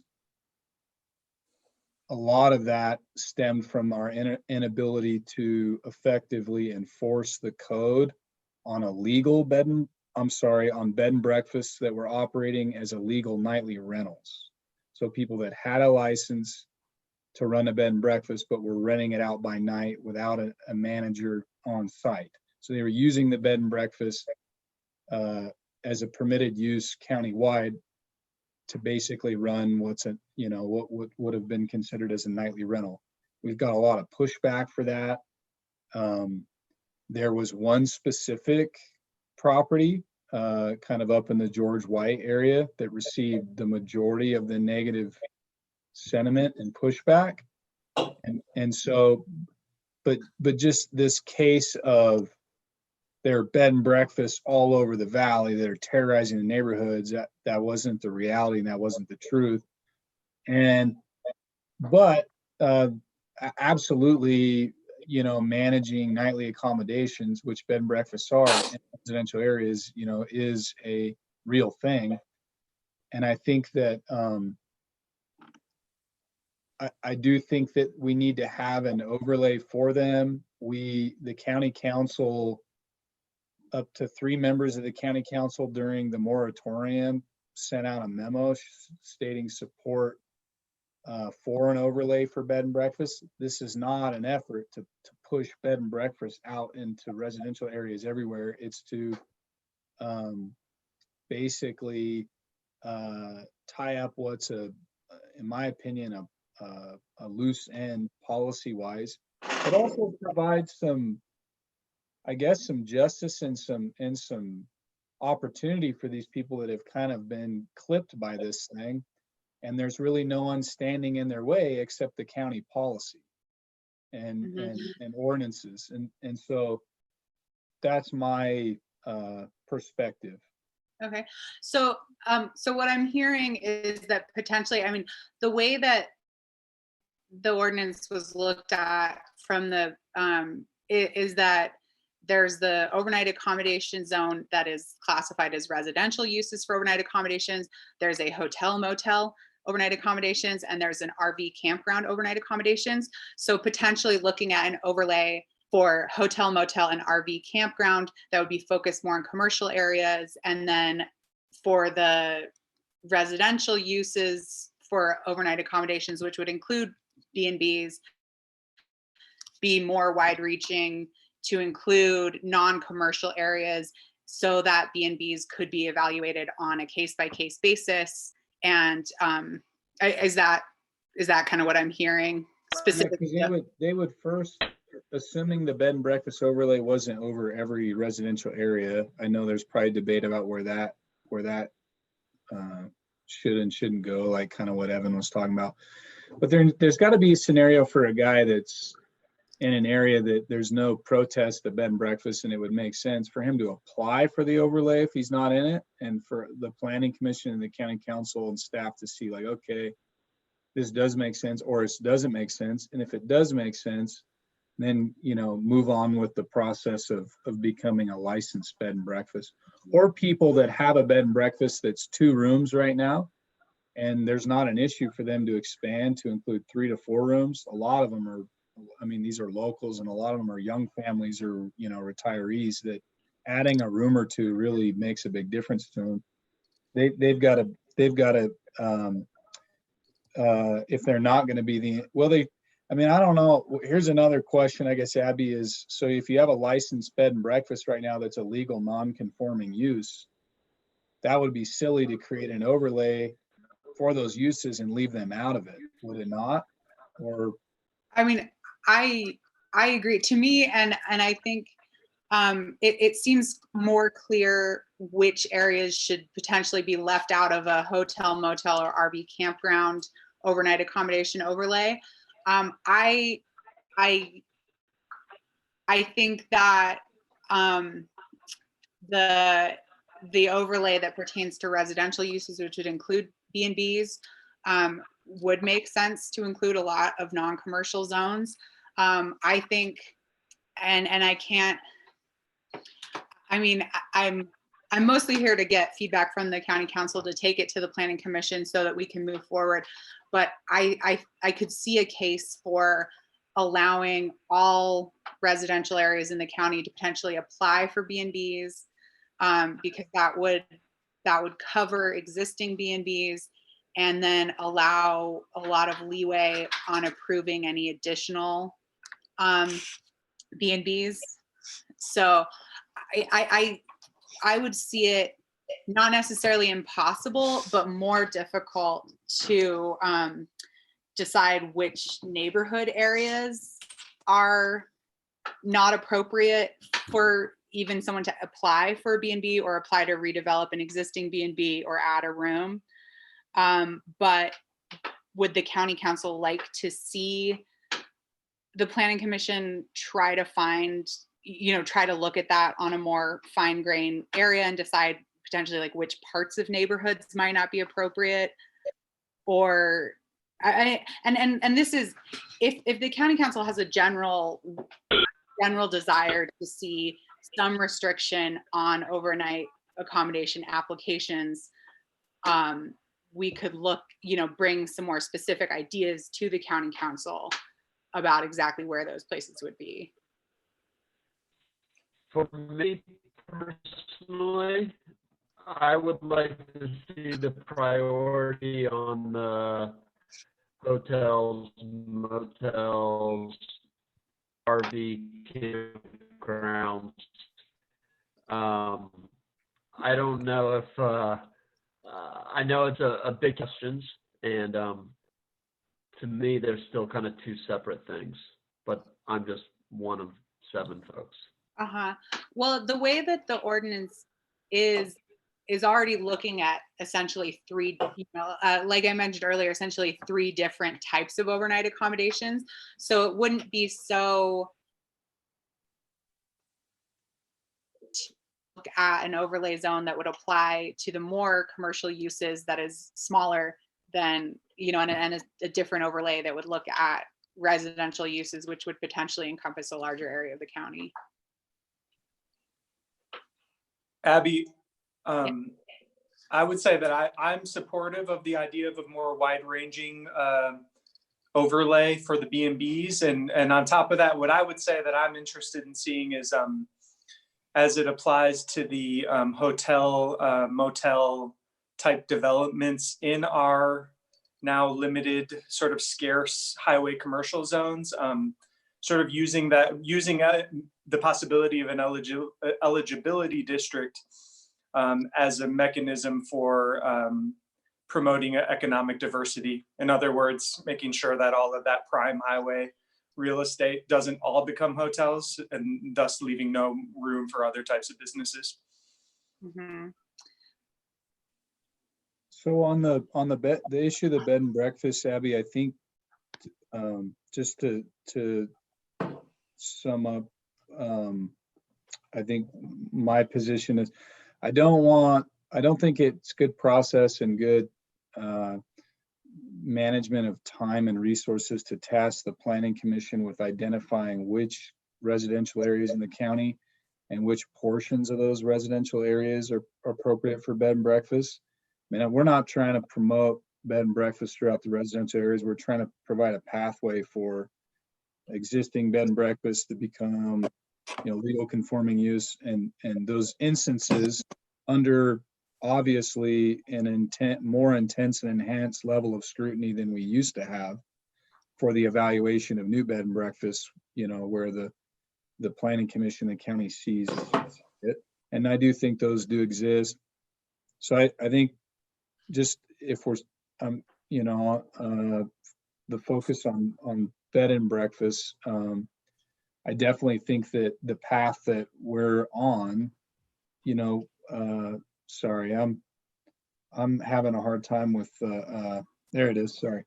With the path that we're on policy wise with these overlays and how we're managing nightly accommodations, I think that's the best way to solve the bed and breakfast issue and kind of bring that up level with all the other uses that we're managing.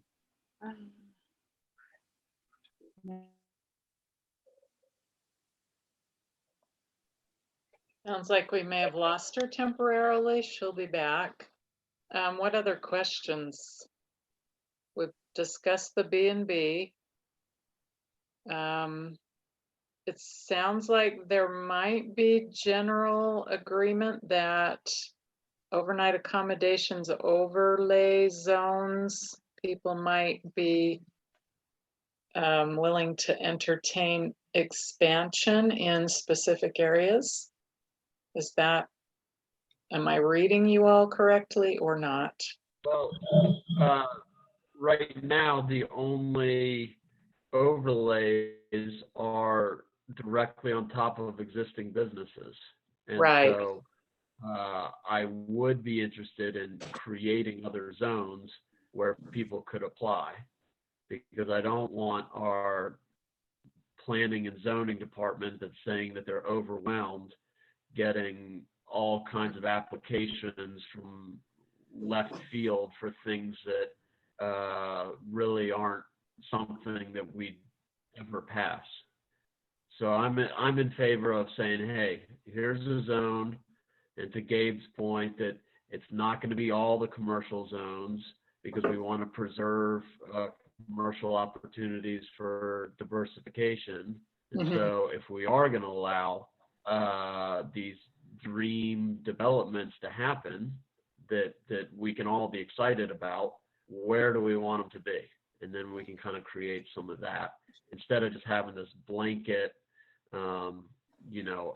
everywhere right now. My next door neighbor could apply for a hotel overlay and he probably wouldn't get it passed, but there's no reason for him not to be able to apply and burden our planning and zoning department with responding to his applications. We're talking about different uses though, because I might not be on, we might be talking about apples and oranges here. Because what I heard Abby say was an overlay directed more towards hotels, motels, campgrounds, and commercial uses. And then an overlay for nightly accommodations that currently exist in either residential or like fringe residential commercials. So for bed and breakfast, that's going to be a more residential focus, but that doesn't mean that it has to include every residential area, as long as there's a mechanism for someone to apply for that overlay. For speaking, for bed and breakfast, as far as hotels, motels, campgrounds, yeah, I mean, we don't need to blanket the valley with that overlay. It can be restricted to some certain areas. And if there's someone that's in a commercial zone or a zone that maybe we agree that could be commercial, that's way out of left field, then we could evaluate it. But we're talking about two different typologies, right? Right. We've got hotels, motels, campgrounds in one camp, and then vacation rentals and bed and breakfast in the other. Is that right? I think that was to Abby's original questions. You know, she had the 3 questions, and I think the first question was more about creating these zones. It's like, yeah, let's create the zones. Honestly, I already forgot what her second question was. And then the third question was hey, these non-conforming uses, should we create an avenue for them to become legal conforming uses again? Right. Well, Am I but the hearing her avenue for right now? the avenue for the bed and breakfast to become legal non-conforming uses, there has to be an overlay for those people to either be in or apply for. And so it needs to be a separate overlay by nature from the hotels, motels, and campgrounds. And because it's a separate overlay, I don't think there's any harm in making that more expansive into the recreation areas, because that's where those are going to exist. Yeah, I mean, personally, I don't think we've progressed in our enforcement capabilities to rein the bed and breakfast in, but if there's push for support from it, I'm not going to get in its way, but I'm not going to be the guy that's going to drive for B&Bs coming back online. Okay. Well, yeah, I don't think we're talking about adding, 5, 10 more B&Bs, at a time, or even in the next, 5 years. I think, I really do think there are just these specific instances that currently exist, or we're going to see, that really don't move the needle heavy enough, on the larger kind of lodging discussion, or pertaining to enforcement either, because these things are going to be vetted so heavily through like the application to an overlay, or application for a business license to, or a build, looking to expand, that it's going to shake out pretty quick what the neighbors feel about it, and so but I definitely agree with this. So you made a point, Evan, one time, that what if there's a project that someone wanted to do, like, way out north of town, south of Cisco, that's like, a really, unique lodging proposal that we think adds, some value to the community. As long as there's a polygon somewhere that exists that these people can say, I want that on my property, I think we're good. Yeah, I think that was one of the things that when I was kind of struggling with this before, there's no reason that the hinterlands and back and beyond or whatever can't be in an overlay. So. Right. Okay, the final issue I believe she wanted guidance on for the Planning Commission was redevelopment of existing overnight accommodations. In other words, if a hotel owner wants to add more rooms, do we want to have a mechanism for them to do that? And my immediate reaction is, well, yeah, if they give the community something that the community wants and needs. So weigh in on that quickly, and it looks like we did lose her permanently. She's in the waiting room, actually. I'm not sure if anyone. Oh, okay. Maybe Chris should let her back in. Anyway, you can go ahead and start commenting on that if you'd like. They could apply for this overlay for hotels, motels, campgrounds, and all the development requirements or future redevelopment requirements exist. So that would be a legal non-conforming use, or no, I'm sorry, because the overlay that we have on the books now sits on top of all the existing hotels in the county, right? Motels and campgrounds. Yes. So wouldn't we just amend that ordinance to include redevelopment Hi, sorry, requirements? my internet has been fine since 4 o'clock and it just gave out. So wouldn't we just amend the ordinance to include redevelopment requirements because we just adopted development requirements? So we would just. Right. Um, Go ahead, Abby. yeah, that. So the overlay currently are essentially polygons drawn around every existing overnight accommodation. And so outside of that overlay, it is inside of that overlay, which includes the existing overnight accommodations. Those are permitted uses. Outside of that requires an application to be approved for an overnight accommodation. And so redevelopment, one option would be to allow redevelopment as long as it conformed to the development standards that have been adopted, which would include the density and scale restrictions and all the, energy efficiency and other development, other things that would be imposed on a new hotel.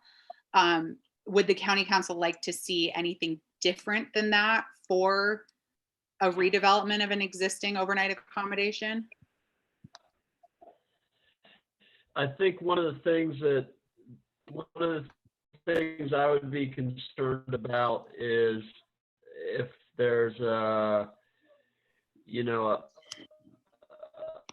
hotel that is within the overlay. Yeah. That, it's because they can't build somewhere else, those investors might go to these places and just make them bigger and bigger and bigger.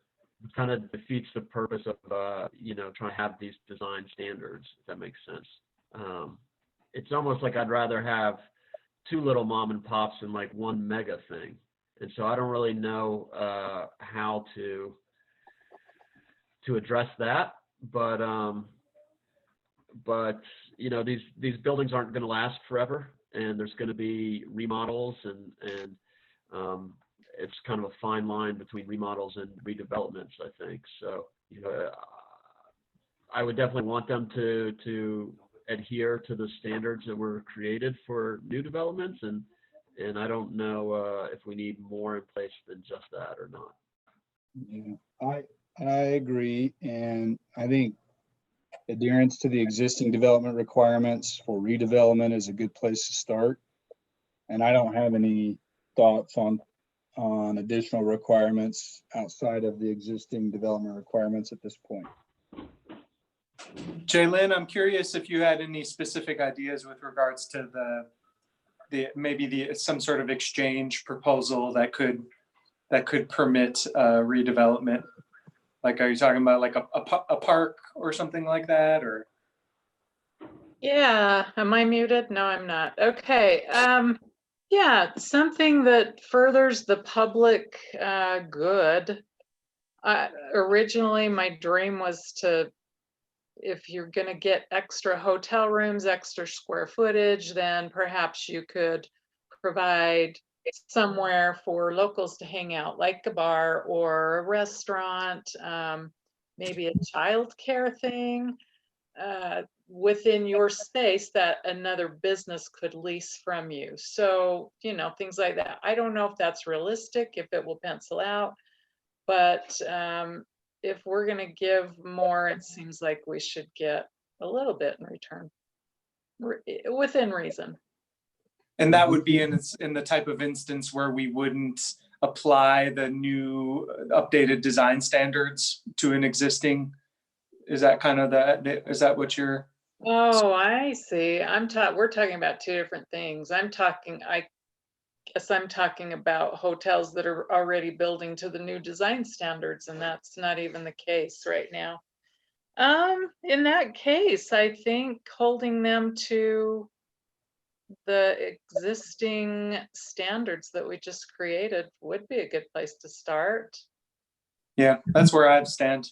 Yeah, okay. Yeah, me too, because we do get the property tax revenue and the TRT revenue. And so if someone's redeveloping and they're adhering to these development standards, which are supposed to be a reflection of our values and wishes, if they conform to that and we get the increase in revenue, I think that's, beyond reasonable. But if there's an interest in some flexibility where they can get away with some of the redevelopment standards in exchange for something else that's kind of promoting mixed use, or that's probably in the development standards, but something else, I mean, discussion doesn't hurt, but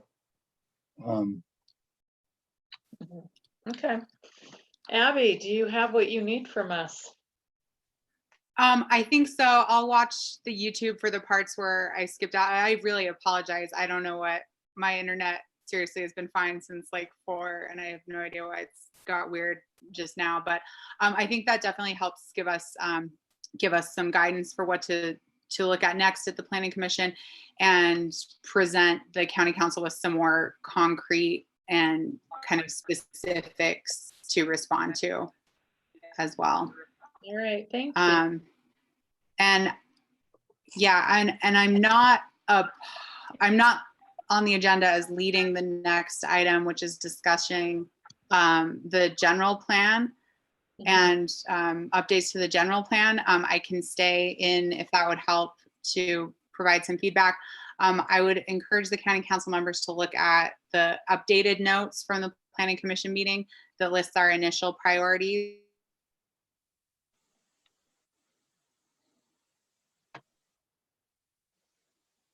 I think we lost you again, Abby. well, let's keep moving. Okay. Let's go to agenda item S. So we're not on the other one yet. Let's go to S, discussion regarding the amended Southeast Utah Health Department order and subsequent impacts to the local economy and tax revenue generation for local governments. There's not a name associated with this one. Chris, were you taking that? It's mine. Ah, Mr. Wells. So I'm going to make this really quick because I know everybody's ready to, it's been a long meeting. We don't have any financial projections yet from Chris. I know he's working on them. I guess just in sales tax revenue, for the city is going to be, because March, April, and May are the 3 biggest months. They make up between 30 to 40% of the total sales tax revenue. And a good portion of the lodging inventory is 50% of your bookings is in March, April, and May for the whole year. So if you just do some quick math on what that's going to do to TRT, you can imagine, that we're hurting. So that's just the economic impacts, that and how that affects revenue is probably the quickest way to sum that up. I think the point of the discussion from my end was just to have a quick discussion, because people are antsy, and what I've my position and what I've told people is we're still in information gathering mode, and there's no movement to lift the existing health department order right now. But I think that there needs to be some real planning in place for maybe not necessarily when that's lifted, but how that is going to continue to be amended. So there's going to come a point where we all agree that we're past the peak and we're on the downhill slope, and that health department order has all the flexibility in the world to start to breathe some oxygen back into the local economy. And you're already seeing a lot of businesses flex. So restaurants have moved to takeout, and now they're getting into delivery. And a lot of small businesses are doing the best that they can to be innovative, and they know best how to innovate. I think one of the things that I want to be clear about is the subsidy and the stimulus money is not a solution. It doesn't hurt matters by any means, but the bread and butter and the name of the game of this town, right, wrong, or indifferent, is providing beds and campsites and accommodations for visitors, and all the other businesses feed off of that. We are a place that hosts visitors, it's tourism. And so at what point do we start to identify what inventory of the lodging sector that's our lifeblood, can open up, to what degree, and in accordance with the CDC guidelines. And so the health department director is saying he doesn't want to push economic policy, but at some point it does become an economic policy, and especially if there's opportunity to add depth to that order. And we have a public health and safety responsibility also, so does the city. And so at what point do we get into a place where the level of services, is dropping to a degree that there's a balancing act? And I don't think that we're there right now, but I think the idea is I'm doing just some planning and collaborating with a lot of businesses, lodging businesses, and outfitters and food and beverage businesses, and understanding how they're being impacted, but how they can innovate. And I think that's really the focus, is that planning needs to be happening, because it's not a matter of if, but when we do start to add some depth to that health department or that the order is lifted. And so it's just to kind of give an update to you guys. I've talked to several of you. I've talked to Jalen. I know Evan. I haven't had a chance to talk to Gabriel or Greg. I talked to Mary today about that effort. And I'll get a draft out to you guys to circulate, just so you can look at, to get an idea of kind of where I'm coming from. And I this is an unconventional meeting, but I know there's a lot of the public that are impacted by this, and they're kind of waiting to see what's going to shake out.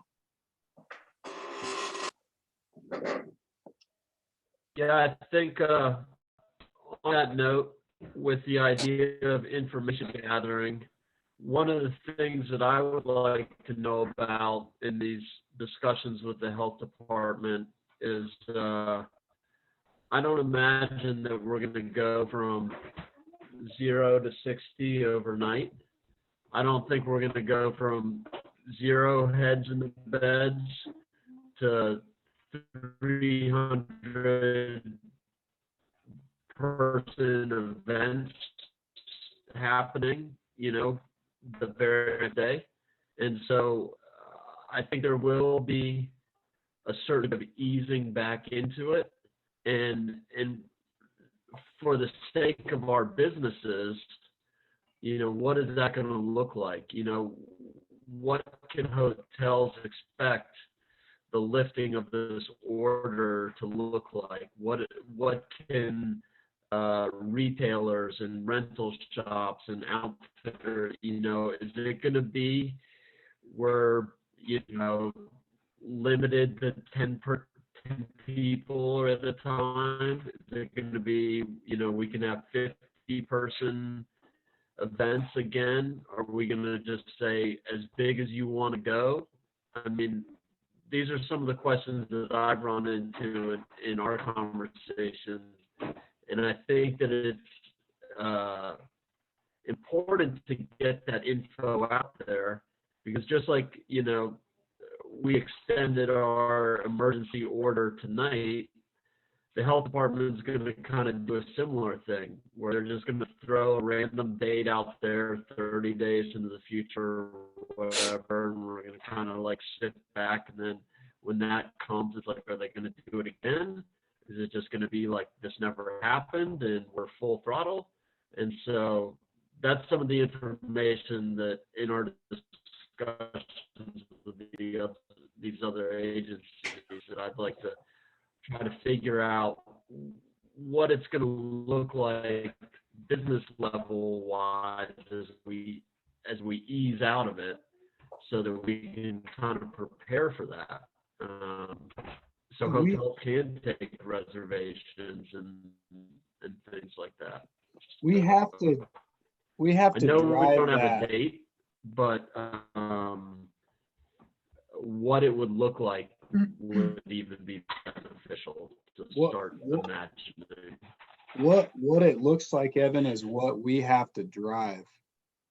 And I think that's what I'm saying, is the health department is saying, like, we don't know the ins and outs of how we can start to ease back into it. They want to hear that from us. And they're already going to be hearing from, you know, there's so many of the hoteliers in the lodging community, you have to know, is already calling the health department and the chamber and everything. But I think that's the leadership opportunity for us, is to find, here we can kind of capture a lot of that insight, because we know a lot of that. We have lodging professionals on the county council, outfitters on the county council. We're all connected to someone in the small business industry. And so we've got to outline and start at some point and whittle it down, how we can operate with adherence to those guidelines. And then the industry associations are coordinating with the state task force, economic task force, and they're going to be sending recommendations as far as here's how events can be handled.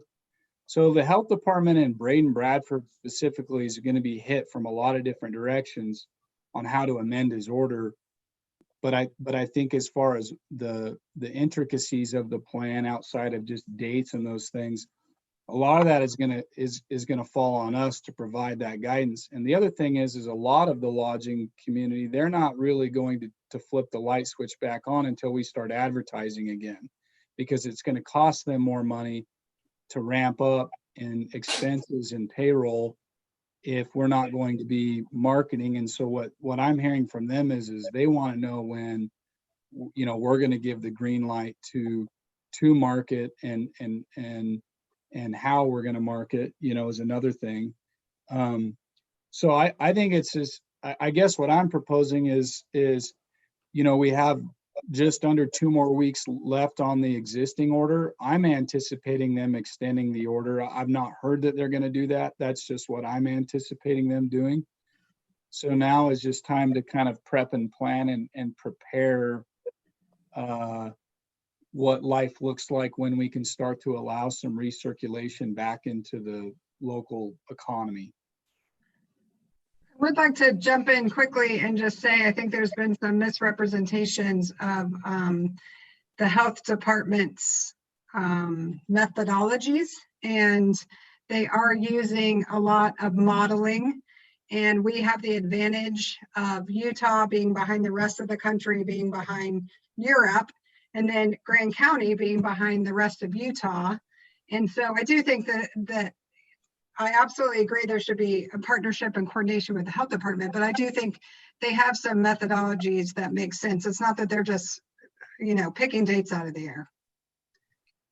No, I don't think anyone's saying that. I think as we're talking about when we can get some information out of them as far as what it's going to look like when they start to allow for some circulation and lodging and some of the businesses, and not necessarily that they're just picking random dates. But I'm referencing conversations with Braden that I'm having directly, you know, where I'm quoting him and he's saying, I don't know how the businesses like you guys or the business people do, and I don't want to be drafting economic policy.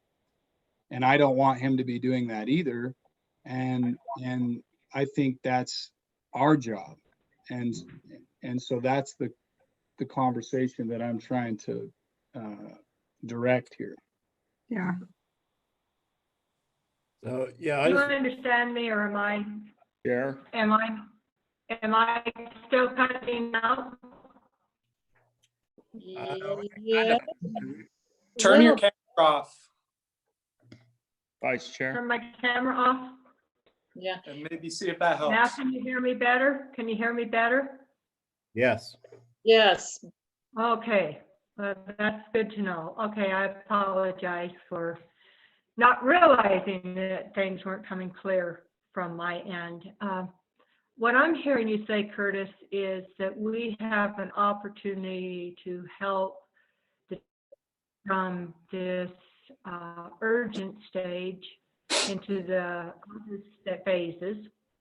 And we can do that by figuring out ways in advance to look at how we're going to phase back into more allowing, you know, businesses to reopen and people to come to Moab, so that there's, you know, a plan in place. Is that what you're saying?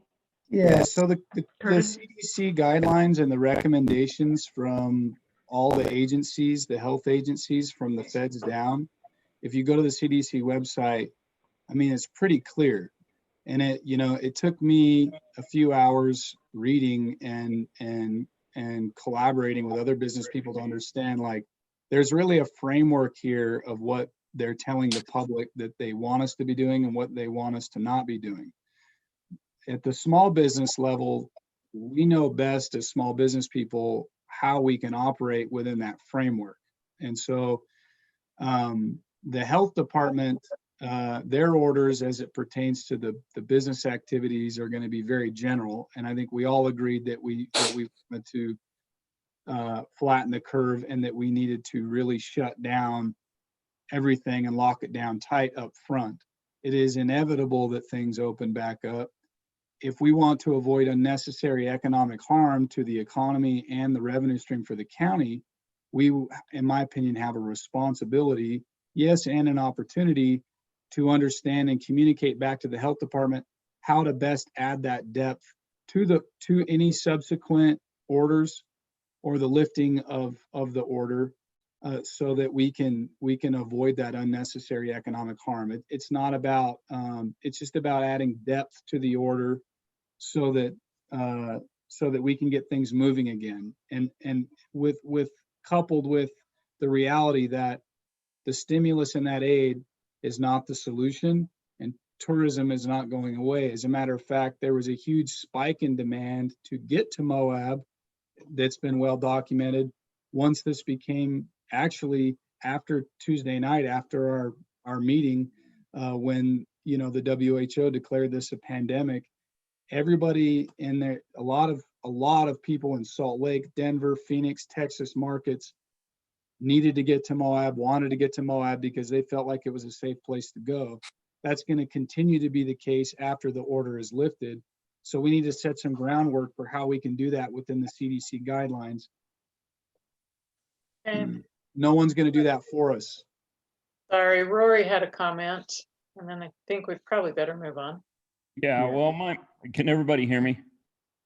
Yes. All right, well, mine doesn't quite deal with the health department situation side of it, but what I'm hearing around the tourism side of it is that a lot of the counties are now trying to push that TRT and their TRCC be withheld for at least a year or so, or that they use it just totally for advertising, just so they can recoup and get back what they've lost. And so that's where I'm concerned with the county. And so I'm worried about us not having our money we're definitely going to need. So I just wanted to let you guys know what I'm hearing from that side. So. Okay. Chris, do you have any wisdom to add to this conversation? Yeah, well, I've talked with Brady also, and he's interested in getting back to business as soon as possible, safely. And he does, as Curtis has pointed out, he does want the business community to help, in terms of coming up with the plan for getting back to work and getting the economy rolling again. And so I think that, Zachariah and the group that he's leading, and Curtis and the Chamber of Commerce and everybody hopefully can work together with the health department to come up with a plan for how we can get back to work as soon as possible, as soon as it's safe to do so. I think that the health department's going to, look for that peak of infections, look at and want to see that, peak out and then start coming back down. We don't know exactly when that's going to be. A lot of the models show, late April, but it's hard to really say. Yeah. Okay, and to your comment, Rory, I would add that in meetings I've been in, calls I've been in on, that seems to be the general consensus among counties that totally different from me, but they They worry about, they want to protect the TRT promotional money. And I understand that sentiment. On the other hand, we have lots and lots of people making do with the materials they have and the resources that are available to them. And my feeling is when business comes back online, the travel, not the travel industry, but the promotion side of the travel council, I fully believe that when we say, all we'll have to do is say Moab is open, perhaps somewhat naively, I believe this, Moab is open and bam, we're gonna have a huge percentage of our tourism back. And as far as protecting promotional money, I think that they should be in the same boat as everyone else, that you make do with what you've got and you build it back up. So I'm a little bit different. We've known that Grand County is different from the rest of Utah. Anyway, we may have said enough. Are there any other burning comments people wish to make before we move to the last item and our next meeting?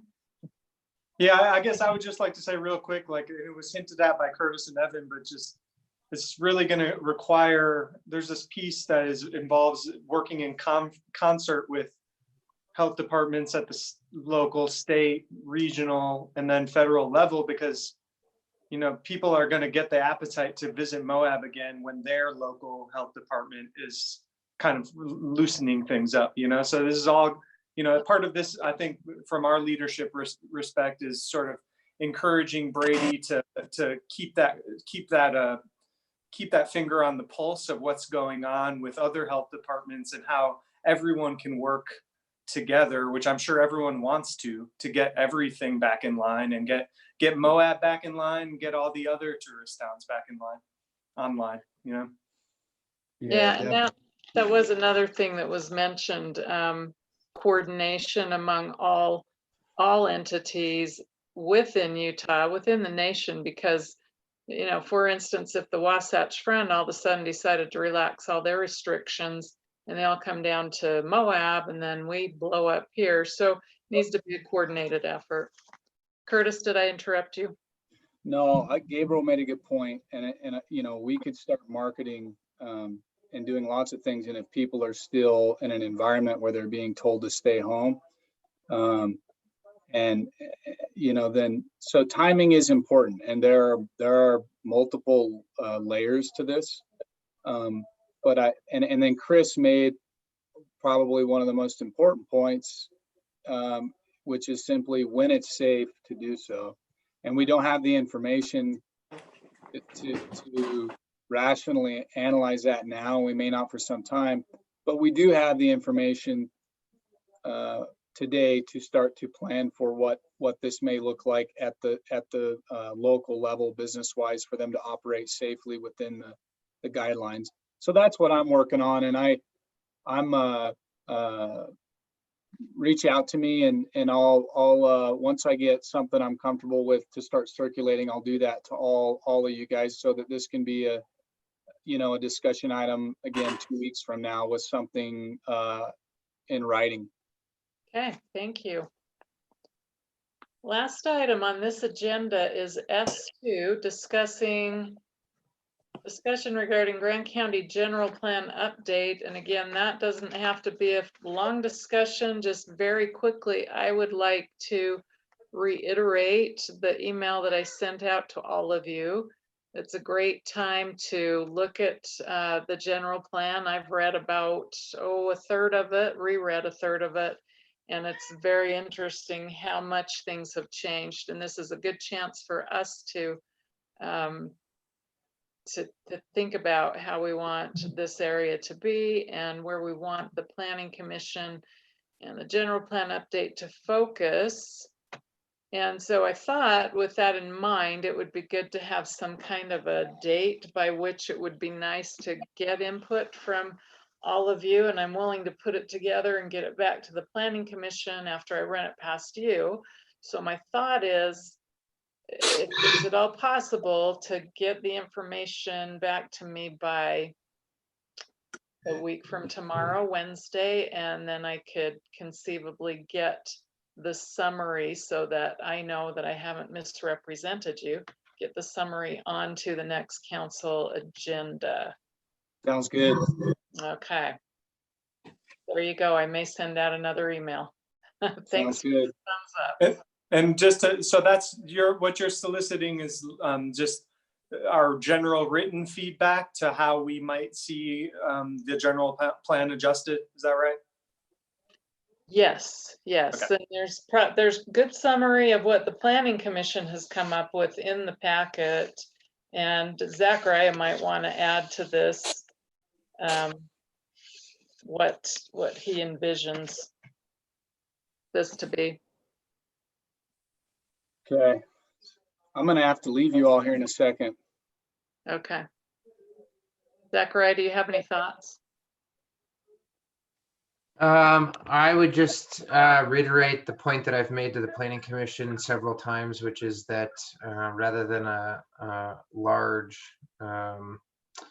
subjective and aspirational visioning exercise, that the county hone the focus of its resources, both time and money, to focus on only the most critical components of the general plan that need to be updated, and then quickly pivot to ensuring that the land use code actually reflects the goals and objectives of the general plan. So I don't think that every element of the general plan needs to be updated.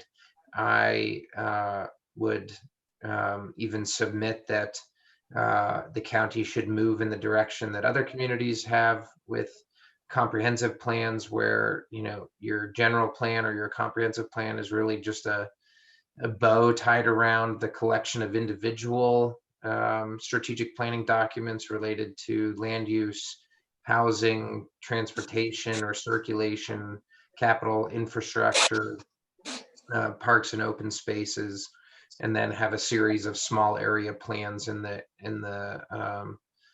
nodes of the county that deserve the most attention. So, it's clear that the Planning Commission and Council are really interested in the US 191 State Route 313 intersection, maybe the intersection at Spanish Valley Drive and Spanish Trail and US 191, places like that, for example, would serve as good starting places for small area plans. But really your general plan is meaningless unless your land use code and your other governmental programs closely reflect what your goals and objectives are, because it's just not a binding document.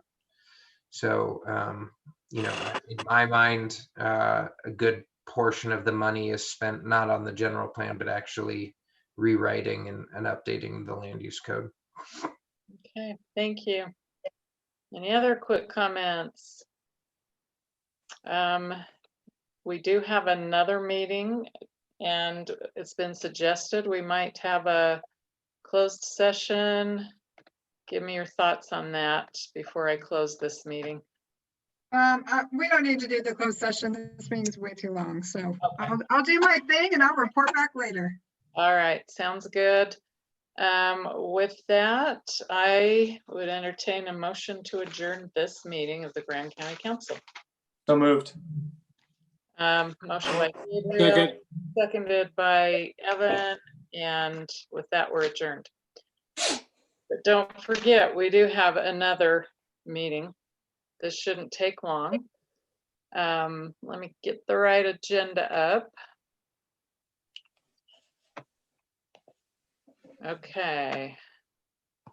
I would like to, I don't know how to do this anymore, like to call to order the Grand County Municipal Building Authority special meeting held virtually on Zoom and on YouTube, Moab, Utah, April 7th, 2020. In attendance, we have myself, Jalen Hawks, Greg Halliday, all attending remotely. Evan Clapper, Gabriel Wojtek, Rory Paxman. and Mary McGann. We've got our EMS director, Andy Smith. We've got Chris Baird, our council administrator, and Quinn. Tell me your first name. That is the first name. Oh, Quinn Hall. That's why I'm so confused. Our clerk auditor in attendance. So first on the agenda is approval. Well, second on the agenda is approval of minutes.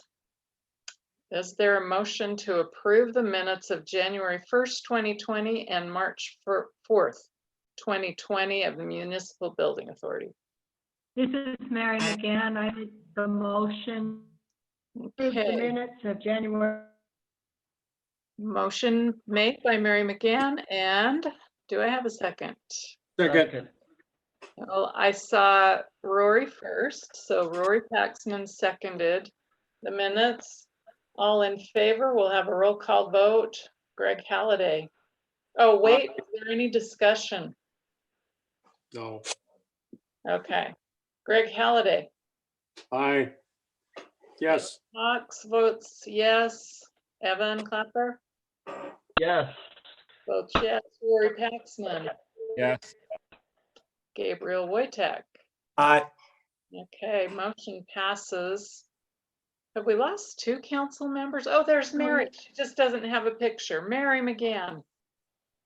Yes, I think it works better when I don't have my camera on. Okay. Motion passes 6-0. Moving on to the second item, presentations, none. Discussion items, we have none. So our action item is discussion and consideration of approving bid award for design assist request for proposals for the Emergency Medical Services Building. Chris Baird, and I'm assuming Andy. Yeah. So Andy, you want to just do the presentation on all the three bids you got and the process to choose the one you're recommending? Yeah, absolutely. So we received 3 total bids for the Design Assist award, and those were, I think they're listed in your packet there, but there's Hogan Construction, Trihurst Construction, and Zwick Construction. The members of a appointed committee from the EMS district, as well as Jones and DeMille Engineering and Chris Baird, reviewed the bids that came in and then rated them based on the RFP specifications. And so during that rating process, Hogan came out, I feel like I'm echoey probably, but Hogan came out with a the not only were they the lower cost, they were also the better value based on their RFP and the ratings. So our recommendation that came out of that meeting was to award Hogan the design assist contract, and they'll start, if you folks approve that tonight, they'll start working on that immediately.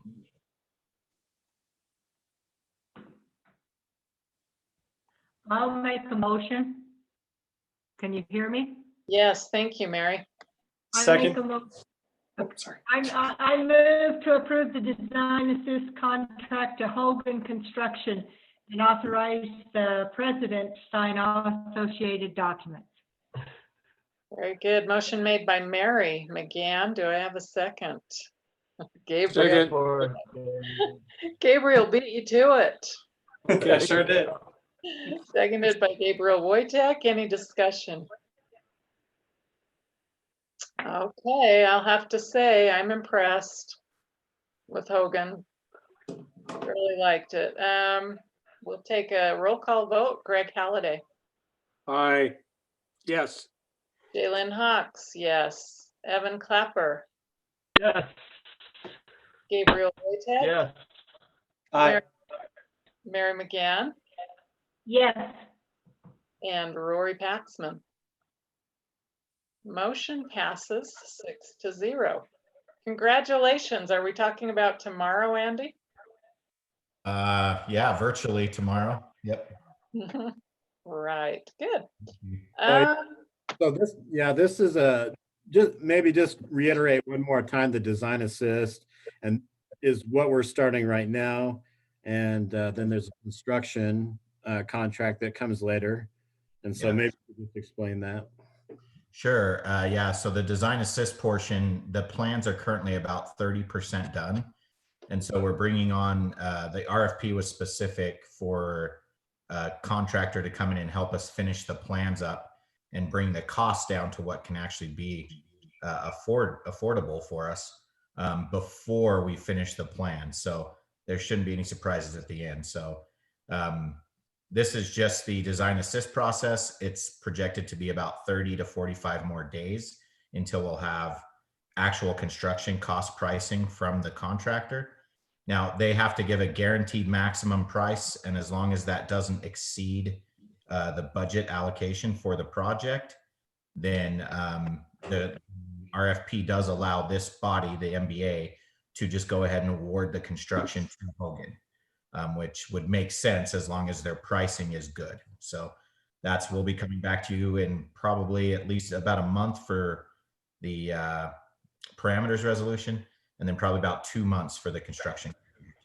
So are you're wanting to wait a month? I thought that Alex, they would be ready to go on parameters in 2 weeks.